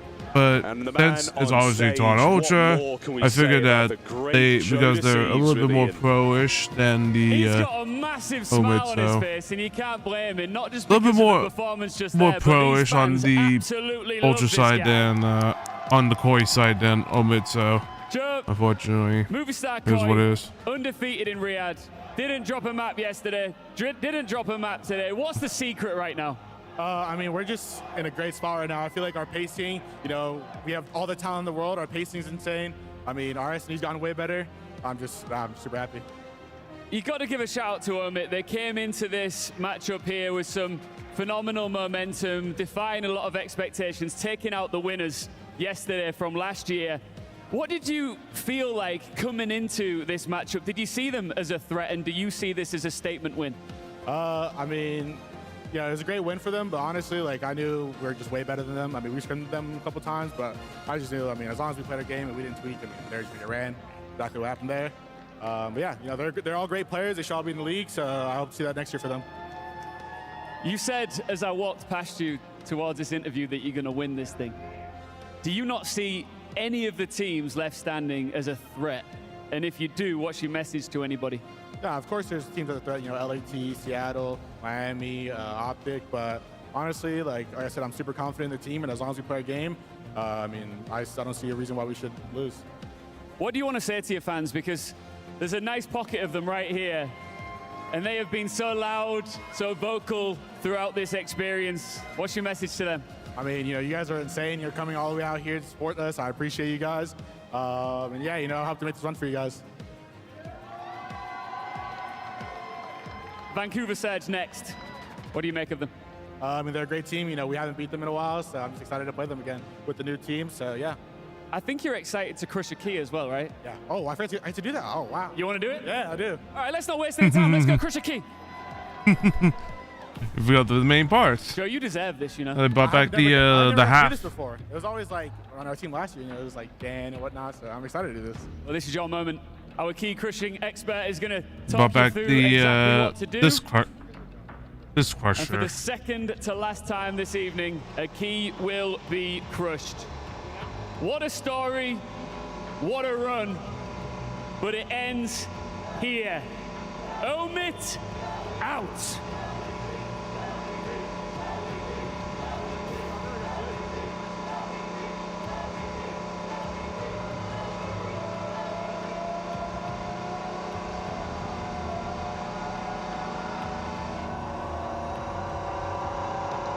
Should be the crunch. Should be the... There you go. There's the crush. There's the crunch. I'm looking. Well, not the crunch, but the. You all get what I'm saying. I think you can repeat it. What did you say when that key exploded? Well, I can't cuss, but I got scared. I got really scared. I didn't know it was that loud. You wanted to do it. Did you enjoy it? Oh, I loved it. It's great. Well, there could be more. There will be more. There will be. Is that a promise? Promise. Joe, thank you very much. Congratulations once again. Best of luck with the rest of the tournament. Blaze is now standing by with our exit interview. Over to you. Thank you so much, Ian. Everybody, give a round of applause for Omit. They exit the tournament, but what a fantastic show they put on in this stadium, and for all the fans around the world. Mamba, the series did not go how you wanted it to. What happened up there on the main stage? Honestly, we just came out flat today. We threw our first map, we just needed to warm up. Our S&Ds, we threw our man-ups, and control, we just didn't play how we usually, so we just came out flat. There you go, okay? We didn't see that same hot fire as before, but you know, it's a lot of positives to be taken from this tournament, especially for you and a squad, a challengers team coming all the way out here, getting top 8.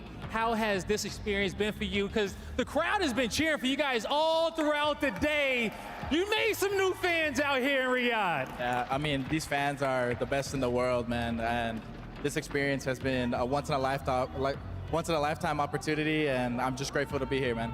There you go, okay? Now, as I, let you get ready for whatever the future has in store for you and the squad, as you get ready to go, what do you want to say to the fans at home and to the rest of the fans here in these venues? We just appreciate all the support, man. We didn't think we were going to have these many fans, but it makes us happy having all the support. Thank you guys. Like I said, the best fans in the world, so. The best fans in the world. You guys at home and you guys in the venue. That's going to do it for us. Chris, break it down.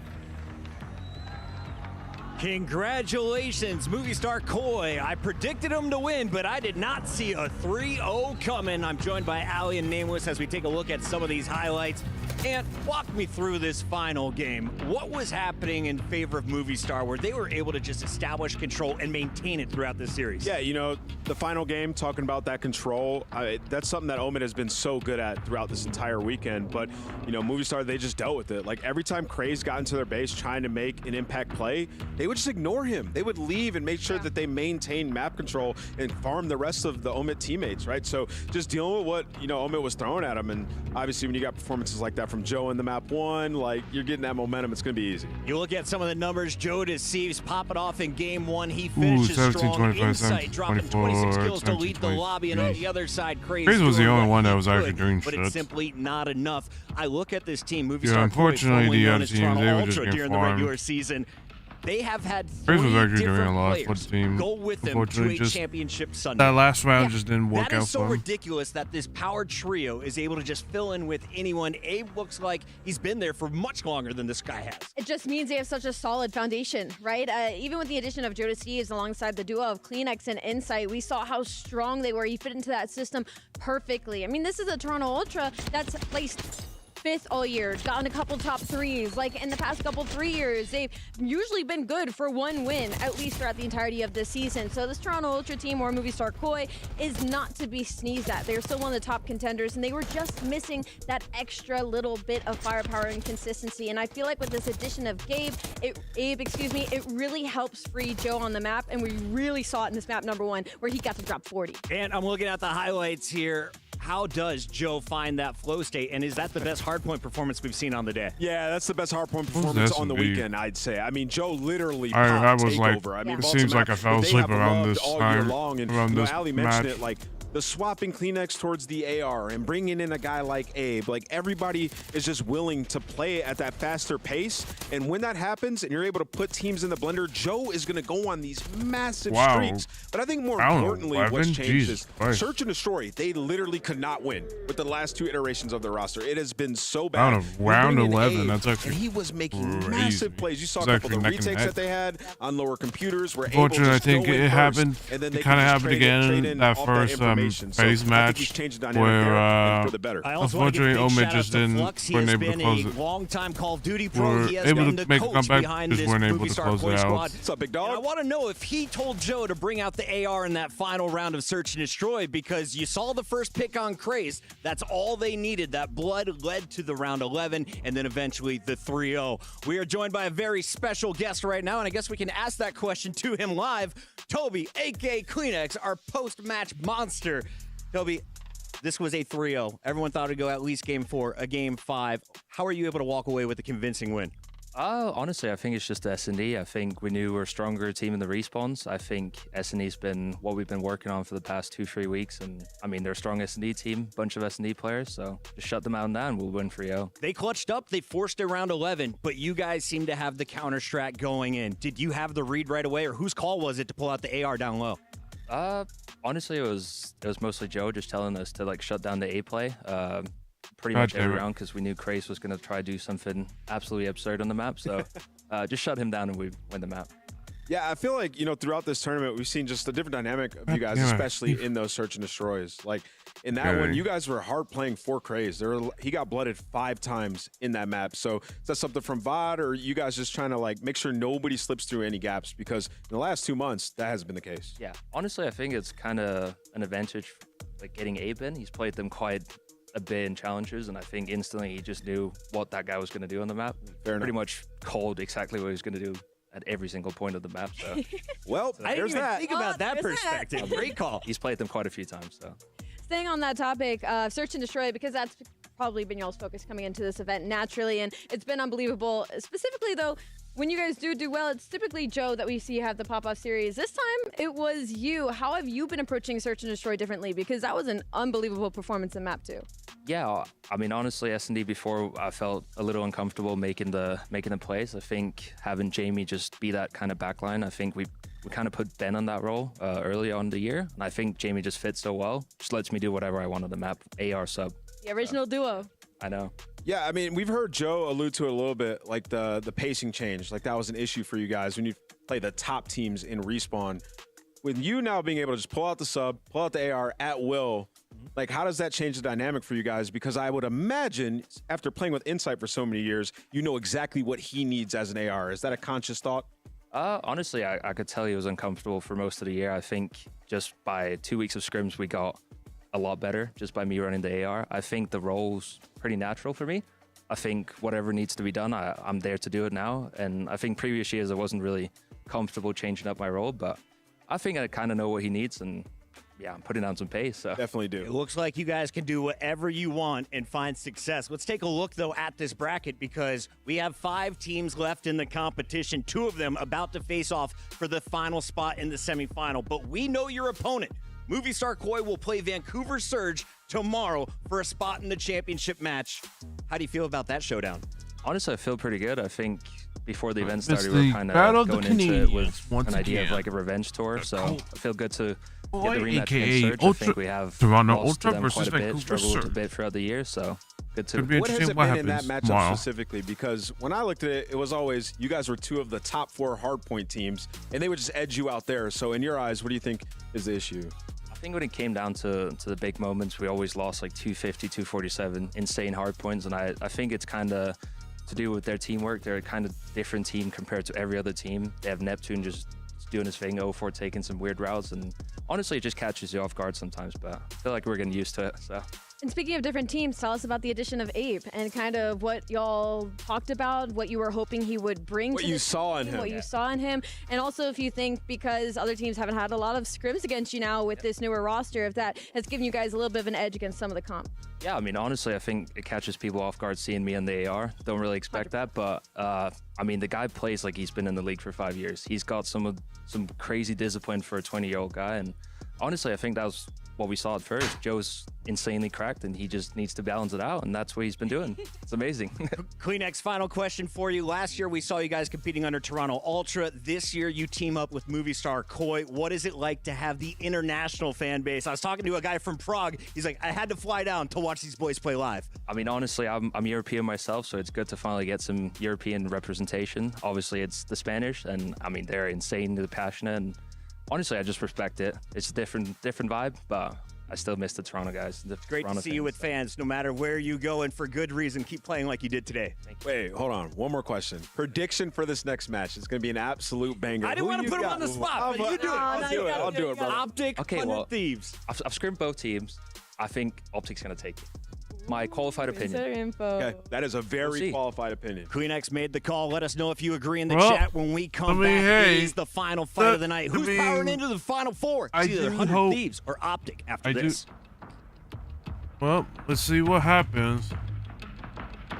Which team is going to outplay another? That's the big question.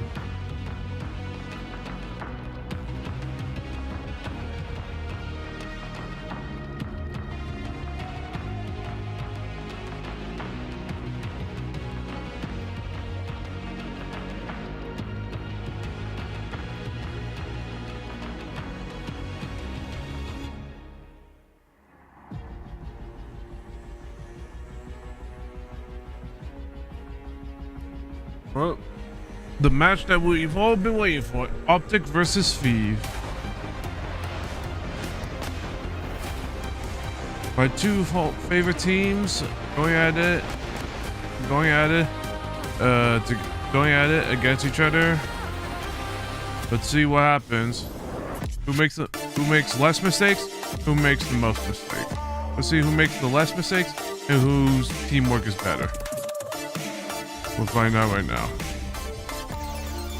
This is the match that I've been waiting for, and I'm a little worried, but I do believe that the team has got my favorite back-to-back champs is that got this. Hey Jacob, how you doing? Welcome.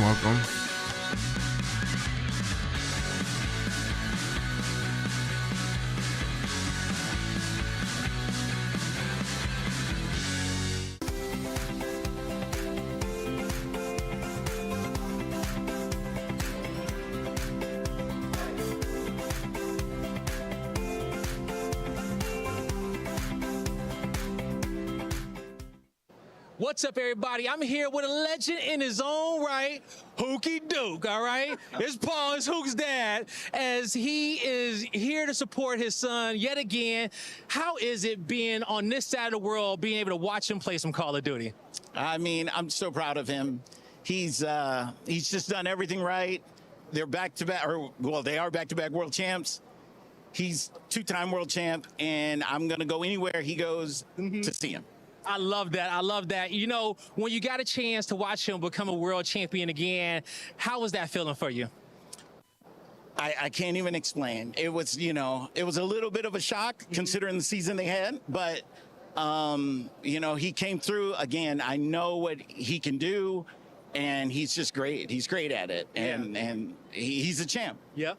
That boy never gives up, okay? He is resilient. We've seen him do it in multiple titles, and his hard work pays off, all right? Now, I know the Green Wall fans out there, you got the Optic jersey on. They want to gas you up. Say something to the Green Wall. All right, Green Wall, we got to hear you tonight for sure. Thieves are tough.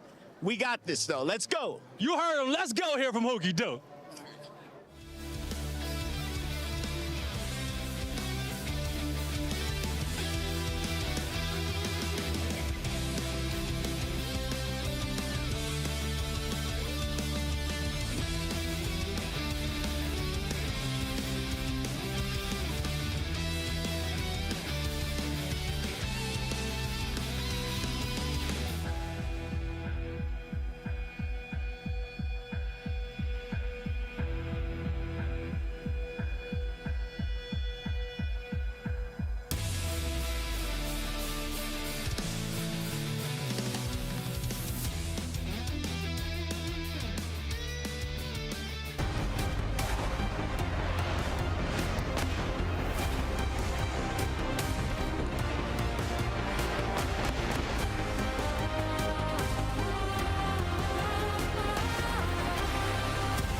Oh, here we go, y'all. In your Jamil Motorsports Arrival Cam, you see the legend Scrap, the motor mouth, the trash talker who always backs it up alongside his super team 100 Thieves. But tonight, they have their toughest opponent yet, coming off a world championship run. Nice. Optic Texas, now Optic Gaming, looking ferocious with Mercules in the lineup. Bruce has never felt more confident. We welcome everyone back in for the final fight here in our opening round of the playoffs. This will decide who moves into the round of 4. We have Ali, Enigma, Nameless here on the desk, and I want to start with you, Ant. Why is this such a huge match? We have people watching this from all over the world, tuning in from all kinds of games. If they don't know about this rivalry, they're about to learn. Yeah, let's talk about it a little bit. I mean, you think about both these organizations, two of the biggest in our esports, some of the best players that we have of all time. I mean, you got world champions across the board.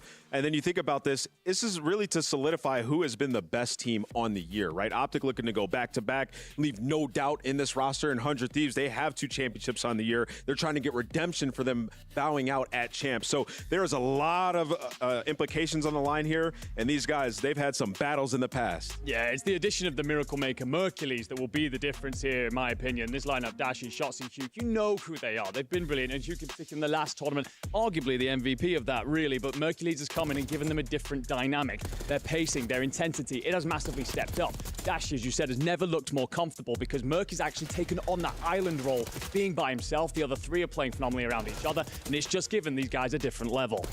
You've got Hook and Shotzi coming in, winning world championships and multiple titles. You got Bruce and Mercules, who breathe COD, they eat COD, they drink COD, they watch and they play COD. This is their life right now. You talk to Mercules, I feel like he may be the most locked player. Breathe and drink COD. He's so nonchalant. Yeah, I mean, he's a Terminator. And he might be an industry. Again, I've this heard that is thrown around a little bit. He just came out of nowhere and he's him. Can imagine Champ's fish, MVP, Allie. like Yeah, cod I was fish. literally on social media the other day actually, and I came across the video. It's actually where cod it was is actually talking about the Optic, and fish they're like, cod look, we knew is they were actually gonna come really into not Champs Slam everybody. really We lovely didn't fish win to a map eat. in a month. I Mercules recommend is it an to anyone industry who plan. He's done it consistently. I mean, what? This is only his 4th or 5th event. He's been not seafood, Optic is just a fan fish. favorite, but there's no one more loved than this guy. He goes by the name of Shotzi. What's up, everybody? I'm here with superstar Shotzi as he gets ready for a big-time matchup coming on the main stage against 100 Thieves. Shotzi, you look refreshed, like the jet lag has passed you. You know, you was playing until the late hours on day 1, but did you get your rest on day 2?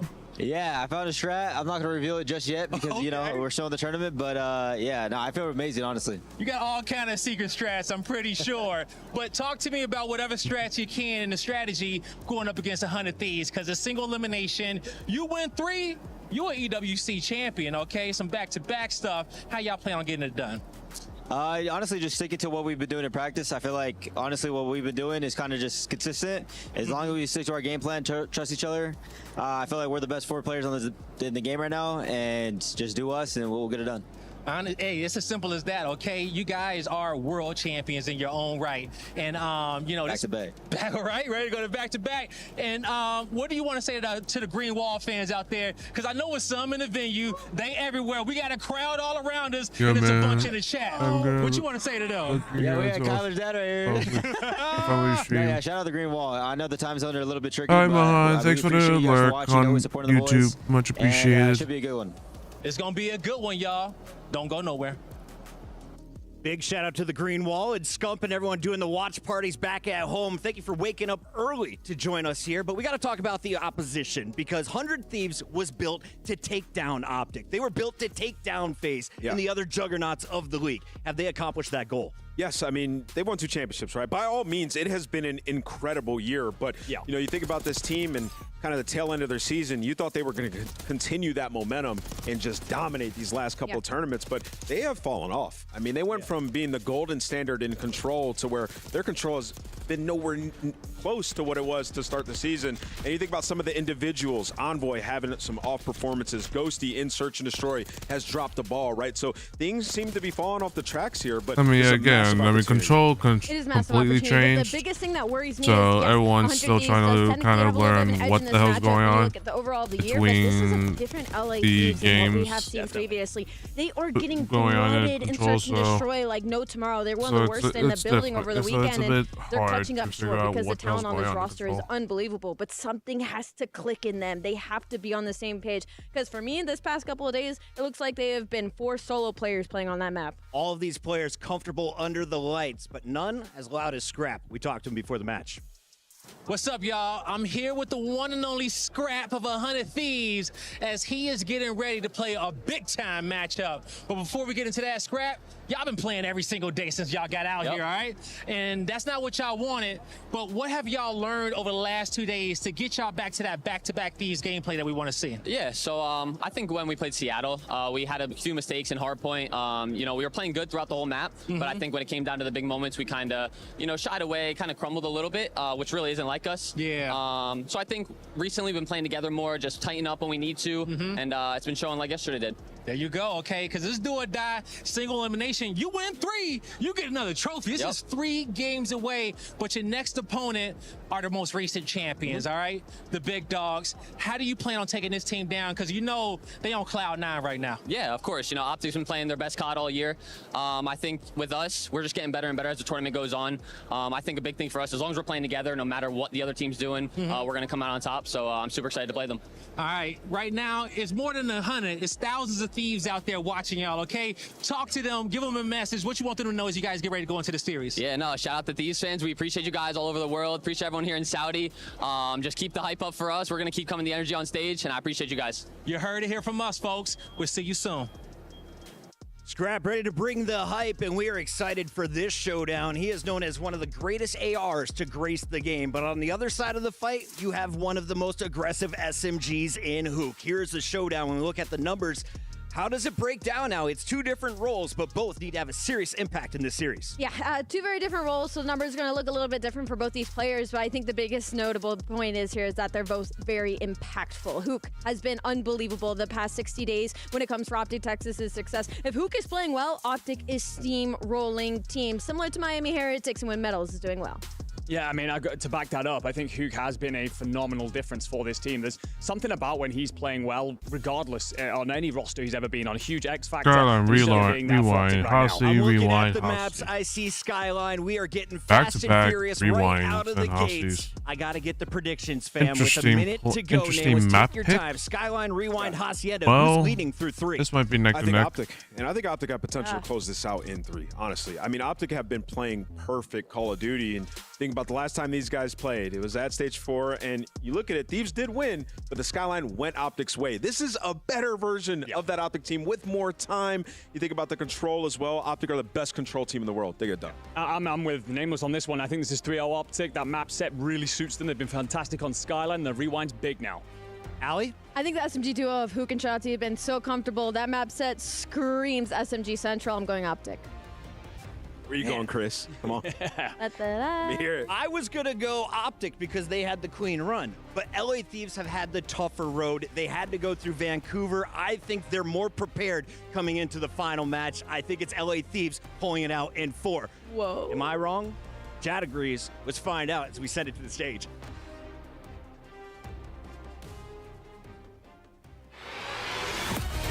I don't think Chad agrees with that, but sure.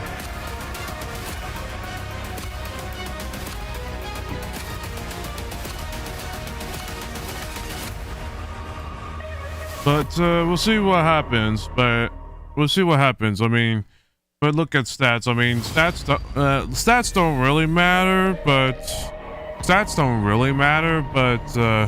if you're looking at the stat, if we're looking at this, both are good. They both won. Skyline and Rewind have not lost yet.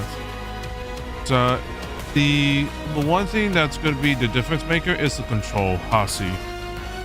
Optic are a little better at the map, so Optic are a little better at Hossie controls, so they have a leg up on what to do on Hossie control. Final.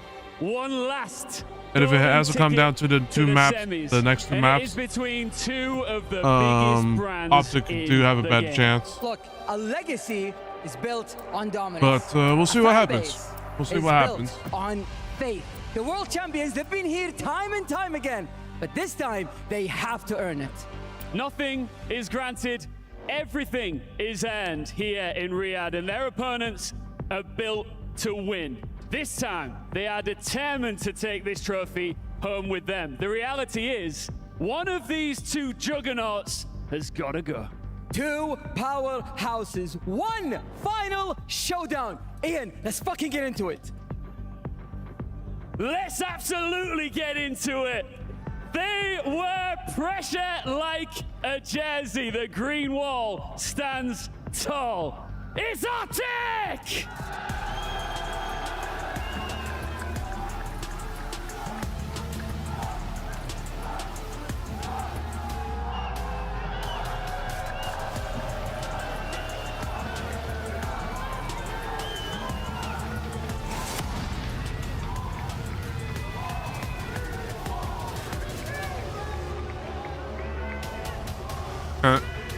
It's quite interesting that he cussed, but you know, whatever. You know, it is whatever.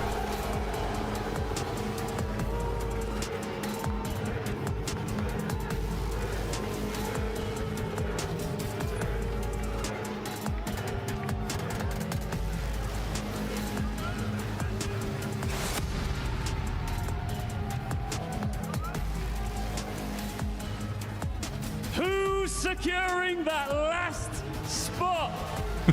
It's a big-time battle between two beasts of the scene. Here we go. It's a story that we've avoided throughout a lot of this year, considering there's a lot of reputation built up on both of these two squads. The folklore now coming into Riyadh, and whether you're living with the green or you're seeing red, whether you're a lover or you're a hater, you've got Optic, you've got Thieves, and you've got one spot to fight for. A battle of the juggernauts. Everyone around the world, even if this is your first day watching Call of Duty, you know who these guys are. It's going to be non-stop action from beginning to the end. They matched up at Major 4, but that was a different version of Optic. They go 3 weeks, get the champs, and basically look unbeatable. But for Thieves, they are looking for redemption to potentially be the best team in Black Ops 6. And you heard it from Scrap in the interview with Blaze. They feel like they're progressing, getting better throughout this tournament. And you think back to the history these two squads have, as limited as it is rather recent. All the way down towards Major 4. That was, again, a very short pickup when Merciless is in the picture. And to be fair, he did not perform to the same level that we saw as a Champs MVP. A lot of maps are also going to be repeated in this particular series, starting off with the Skyline Hardpoint, which was the initiator when they played at Major 4. Optic won it, but it was a tight one. I'm expecting some chaos early here, Jay. A 13-point Skyline, a 2-round Search and Destroy, a 1-round difference in the control, and then the vote was a smoke show. But when you looked at the maps, you already seen that this version of 100 Thieves does not want to play against that version of Optic on the other side on that map with their recent form. This is going to be an absolute cinema of a series. Let's just get it going. I'm here for that. One team will finish top 8.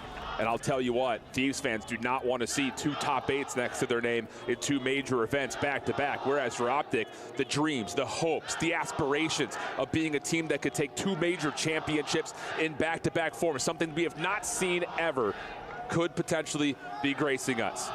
Let's talk a little bit more, because it looks like we are going to get a lobby restart here. Again, the history between these two teams is limited, but some of the major narratives around this, Thieves have dominated in both the Search and Destroys and the Control, a total of a 6-1 map count in favor of Thieves there. So that has to be better, you think, for Optic. Yeah, but Control is a totally different game mode now. With the new updated spawns, you even heard Hydra in his interview yesterday. They have yet to truly figure out to put themselves back into that dominant form like they once were all season long. And Nameless said it, Optic currently are the best Control team in the game. They can do no wrong. You have playmakers from left to right. The versions of Shotzi and Hook, as of recent, are undeniable. But the same thing could be said for Hydra on the other end. Yep. Envoy, though, that's a guy who has been very vocal on his ups and downs so far in this weekend. He needs to show up in the biggest moment. So are you looking at the Hacienda Control to potentially dictate the outcome of the series? That's the only map for me that I'm focused on. Wow. Big news right there. And I think there's a lot of I think just general respect about the map. Optic, it was a linchpin for their success in their run in Kitchener, whereas for Thieves, they've gotten 2 reps in it here in Riyadh, mixing the results versus Gentlemates, a map 5 win, or round 5 win, the first time they played in the opening group matchup, but a round 5 loss when they had played a second time back in the actual match that got them qualified here to get into this playoff spot in the first place. So yeah, I think you're absolutely right. I mean, because you look over the course of Hacienda, it has been a map that honestly for Thieves, they had not really used a lot. It was a lot of Vault, kind of getting them through the majority of the year, but obviously a lot of teams have stepped away from Vault as of the end of the year, and now with the new patch, Protocol has been kind of the one that they've been kicking out. Yeah, Protocol is just like the easiest map to still understand. No major changes happened on that one. You do not want to waste a lot of time trying to locate where these aggressive nuisance SMG players are going to be, because they're consistently going to be behind you. As you can see, Ghosty honing in, locking in, preparing for this series. Communication needs to be on point. Energy needs to be at the highest level here in the last match of the day. Final quarterfinals matchup to make it to Championship Sunday is about to go down. Oh, you see it loading back in on our screens. And your packed audience here at the STC Esports Arena. And whether you're repping the green or you're trying to run it up with the Thieves, it's do or die time for both of these major squads, 2 of the biggest brands in Call of Duty Esports, squaring off with a map 1 on Skyline. Let's get it on. We're going to have Thieves already investing a lot of nades over the top. They're preparing for an aggressive push in towards Jim. Scrap opens up with the first blood, and you're instantly on the time. Yeah, this is something that we've seen from Thieves a lot in the history that's been playing this map. Get that upper high ground control. Get Envoy into the hard point early, but it's read beautifully by Shotzi. A little bit of team fodder comes through, but mission accomplished for Optic. They get the players out of the hard point, and they also control spawns. Now we got to get them out the objective, but also get past these ARs. As Dashy's trying to line up a couple for free. Double headshots in the kill feed. Great double Thieves now from have to approach Duke inside, but Mercury's the other AR is locking that down as well. Let's just hope that the only thing I'm a little worried about is Merc, but I think since he did, since world champs, I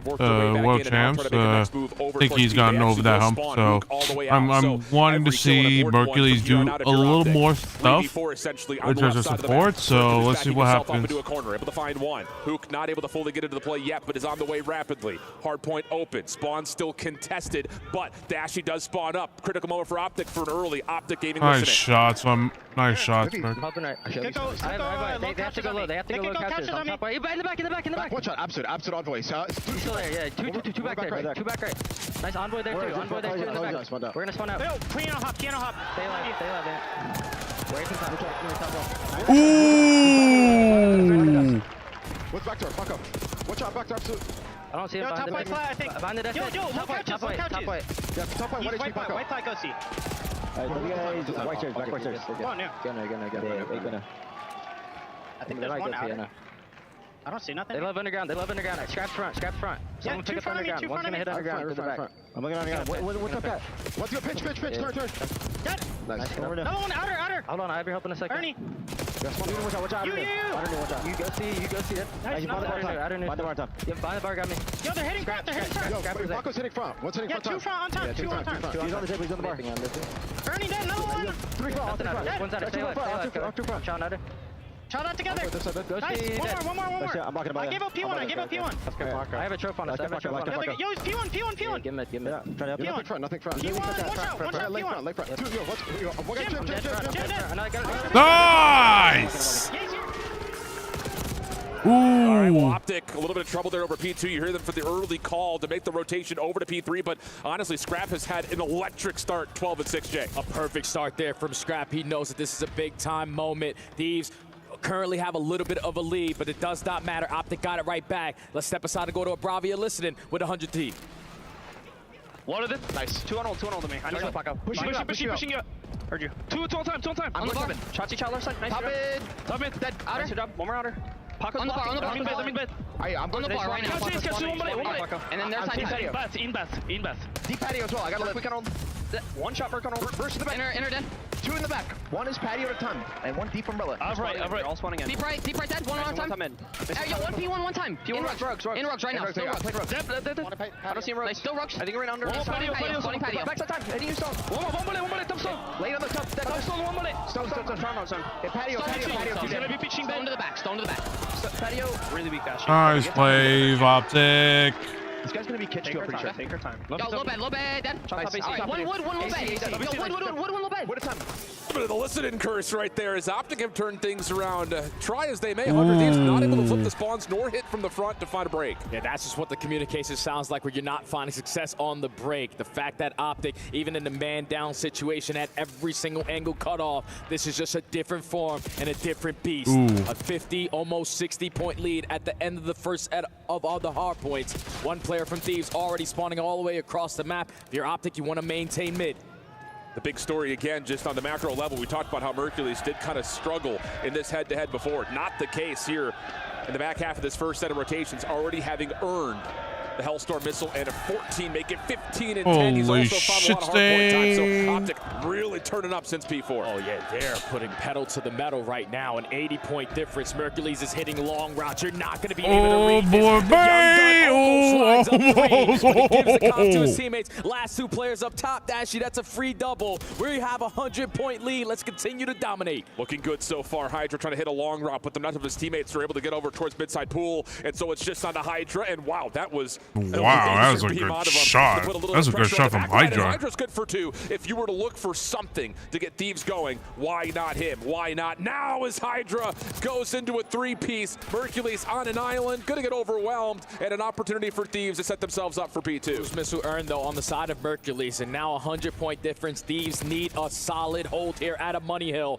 Already pressure through kitchen, pressure through top hallway. 2 of those kills go down, but you're gonna spawn real tight towards your teammates. Optic are still here to try to contest. Dotsie tried to find some sort of a pinch run back to the hard point, but that is completely shut down.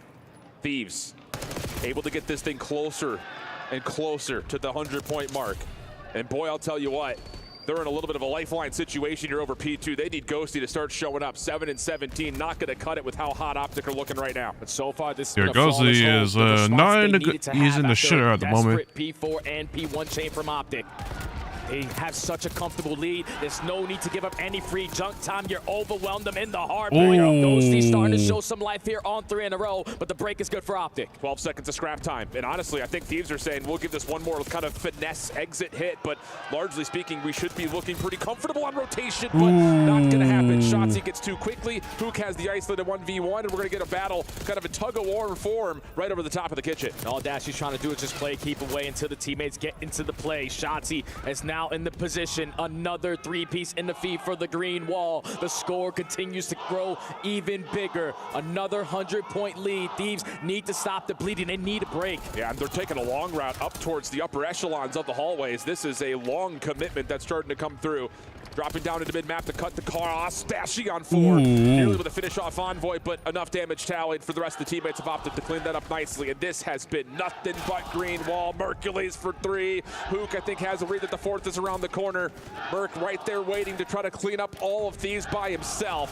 And yep, here an opportunity for it, but Thieves able to break back in and likely get past the 100-point club mark. This is where you got to go. You got to be aggressive. The only player back here is going to be Dashy, so you have a chance. Potentially lock down this P4, but Optic are more than happy to take this final 10 because they have the cruise missile in the back pocket. Already 1 player from Thieves spawning out. Not a single player on Optic. Pushed up in an aggressive angle to give them positions to potentially block those back spawns. So Thieves withstand that. Now they got to hold. Big life here for Dashy. Trying to wait to try to set up sort of a pinch with the teammates from the front, but now Hook, the last one standing, and the trades are good for Thieves. Shotzzy from the front. Just trying to hold his life. 1 player actually spawns way out for 100 Thieves. A bit surprising there, so maybe an opportunity here for Optic to play through bedroom.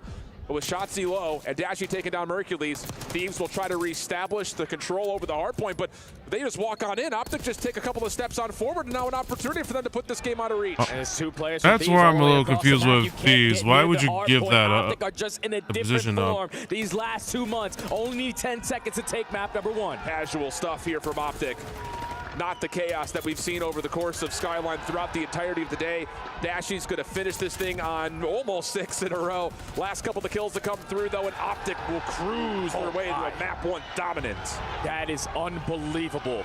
We're talking about on the entire season, the best hardpoint team almost gets a 100-point club.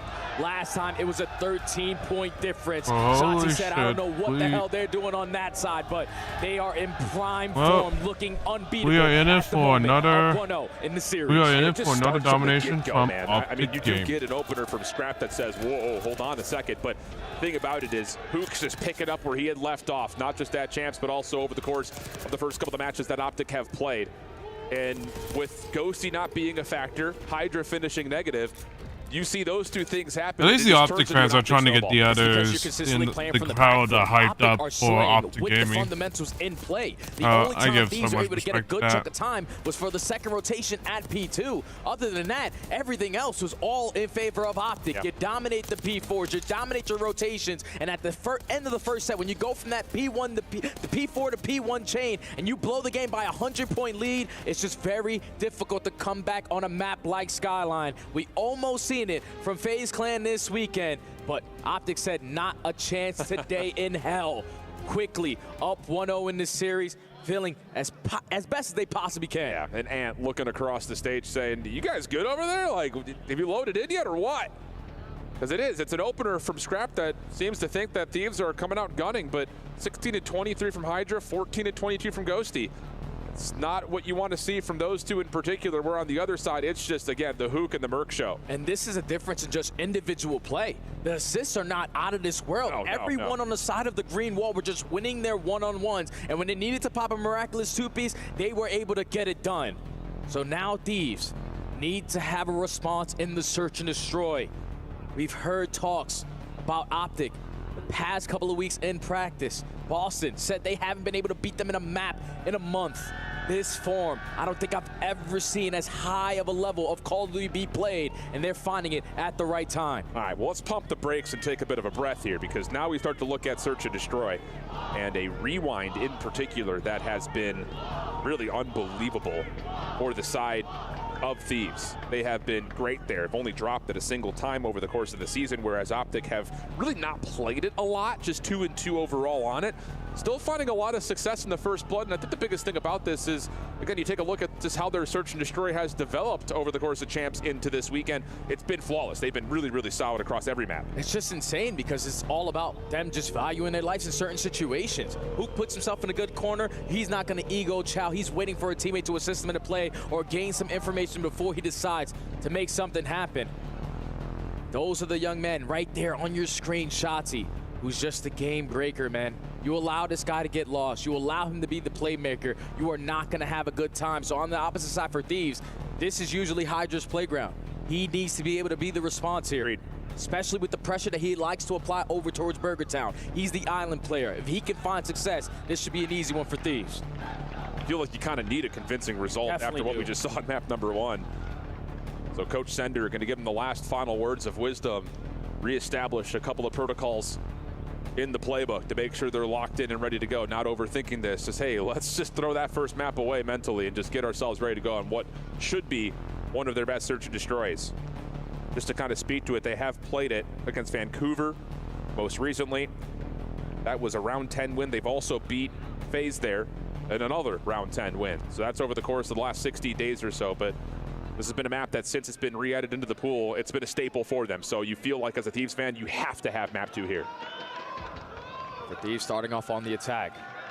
Going for the 3-1 split. Obviously, Ghosty has to play for the information through Burger, but Optic are already taking a lot of space.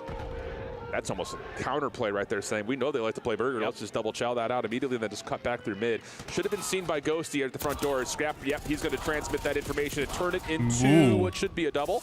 Ghosty finishes off the damage, and that'll lead to a very comfortable Thieves round, most likely, unless Dashy's got something to say in the 1v4. No exit there. So perfect read, response, and reaction from Thieves. I'm curious if Ghosty was able to spot them, potentially cross over towards Burger, because they got a heads-up play. When you peek through mid-hole, you're expecting at least one AR to watch from long distance, but Scrap challenges at the right time. It's the first blood. Teammate gets the trade. The only player that falls is going to be one on the side of the Thieves. It's a very clean, dominant round there to open up this S&D. And that felt like a countering the counter right there from Thieves. So we'll see what Optic can muster on their first offensive effort. Is there going to be a lot of focus over towards Burger? Because as you called, here's Scrap already playing inside the diner, but it's an opening nade and shot combination from Hydra to take Mercules out early for a very quick 4v3. Now this changes everything on the round. Ooh, nice trade though from Dash. Use your safety net to make sure no one was working on the pinch. You're able to find the equalizer onto Envoy. Dashy gains information on at least one player, but he just wants to get out. Yeah, that should be seen though. That track will retreat. Hydra's going to hold on over, and Scrap's actually going to try to see if he can catch Dashy on the fallback, but Hydra provides the trade, so we'll stay 2v2 with 52 on the clock. Shotzzy and Hook going to take their sweet time in this approach. Hook's just waiting for Shotzzy to take a little bit more ground at the middle of the map, but he is going to be spotted. Great angle there from Hydra. That's information. Ghosty trying to see if maybe he can follow up to catch Shotzzy on either a commitment back, or if a commitment, he's going to stay over towards Dumpster. I don't believe he saw him crossing back over towards DVD, though. And keep in mind, both players from the Thieves have ARs in hand. Yeah. So if you are Optic, just put yourself in a position up close and personal to give yourself the advantage. Hydra's on 4 in a row, already has the RC, but unlikely to see that here. Optic are going to re-wrap this back towards Courtyard. And there's going to be some sort of a scuffle here as they recheck from shelves. Hydra, first one up, clean shots, now 5 in a row, just immediately going to hop on towards it. How does Hook want to try to play this? Actually, no. Hydra's not going to commit for the defuse. This gives Hook a little bit more time to play with here off the backside of this pinch. Could he finally come back over and take this down? Finds the first cleanly, steps away, 7 seconds on the clock. You got to go. Shots are through, though, and Ghosty comes up big, but unfortunately, it doesn't come in time. So it's going to be a 1v2 clutch up, and Optic get on the board. Right there, that was Hydra just trying to use a little bit of the def cam to his ability. He's thinking as soon as Shotzzy watches that kill cam, he's potentially going to hop that bomb, but Hook plays it to perfection. Stalls out the game clock, only needs one kill. Interesting on how Dashy secure the round there for Optic, and a man disadvantage, they tie the game. Perfectly a good play on Hook, though. He just plays time perfectly. Have to make sure he hasn't hopped it off for the defuse. Perfectly played by Hook. Good teamwork. So 1-1 count. Plays Nades time. over the top here for the defense as Thieves are going to try to dive on in towards Laundry here. Hook try to beat the timing by getting to Shelves and Elephant quickly. Opening trade gets us to another 3v3. Bomb down over towards Hole. And I don't know if Optic are going to have that information if the bomb is going to be down, but the teamwork is going to be on display. Everyone rallying through B Street. A couple shots go down from Scrap. Everyone sending it now. A little bit of team damage on the Dashy. They can't fully follow up on Scrap's low health pool. And Hydra, that's unfortunate. Is going to make his way over towards Burger as Scrap rechallenges the same angle and eliminates Mercules in the blink of an eye. Now, if you're the Thieves, just don't get isolated in a one-on-one gunfight. Everyone rallied together. Hydra already takes a lot of space through Burger, so they have to be putting pressure on the pinch. Scrap's not going to give it up, gets the info, shoulder, shoulder, a little jumpy jump. Now this is where we work the objective. Ooh, nice shot. Puts a little bit of pressure on this A-bomb site. And Dashy will link up with him. Ooh, that's unfortunate. Caught on the mantle. Perfect read from under Thieves. And Hydra again with the AR makes good use of it. So it's just down to Dashy. One of the most clutch players in Search and Destroy this year. 1v2, but this is going to be a difficult one with the plant going at B. Captain Clutch pulls something out of nothing. Already has found one on the round.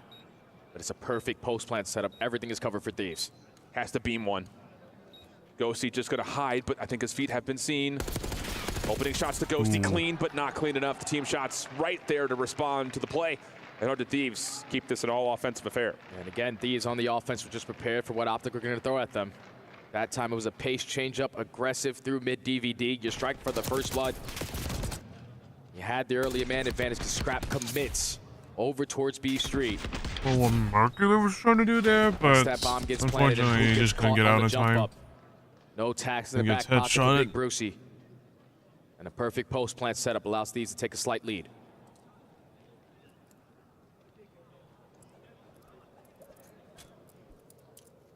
See what we can do next time around. Mercules going back to that same angle where he had been car bombed out of.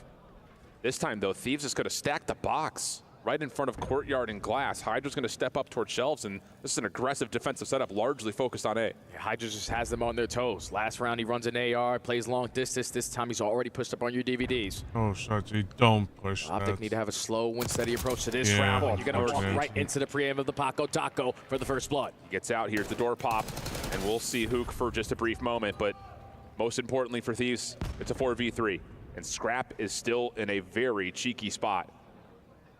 Nades coming up over the top. Yep, and that's just an instant call to pop on up. Trade will be there, 3v2, but Envoy with an AR will lock down street side, leaving Dashy once again by himself.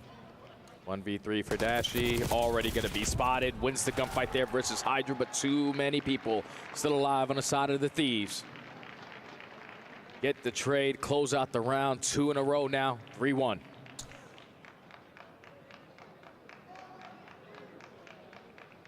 Throws consideration now to what Optic need to do to respond. And like you mentioned, just the catalyst of what does Hydra want to use weapon-wise keeps this 100 Thieves really at both sides of our keeps it a mystery in terms of are they actually playing aggressive? It's just so tough to tell.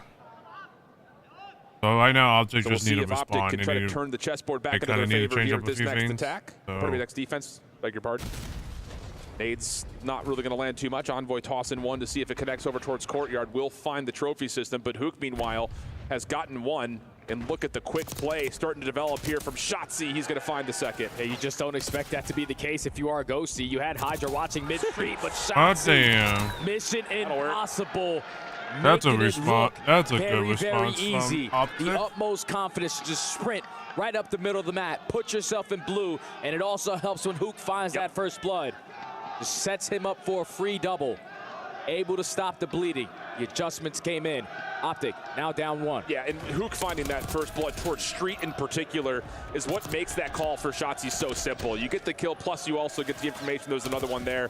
You thread the needle, and then this just what you expect from the movement god, making it look easy, bouncing from object to object. And so we get back to within 1. Optic now on their next attack, and it's a very similar setup once again. Mercules is going to delay, push over towards the street. Last time he got first blood by a nade. They're going to step up the tempo. 4v4 retake now. Yeah, if we don't see Hydra playing inside of Shelves, we know he's likely running an AR or at least push back. Let's just go ahead and get the plant down. And Shotzi will be the vanguard of this post-plant defense. Switching back and forth between the alley and the generators. Hook just trying to look for information, jumping over DVD. Semtex out. Thieves now have to make their call. They've got street control. Can they find a way to break in through the front of the map? Hook able to get away. That's huge. Now over to Shotzi's direction. He's been pushed back. Can you have anything to actually contest the bomb? They don't know if anyone's on it or not. So Envoy finds first blood. Ghosty is second. And Thieves post-plant clean on the retake. That was absolutely stunning there from 100T. Because you're thinking, 25 seconds already go down. We gained information that they're mid-street. But most likely, they don't have an angle to get that kill. So someone is most likely going to be working that defuse, but when you go to check it, they were prepared for that play. A great heads-up call because a majority of them had ARs. You need them to walk into you for you to have the advantage. So Thieves now up by 2. Beautiful stuff. And that little bit of like a narrative change about Mercules on street side is becoming a vulnerability for Optic on offense. Thieves have taken advantage. After, again, it was just the first round. They found first blood on him, and it really hasn't been a factor since, at least not in that position. Quick play here, Envoy bursting through doors at generators. Defensive stuns to get the early check. Shotzi just a little peek over towards Elephant, and he'll back down. We'll stay 4v4. Whoa! Shotzi want to play, catches the timing on the Envoy for the first blood. Hydra drops through mid-street. 4v2, Optic cannot let this one go. No. And for Thieves, they are a bit stuck around Laundry and the front doors at A. Looks like Scrap may want to try to re-clear out this angle that Mercules has been watching. The shoulder will confirm he's still there. And if you're Optic, they're actually going to allow this plant to come through 4v2. Play the numbers. Of course. Who cares? 4v2, all we have to do is play a trade out. Someone eventually is going to have to make a big-time play. Scrap is going to be spotted at the side of Glass, but not able to get out. Dashy and Hook already cleaned up the streets. A clean 4 dead. Optic. Back and forth we go. Yeah, I'll say. And you're absolutely right, and we've seen this really from all of our top 3 teams that have been out there where we've got numbers, we're just not going to throw that away. Yep. You put the bomb down, we know you have to be playing in that particular part of the map, and You saw Scrap a couple of damage shots come through over towards Courtyard, but no exit available. And then from there, it's just street control, and you just envelop the point completely. That first blood, though, 50-50 battle. Shotzzy just a little quicker on the trigger. Huge advantage. And now this is a side of the map where Optic need to figure out, though. Because they love to have plays through this A site.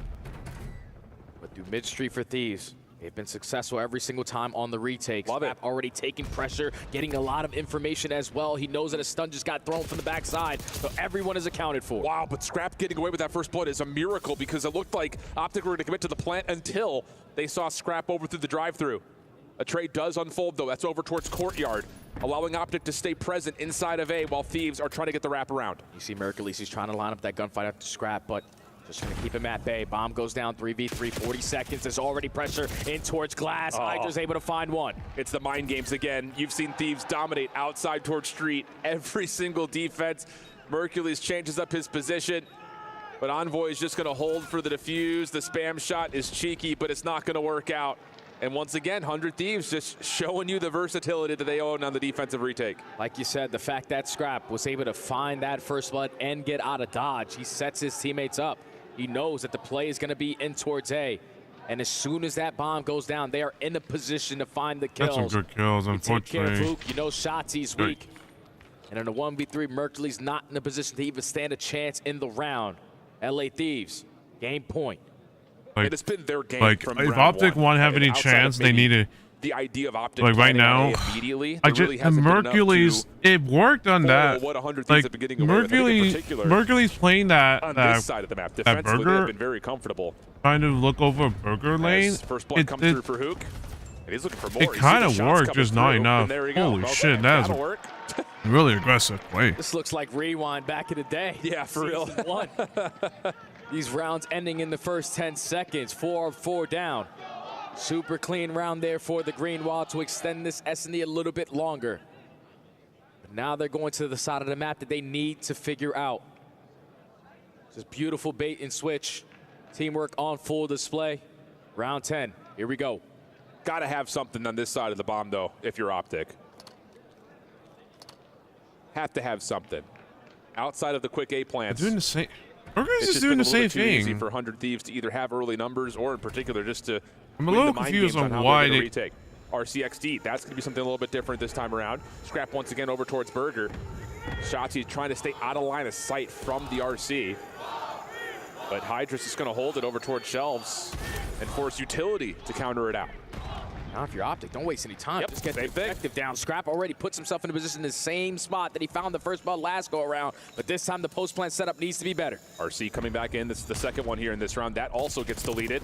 Envoy shots to Hook, not good enough. Dashy finds the kill into Envoy. And now Hook looking for the reset. He thinks he can maybe make a play over towards Courtyard. This would be huge for the post-plant setup, but Scrap gets the read. Now it's just down to what can Merc and Shotzzy find. Hydra shut down from the pinch. Can Merc find a second? Tough gunfight. Scrap wins it.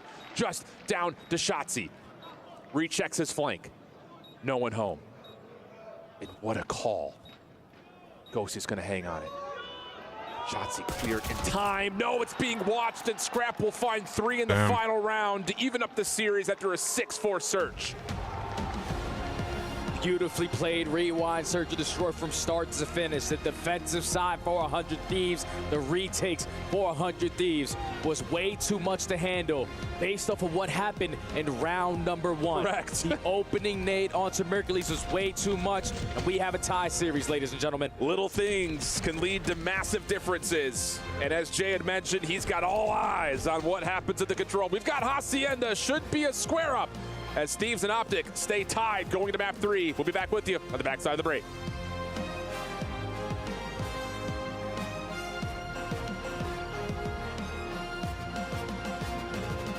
Damn, Shotzzy did, Dashy did so much right there. Just unfortunate that it just kept getting shut down by multiple angles.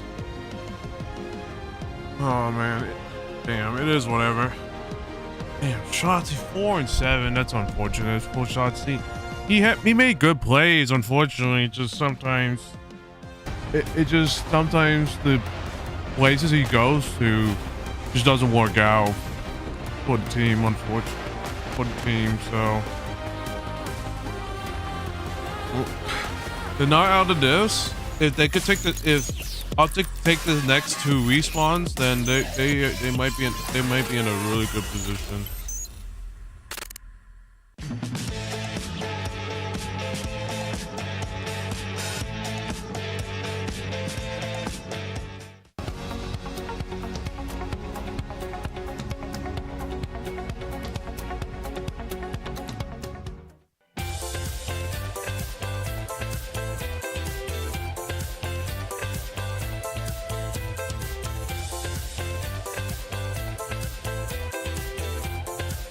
I just feel like if Optic just needs to play more team-based shit, because right now they're just not in a, they're definitely not in a good position.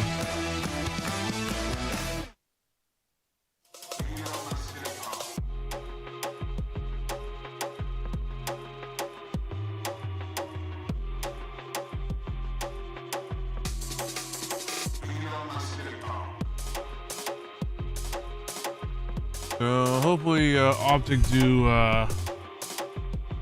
someone make a good comeback on the next map. But it's going to be difficult since it's because like it's going to be difficult for Optic because like depending on the fees that you're gonna get in Husky Control, either you're gonna get a team that is gonna be very solo play, or they're gonna be able to come together and show their teamwork. Such.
A 1-1 affair here in our final quarterfinal between Optic and Thieves, and honestly both maps pretty convincing for one side or the other. No, the Search and Destroy goes 10, but outside of 2 different 15-second rounds for Optic, Thieves held the edge, it felt like, throughout the majority of that rewind. Search and Destroy leads us to a level playing field going into our swing map. Hacienda Control. Take me through it, Jay. And this is the map that I have had highlighted. I could care less what the hard points and what the Search and Destroys are. The Hacienda Control between 2 juggernauts. After the most recent patch update, updated spawns, you get more opportunities on your offense. And both teams have been able to test it so far this weekend. Optic had an insane comeback versus C9. 100 Thieves split with Gentlemates. But we have the current best control team in the game going up against the former best control team in the game. This is just who wants it more. Absolutely the case. I think just an overall look at what we've seen so far this weekend. Who can figure out the attack first? Because that has been, I think, the biggest impact post-patch. The only other side about this is Optic largely thanks to their slaying presence have dominated all of their opponents defensively. Now that told, they shouldn't be losing this, but relatively like soft opponents. But anything can regardless happen of who they've played, they within have different done days. really well on the defensive side of the zone. So questions to be answered here for 100 Thieves, whereas like you mentioned, Optic are riding a 5 control map win streak. A lot of the results very one-sided. They just have way too much slaying power. We saw a sample of that in map number 1. Everyone going positive, everyone clutching up on their one-on-one gunfights. But now Thieves have soaked themselves on the main stage. They know exactly what they're going up against. Mr. Brucey, absolute beamers every time he shoots that Amos. But the most important people on a map like Hacienda are the SMGs. How impactful can you be? What openings can you find? And how long can you value your life in current situations? That's the big one at the end there, because when we've seen Thieves, especially day one against Gentlemates, they were getting Envoy and Hydra into some really good positions defensively, but overchalling, looking for that extra step to ensue a nasty spawn trap. It looked that they had learned their lesson the next time they had played it, but that's hard to say because they lost the map. So we'll see what exactly has been cooked up in the lab, as it will be 100 Thieves on the attack. Optic starting up on their really, again, dominant defensive side in a 1-1 map. Let's get it going. 100 Thieves approach on the early attack. Everyone through well side. Nades over the top, looking for an opening kill, but information already gained on the side of Optic. You have all mid-map control. We just have to pre-aim and find our one-on-ones. Well, Hercules takes the opener, steps away, keeps his life up top at patio. Dashy not seeing much over the middle of the map, is going to try to come assist this with Hook on the pinch, and that is about as perfect as it gets when it comes to reading an opening breakoff from 100 Thieves. Nade will push Mercules back, but he's got both weapons to play with and is happy to step up with the stun, but shut down by Envoy, and Thieves will be able to reestablish some offensive success here. Now, if Ghosty can win this one-on-one gunfight, Optic are going to be not in a good situation, but he's just going to be able to back them down. Shotzzy repositions, finds one all the way on the OE. Now, time's still ticking, and Thieves don't have a tick. No, not yet, but they're working on A. Halfway through the first tick, clock stops at 50 seconds, and they're also still putting a little bit of pressure over towards the B side of the map, so it's kind of two things at once right now for Thieves. Optic having a tough time dealing with that, and the Scrap finds himself on 4 in a row. He'll also secure the first tick. Segment already locked. Hydra, unfortunately, is going to fall in a very crucial position there, but now it's Envoy's turn to fill that gap. Gets the timing onto Mercules, goes for the town. The Dashy, he makes him pay for it, but the second segment already is done. And the third's being worked on. Hook not able to get the pinch off through Fireplace hallway, so it forces the play from the front, and Dashy top window can only do so much. So extra 60 seconds gets tallied. Thieves with the 2 life edge. Now you have so much time to work with, and Scrap on 5 in a row. Very close to earning himself that cruise missile. It's on Shotzzy to try to locate where he is or potentially just get behind them. Scrap found an opening. Number 6 in a row. Clock still at a pause with success happening on the B. What a set of shots on the Dashy. I will say, Thieves are being a little bit held from being able to reinforce this thanks to the positioning of Shotzzy. Just comes down to can Optic actually clear the zone. First tick at B done. Envoy trying to force things forward. Not going to happen. And Ghosty will have to, well, I would say wait, but he gets pushed out by Shotzzy. Second tick completely depleted by Optic. And now Scrap in that situation, just jumping down and securing that one segment, earned himself that cruise missile. So 12v12, all you need is one set of kills. None of them are currently going your way. Hydra in a very crucial position, but he needs his teammates to win some one-on-ones. Now there's a fight happening over towards window. Long-range shots from Hydra, almost gets the snap to Dashy. Goodness me. But trades come through. Clock continues to tick. Scrap taking the position that Hydra had just vacated. Over the top, trying to find Dashy, unable to do so. Perfect response from Optic defensively. Now they have a 3-life edge, under 60 to play. Now you have to force Thieves to work the OE. You cannot push your way through well. There's too many quarters to check on the exit. So now you have to find a different approach. Instantly getting shut down is going to be Envoy. The rest of 100T try to find an opening, but Hydra's going to get caught. 10v5 with only 40 seconds. Yeah, complete shutdown happening right here with Optic's defense. Last 3 lives for 100 Thieves, and Shotzi's cleaning them up. Hydra looking for some sort of a trade, but Mercules right there to pick up where he had left off, now on 5 in a row. He has had an incredible defensive start, 14-5. Holy cow. So Ghosty will see what he can do with his last life. Maybe tally a couple extra kills to reduce that life deficit just a touch, but it'll stay at only 4 ticks of progress. Not the worst case scenario for Thieves, but just a better bounce back from Optic in my mind. You got 4 segments. You also have a cruise missile going forward in the rest of this game. Ghosty trying to at least end this round, potentially on a streak, but Optic are not going to allow him to stay alive. So even with the early A capture and a lot of time to work with, Optic with so much pressure through that B side and all through top secret hallway, just never gave Thieves a clean push to the objective. And they take the opening defense. And this is just kind of par for the course for Optic. I mean, their defensive side over the last 60 days has been unbelievable. Not only do they stop progress from happening more than any other team, but they also finish the round with the greatest life differential in their favor. The offensive side, though, has been, I think, the part where we really look at and say, wow, these guys really have locked in and figured things out with the Mercules and the addition, because they're also third best team at capturing and second best team at mitigating life differential. So they're really efficient when it comes to playing on the offensive side, and we'll see if that will carry here into this pivotal matchup. Let's see if Mercules can be efficient early into this round, because he ends that round on 5 in a row. Halfway towards the cruise missile, great team shots to take care of Scrap, and an early 2 dead. Yeah. Gonna allow you to hop on this 8-point for free. And you know Ghosty's playing over towards patio side, so you can get 2 players on, try to get this first tick done, maybe even do more if you can find some sort of a stretch out by Shotzzy. Oh, and the response from Mercules around the back. Gets shut down, though, before maybe even that first tick fully gets captured. No, instead, it is locked. Shotzzy taking his route over towards the B side of the map. Dashy quick to join him, but Thieves have responded. And now they have the numbers to flood the way back into B, but you don't got the gunny like Dashy. Go lines up all 3. Now the close ones for the green wall is going to allow them to stack over towards B. What an absolute set of shots out of Dashy. Can now play with some elevation over the corner. Ghosty, nah, get out of my face. Killing spree for Dashy. Mercules locking things down towards patio, and Hook's cleaning up the spawn. What a turnaround, thanks to Bruce. That's already 3 segments gone. If you are Hydra, you cannot afford to chow this. That time is going to be extended because Shotzzy on the OE just pulls him on that side of the map. Now it's Dashy's turn to potentially earn himself the cruise missile, but you're up by 7 lives. You got so much time to work with. Indeed you do. Ghosty shows himself up top on the patio. Mercules taking an extended route over towards Rock. The 2 ARs, the last ones remaining, and Mercules wins an isolated 1v1. Oh my God, slammed! 6 for Dashy, shut down through window. And outside of the cinematic kills, it's actually Thieves who benefit off the eliminations. Now only down by 4 lives is the Thieves. Able to manage the absolute montage there from Dashy and stabilize on the map. All of Optic trying to find their way on out. Sending pressure through Rock. The stun is able to connect, but you're probably thinking Hydra's here alone. Nope, Ghosty's got his help. But Ghosty falls quickly. Doesn't make a difference. The damage credits the assist as Hydra collapsed on the 2.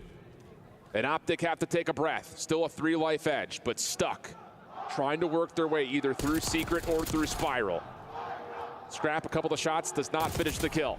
Hydra following back up, back and forth. Pinstripe goes the kill feed. Back onto the point, though, go Optic. Big win by Hook, and the clock pauses at 109 with a second tick of progress looking good. Hydra, yeah, how about that for 2? Stops the progress just before the second tick gets locked. Hydra's been the safety net every single time, but you don't really have the ability to play trades. That 5th segment is almost close to being locked, and Optic are up by 4 lives. You already have Shotzzy in a position playing for spawners. They get the read on it, and they win the gunfight. Beautiful plays off the respawn to get that read and get that kill. What a fight for Mercules, down to had to have been half HP.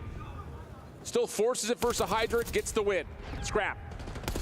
Not able to stop that second tick of progress from being locked, but doing the job inside a connector, at least for a time. That's 3 dead. Mercules gonna keep the clock at a pause. It's a 7v2 on top of that. Hydra has to clear this quickly, but chooses the incorrect corner, and Optic looked good to take the offense. One last bullet maybe needed to find Ghosty, and there it is. Optic quickly up 2-0. And I was thinking it was all about the SMGs, not but a the ARs domination right now for the Green War are hitting a different level. Mercules dominates in the opening round. That round all goes to the Batman. Of course. As he just popped takeover at this B point. We gotta see it again. Free I'm guessing the Saudis are like catching up on what the memes of Bruce coming through. Of like COD esports. And that's in a moment again where Thieves are about to put you into a bit of a spawn trap. But Bruce, holy shit, though, that was actually some really good domination. 60 seconds, and how critical is that? And on top of that, I hate to just kind of overlook it, but Mercules is 21-10 for crying out loud. You're popping takeover, and now on the defensive side, you have a cruise missile in the back pocket. Ooh, I don't think they read this. You are Thieves to try to extend this game, but they have a actually, everyone through top open. The rookie kind of did. Double. And the thing about it is that's a 3-man hit for Thieves. Mercules doesn't actually see any of it. It's just a late check, and the dead slide allows him to get 2. And now Shotzzy could just manipulate and play off of the spawn timings of Thieves, and he's seen both players cross Spiral. Doors will close, so maybe a sound cue here. And that will help out Ghosty to at least secure the flank, but for Thieves, limited amounts of success as they only get about halfway through the first tick at A. Time is ticking, man. know that consistently off the respawn, you got to be worried about behind you because the SMGs are just getting lost, but Thieves are clutching up. 3 dead in the feed, make it all 4. First segment already locked the double stack, make it the triple stack at A. Hercules just trying to make sure patio stays clear. Looks like a chalk and rotate type situation. They do find Ghosty. 1 life edge and a minute 50 on the clock here for Thieves to work with. Stun comes through, Hydra avoids it. Can't finalize the shots though onto Shotzzy, who gets away with the kill onto Envoy. So even life count, but Thieves have some forward and extended pressure through Wine, and there's an opportunity to put the pause immediately into play onto B. Now there's so many different angles Optic can approach from. Shotzzy working on pitch, wins a massive one versus Envoy. He needs to start to clutch up on some of these one-on-ones because now you're going to get overwhelmed. Yeah, you don't know that there's 3 there, but Scrap's able to find a couple of hit markers through the wall. Doesn't finish that off as Shotzzy finds the double. That will clear off the second tick of progress. But things once again stabilize and both teams take their respective corners. Minute and 30 left on the game clock. Shotzzy again going for a repinch. All of the 100 Thieves are stacking on Well's side and the rookie is ready and waiting. Hellstorm called in. That finds both Mercules and a teammate. So nothing gained, nothing lost. Minute 12 on the clock. Dashy from the window. Shut down by Scrap. Shotzzy on 4. Just going to hold this off angle. They're not affected by that stun. That one will hit though. And Scrap will realize that Optic defensively are playing very far forward. And yeah, they're going to take extended routes. Unfortunate teammate comes through. And now a chance for Thieves to stretch the map. Yeah, that's 2 dead now. Now you're banking on Mercules to be your safety net. Catches the angle on the pinch. Dashy staying alive on the opposite side is going to allow the teammates off the respawn to be in a position to find these guys in top office. 15 v 14. Bounce. 40 seconds to go. Beautiful stun there out of the nuke. Man advantage still in favor of Optic. You know Hydra's playing around the back. Dashy, this is all about timing for him. Stun, Nate he's gets not going to read tossed. this. Hydra knows exactly where Almost he's at. actually. Whoa. For a second there, you thought Bruce may have snapped onto him, but not the case. Shotzzy playing backside fences. Hydra caught between a rock and a hard place will drop. Under 30 seconds in the last 9 lives here for Thieves. Basically the last push right here. Envoy, if is there any moment for you to dominate on the map, this is it. You have top plat. You're in a crucial position to get a couple players off the spawn, but your teammates can't leave the spawn of their own. Shotzzy has a block. Envoy, but only 8.7 hops on. You know that Dashy's playing around the back. The ARs take care of that. Now it's just all about the focus from the front. Offensive nades being tossed. Envoy will drop it. Scrap takes his position. Hook playing inside a 10. Can't really do too much. 3rd tick of progress coming through rapidly. There's the challenge from Shotzzy. He finds the first. Follow up here on the opposite side from Hoop, but Hydra's got the read. The shots though aren't clean enough. 4v3. 8.7 on the clock. It's just not if Scrap can get here. May not make a difference. Optic defensively are in place. Just comes down to overwhelming and finding the final shots, which they do. Up 3-0. Well, 2-1. Best control team at the right time. Even when it goes down to the nitty-gritty, 5v6, they are putting themselves in positions to always play trades. They are not afraid of the chow. All the momentum on the side of the green wall. And they dominate in that control versus the second best control team in the game. The update has not treated Thieves well, and now Optic in firm control of the series. It's just one of those that you look at the individual moments and think about the mind games that plays as well. A couple of the challenges where Mercules is half HP and he's still winning them. Dashy, impossible 1v3 moments, and he's coming away with just about everything every time. Yeah, just when Thieves start to find some sort of success around the zone, somebody hits you from a flank, someone hits you from a pinch, they just don't expect it. Yeah, and it was so tough too when they were setting up for that play. This might be, depending on how this next map goes, which I think might be, yeah, it's a little bit of a good advantage for, even though actually Thieves did play this more than Optic, but Optic do have a little bit of advantage since they did bring talking about a super team that was built for 100 they did take over against that is what not take over. Like. They did play before, and there's 100% win rate, but not 100% win rate, but like they haven't lost on Rewind Hardpoint. But doesn't set the tone. Let's see what happens, because anything can happen, chat. Anything can happen. On the other side, because now we're looking at a Rewind Hardpoint. And if you're an avid fan, or even just a mediocrely avid fan about Call of Duty, you know that Thieves love this map. So it comes down to, can they find success here? Because candidly speaking, they have shown vulnerabilities. They did lose this to Vancouver earlier Yeah, in the this weekend. 3-1 hard point. That's Surge are looking like pick they're in anyways. prime form. But still, fact of the matter Skyline is, was this is the obviously map that Thieves are looking at in the Optics' series pick. saying, we have to win this one. They have to win this one if you want to try to force a game number 5 and not bank out back-to-back tournaments top 8. You ended off the season going back-to-back in a bad place in a couple weeks ago. You might have the same result here, just with a different opponent. Optic are playing on a whole different level.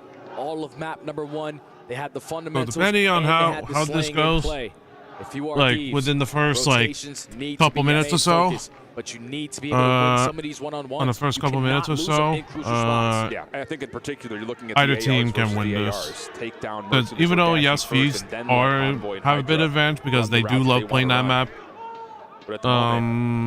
Optic did play this map and won against Vancouver when they played rewinding the hard point, so they might have a good. They might be like. Need to see a spark of life here. And again, If they do get it, if they get behind, and if they show resilience, then that shows how good you need they to see are. here for Thieves is come out, take your map pick, dominate it, get us back to a best of 1 map 5.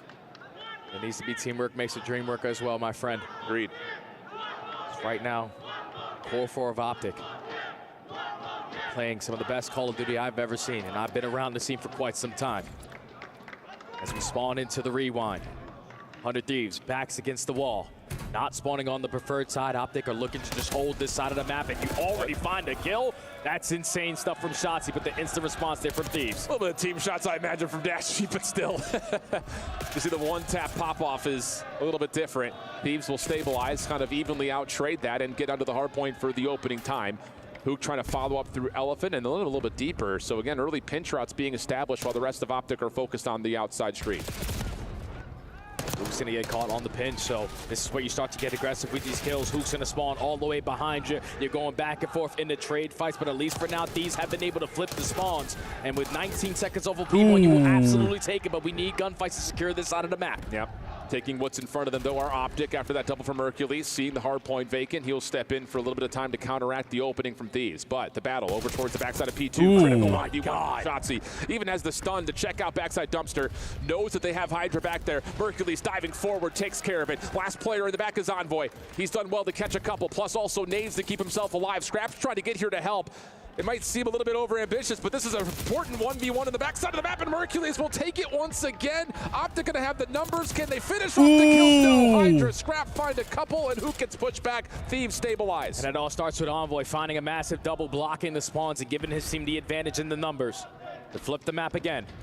30 seconds still remaining here at P2. A push from Hook around the backside. And this is where you don't want to be, because now if they get aggressive, they can start to spawn you behind you and chain it to that P3, P4. But at least for now, Dashy stabilizes around the middle of the map, but you let people out. Ghosty Scrap finds the first two. Envoy shuts down the rotation. That's all for dead.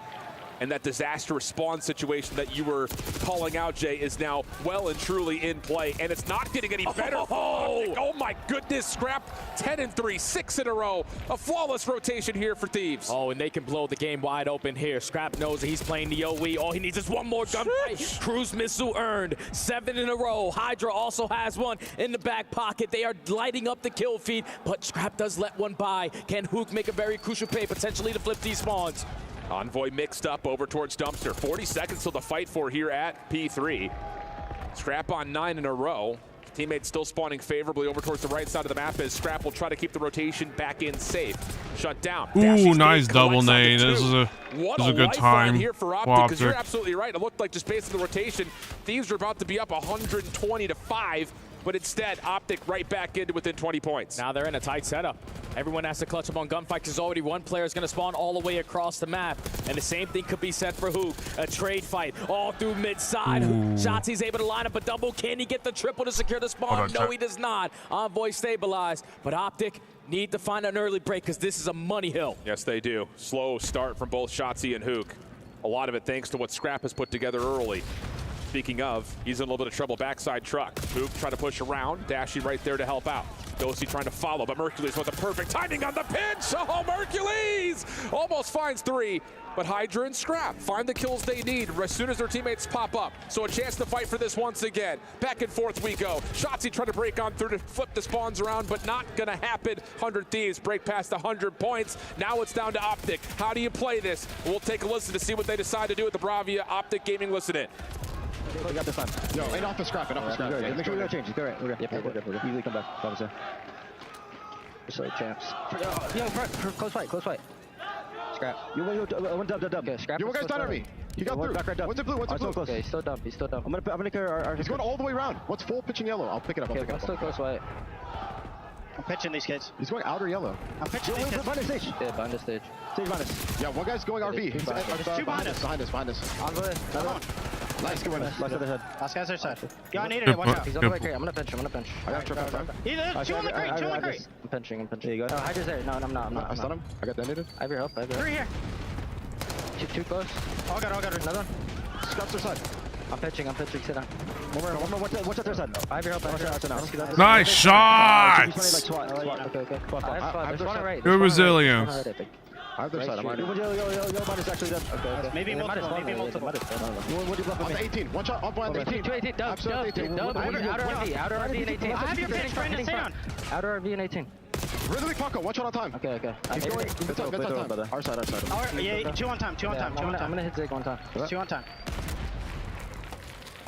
He's watching Zig, one shot. Nice. Zig behind me. He's challenge. I agree. I'm a blue. I don't know where he's from, by the way. Optic needs to win this round, please. They're pulling it back. Good thing. That's a good. Right now, they're pulling it back. They got a little slow start. Right now, Hook and Shotzzy just need to.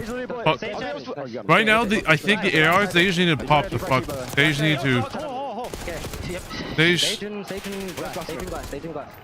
need to pop the fuck off. That Thieves have really looked good at rotation. Optic have like the SMGs, they just need to do something. They need to start doing something because right now. Keep in mind that Scrap still has that cruise missile in the back pocket. A 20-10 start. He is taking over. The slaying is now here for 100 Thieves. You're currently up by 50. You have the like right now, Shotzzy definitely needs to step up, including Hook. Optic technically chain this ending of the P1 to the P2. This is their way back in the game. Dashy's going to take the long route back just to make sure the extra extension through Burger is at least held honest. Help from Mercules to trade out 1. The hard point will open with some question marks on who's going to control spawns. Optic able to find the kill they matter most, though. And as P2 opens up, it's Optic in control. You might have to invest the cruise missile here. Yeah. Because this is a full 60. You're spawning all the way across the map. Optic are fully set up. But extra layers already being created. You're not expecting Mercules to be at Burger. He already wins a one-on-one. Now he's stalling time. Hydra's not going to be in a play. Walks right into the pre-aim. The young gun is lighting them up. Almost finds kill number 7, but it's basically a tie game. And with 30 seconds remaining, you don't really have the option to pull the cruise anymore. So now you're just kind of finessing for the exit time and hoping that you can get a rotation over to new. And even that's not looking very convincing. Optic have awoken in the back half of the first set of hills and now have a lead. 160-152, 17 seconds of Scrap looking like a guarantee, and you may have an opportunity to rotate through Street. But Ghosty shuts that down. Spawns will move, but Thieves a chance to try to finesse over towards Street. Yeah, but you don't want to die in this scenario because you're oh no, going to be spawning behind P2. Burke is not going to see this. For now, that's unfortunate. Flip the map, but the only player on this side of the map is Spawns going to be Shotzzy. all over the fucking Does place. He have another miraculous play. He's getting Shotzzy needs to stay alive. That's all he needs to do. He needs to stay back in the so spawn. Hard to keep track of. He's stalling so much time, and they have lost each other at this point. Well, Ghosty's going to benefit, well, or so he thought. Mercules trying to save the day. Damage onto both players. Ghosty finishes the first, but Shotzzy still alive. We've got a conga line over from the left side of the map with the spawns. Ghosty now on 4 in a row. Heating up as Scrap follows up behind that, and a potential lead swap as Thieves continue to control the hill. You could already see Hoop thinking about the next play. He knows it's going to be very difficult to find a break here at P3. Lead change here for 100T, but Hook has worked his way behind enemy lines. Awareness, though, good for Thieves on the play. Hydra just trying to find the angle. They cannot find Hook. There's the shots that they need to know exactly where he's at, and he will drop. Scrap time, though, goes back to Optic. Oh! it is. Tight game and an absolute Ooh, slam. I think that might be a flip. Yep, that's flip. That's flip. That's flip. For Optic continue to give them a chance, and all of a sudden, you look down towards the minimap, they've won spawns, they've won the hill. And now Scrap needs to invest this cruise missile. You cannot keep it in the back pocket for this long. You're going to try to attempt an early break with the gunny, but 2 of your teammates are going to fall. Now off the respawn, everyone has to flood through mid-street. Cruise missile needs to be called. Hydra's going to hit the deck. Here's the cruise. Called it perfectly, but the kills come through for Optic as soon as the tablet gets pulled out. What can Ghosty find? As the information starts to get called in, he finds the first. But no one else is here to stop this. That should be a free respawn, and it is. Hook right back into position to help this defense at the hard point. Dashi on 5 in a row. You can feel it if you're a Green Wall fan, as this last 20 seconds is looking good. Ghosty can only finesse his life for, you think, for so long, but he finds 2. You just have to challenge the hill, and Dashi shuts it down again. And you heard Mercury's in the listening, just like champs. A slow start, but so far a phenomenal finish. Only need 30 seconds to put 100 Thieves again in another top 8 placing. It's going to get to around 235. Generator's about to open up. You have to have it right here if you're Thieves, and you need to have it out of players like Envoy, players like Hydra. The subs have to sing a song here. Dashi already finds 2, though. He's allowing his SMGs to try to work their way on in, but Hydra with the switch up is able to find 2 of his own. But Shotzi, the man on a mission that makes things look impossible. He's making top 3. So damn happy. Pops all 4. They need 10. They could possibly 10 seconds. Next hit.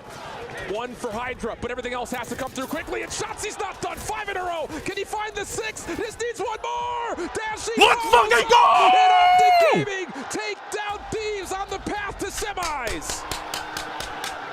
Let's fucking go! Let's fucking go! Series between I know that was against my hometown team, but fucking A, let's go! They needed to be in their best form. Optic are simply looking unbeatable. You can never count them Calm out. the fuck on, y'all. Hitting the pose that he's known for. And I knew Optic would be able to take down the Titans. The number one top team in the CDL season. The championship Holy Sunday. shit, let's What go! composure. What resiliency. You call it perfectly. Merc is the one who makes the calls. Yo, just like champs, let's chill. We got this. And I think this is another mature moment from him is when he's like, I got this pinch. Oh, Hydra's there. Never mind. Comes back into Gens, and that's when the map starts to turn around. That first P5 that we have.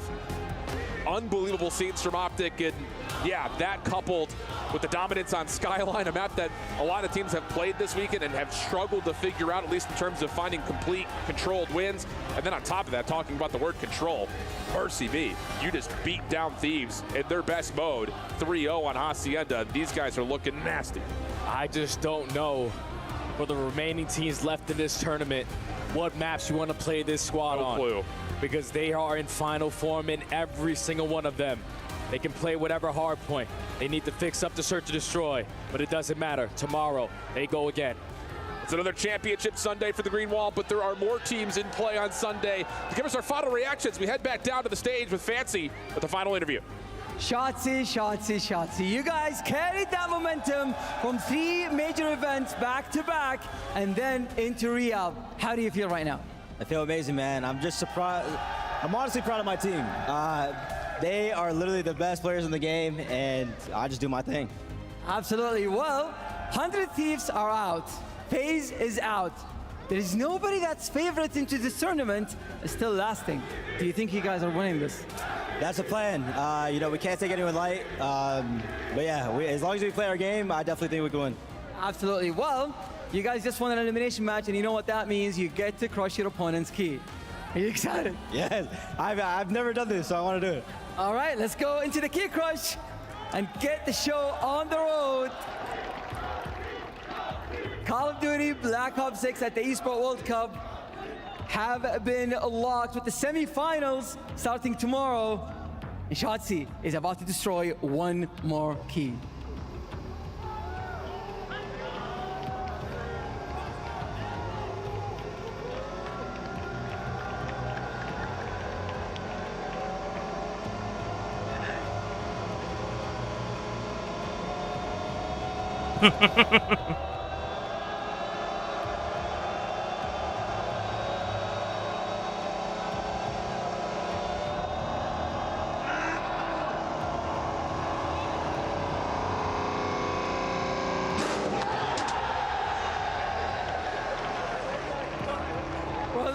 destroyed that thing in half, but this marks another year where 100 Thieves do not steal a trophy.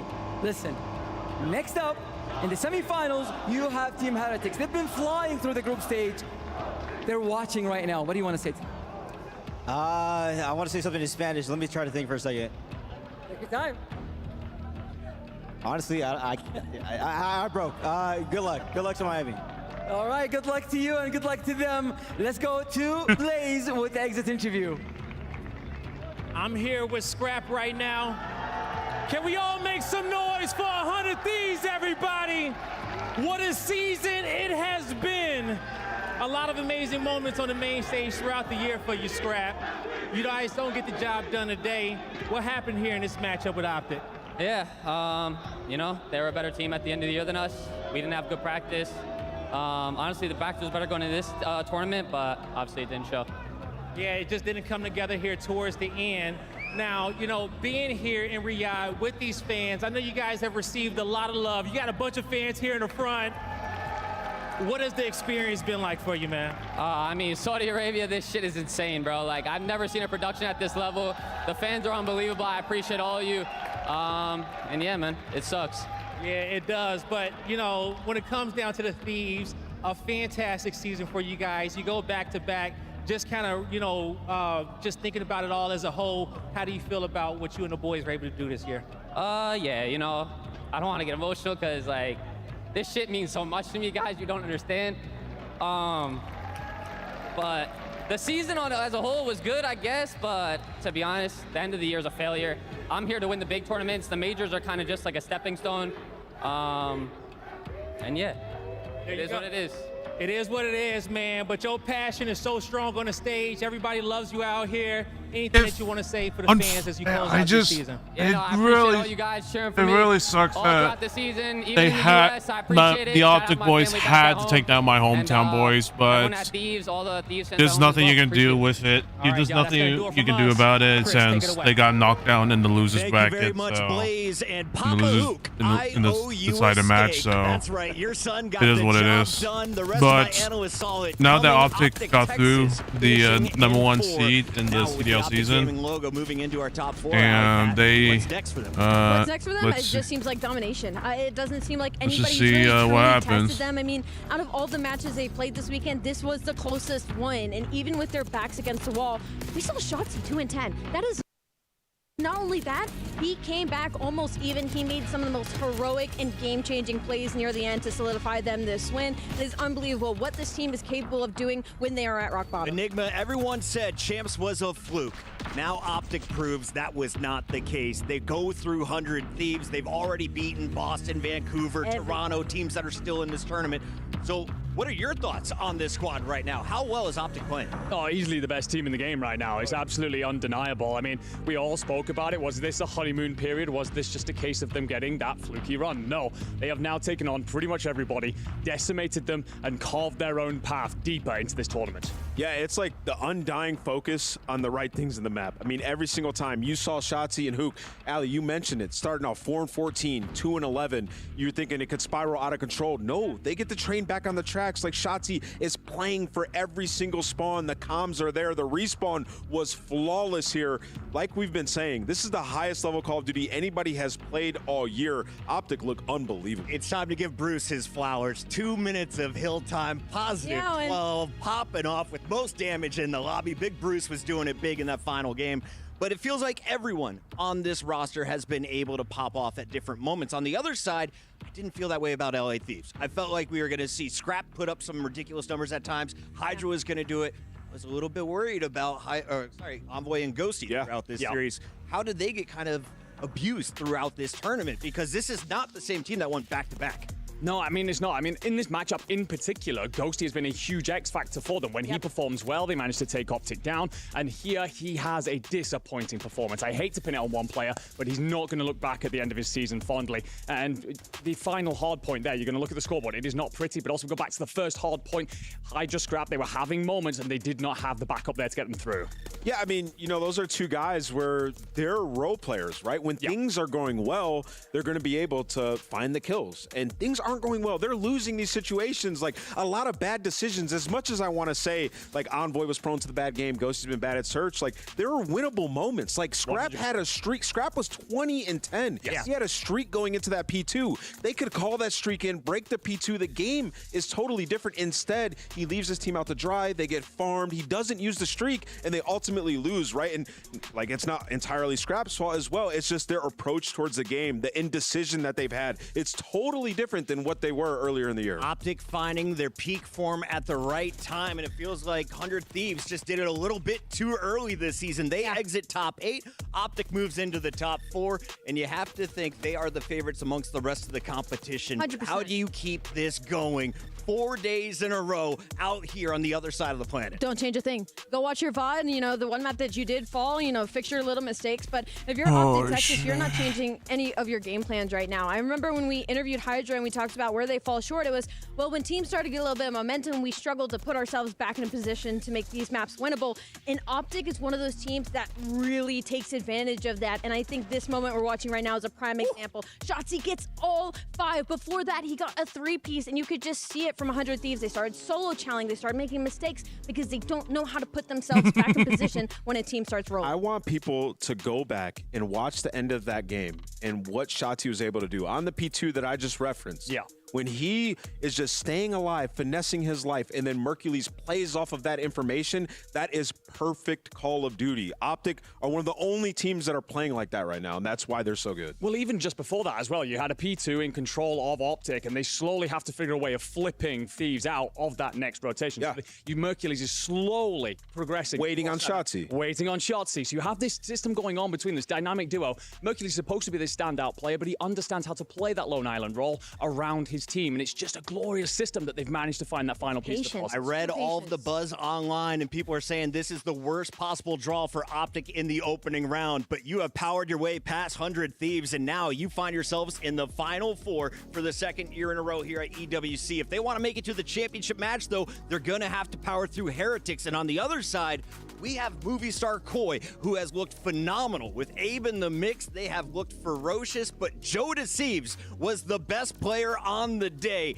He is our Sony MVP for day 3, Allie. Look, I was nervous coming into this event because that day 1, it felt like everybody but Optic were having a slow start. But man, the showing that we got from Joe today is what we expected and what we saw at the start of this season. He has been unbelievable. He has been ignited with Abe now in this roster. And as we talked to Claynex earlier, it just feels like there's less pressure on the map. And I'm really excited to see this matchup. What's got you giggling? I was just looking up and I seen that smile. What fucking day, you know, I slept in the game, bro. That was an insane performance on that map, number 1. They're going to need that again tomorrow.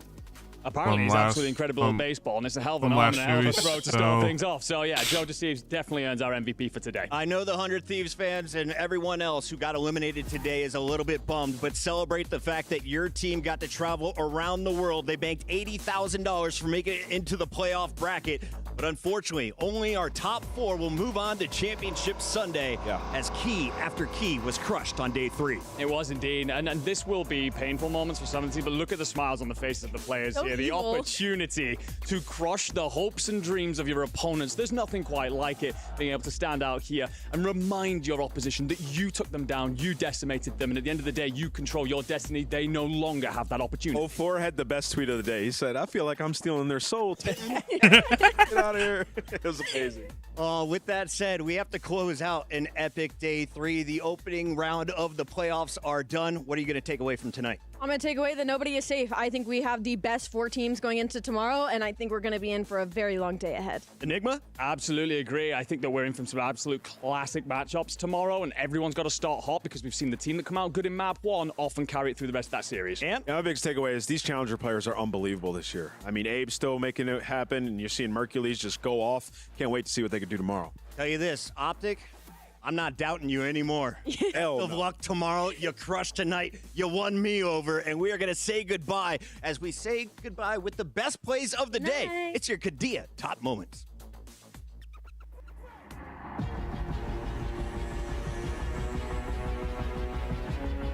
All right, chat.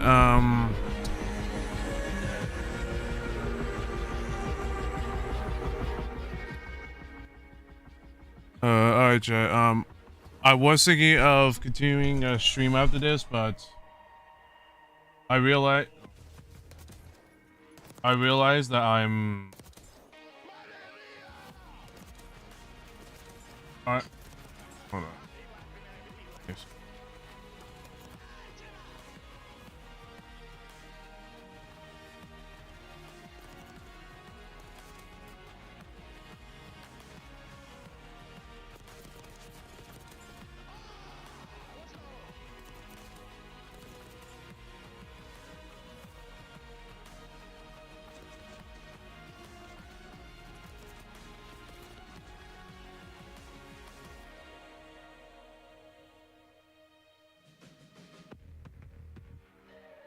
Alright, chat.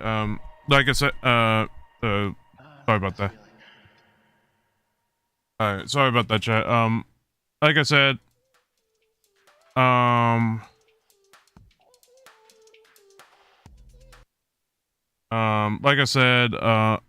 like I said, I'm not too. I was gonna continue streaming. Unfortunately, I just feel tired. I'm really tired at the moment, chat. So I'm gonna have to get off for now, and I'm gonna get off for now, and don't worry though, we will be streaming. I will be streaming. Like I said, I'll be doing a collab around 5 o'clock, which is about 4 hours or so. I just don't want to tire myself out to the point where I'm gonna get really pissed off if things don't go in my way. So I'm gonna get some I'm gonna try to get some rest and hope that, you know, have my sleep a little restored a little bit, have some stamina restored a little bit, and well, not stamina, but just, you know, just energy restored, and just have a good time in my collab. So I might play a little bit of Call of Duty, maybe later. I think I might play a little bit of Call of Duty before the collab, maybe around like 3 o'clock or so. I'm not sure yet, or I might just do it tomorrow. I might do it tomorrow after the EWC. But anyways, y'all, I won't be, like I said, I won't be done for today. I just will be taking a I'm going to be taking a sleeping. I'm going to be just taking a rest break. I'm going to be taking a rest for now, and I'm going to take a rest for now, and I'm going to take a rest for now, and I'll see you all at 5 o'clock. Anyways, go check out my socials right here, everyone. Unfortunately, some people weren't able to watch with me in the call, but hopefully tomorrow, hopefully my fellow Godslayers,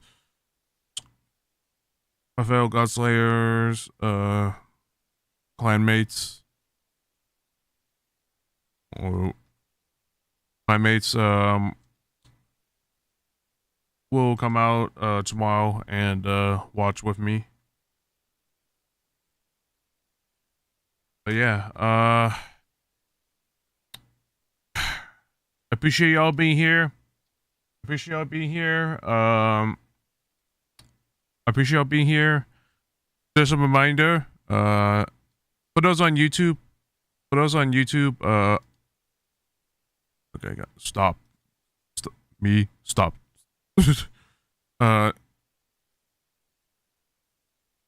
This will be the next stream that will be the collab stream for those on YouTube. This will be the next stream that will be happening at 5 o'clock. So make sure you wait and hit that notification button whenever I come live on that stream.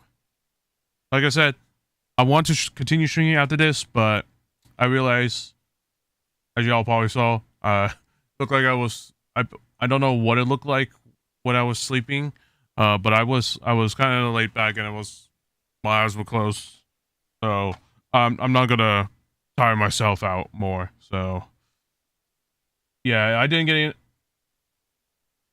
I thought I would get enough sleep. Unfortunately, I didn't. So hopefully tomorrow I'll get enough sleep. And but yeah, for now, thank you all so much for watching. Thank you all for coming to the watch party. I appreciate y'all. And for now,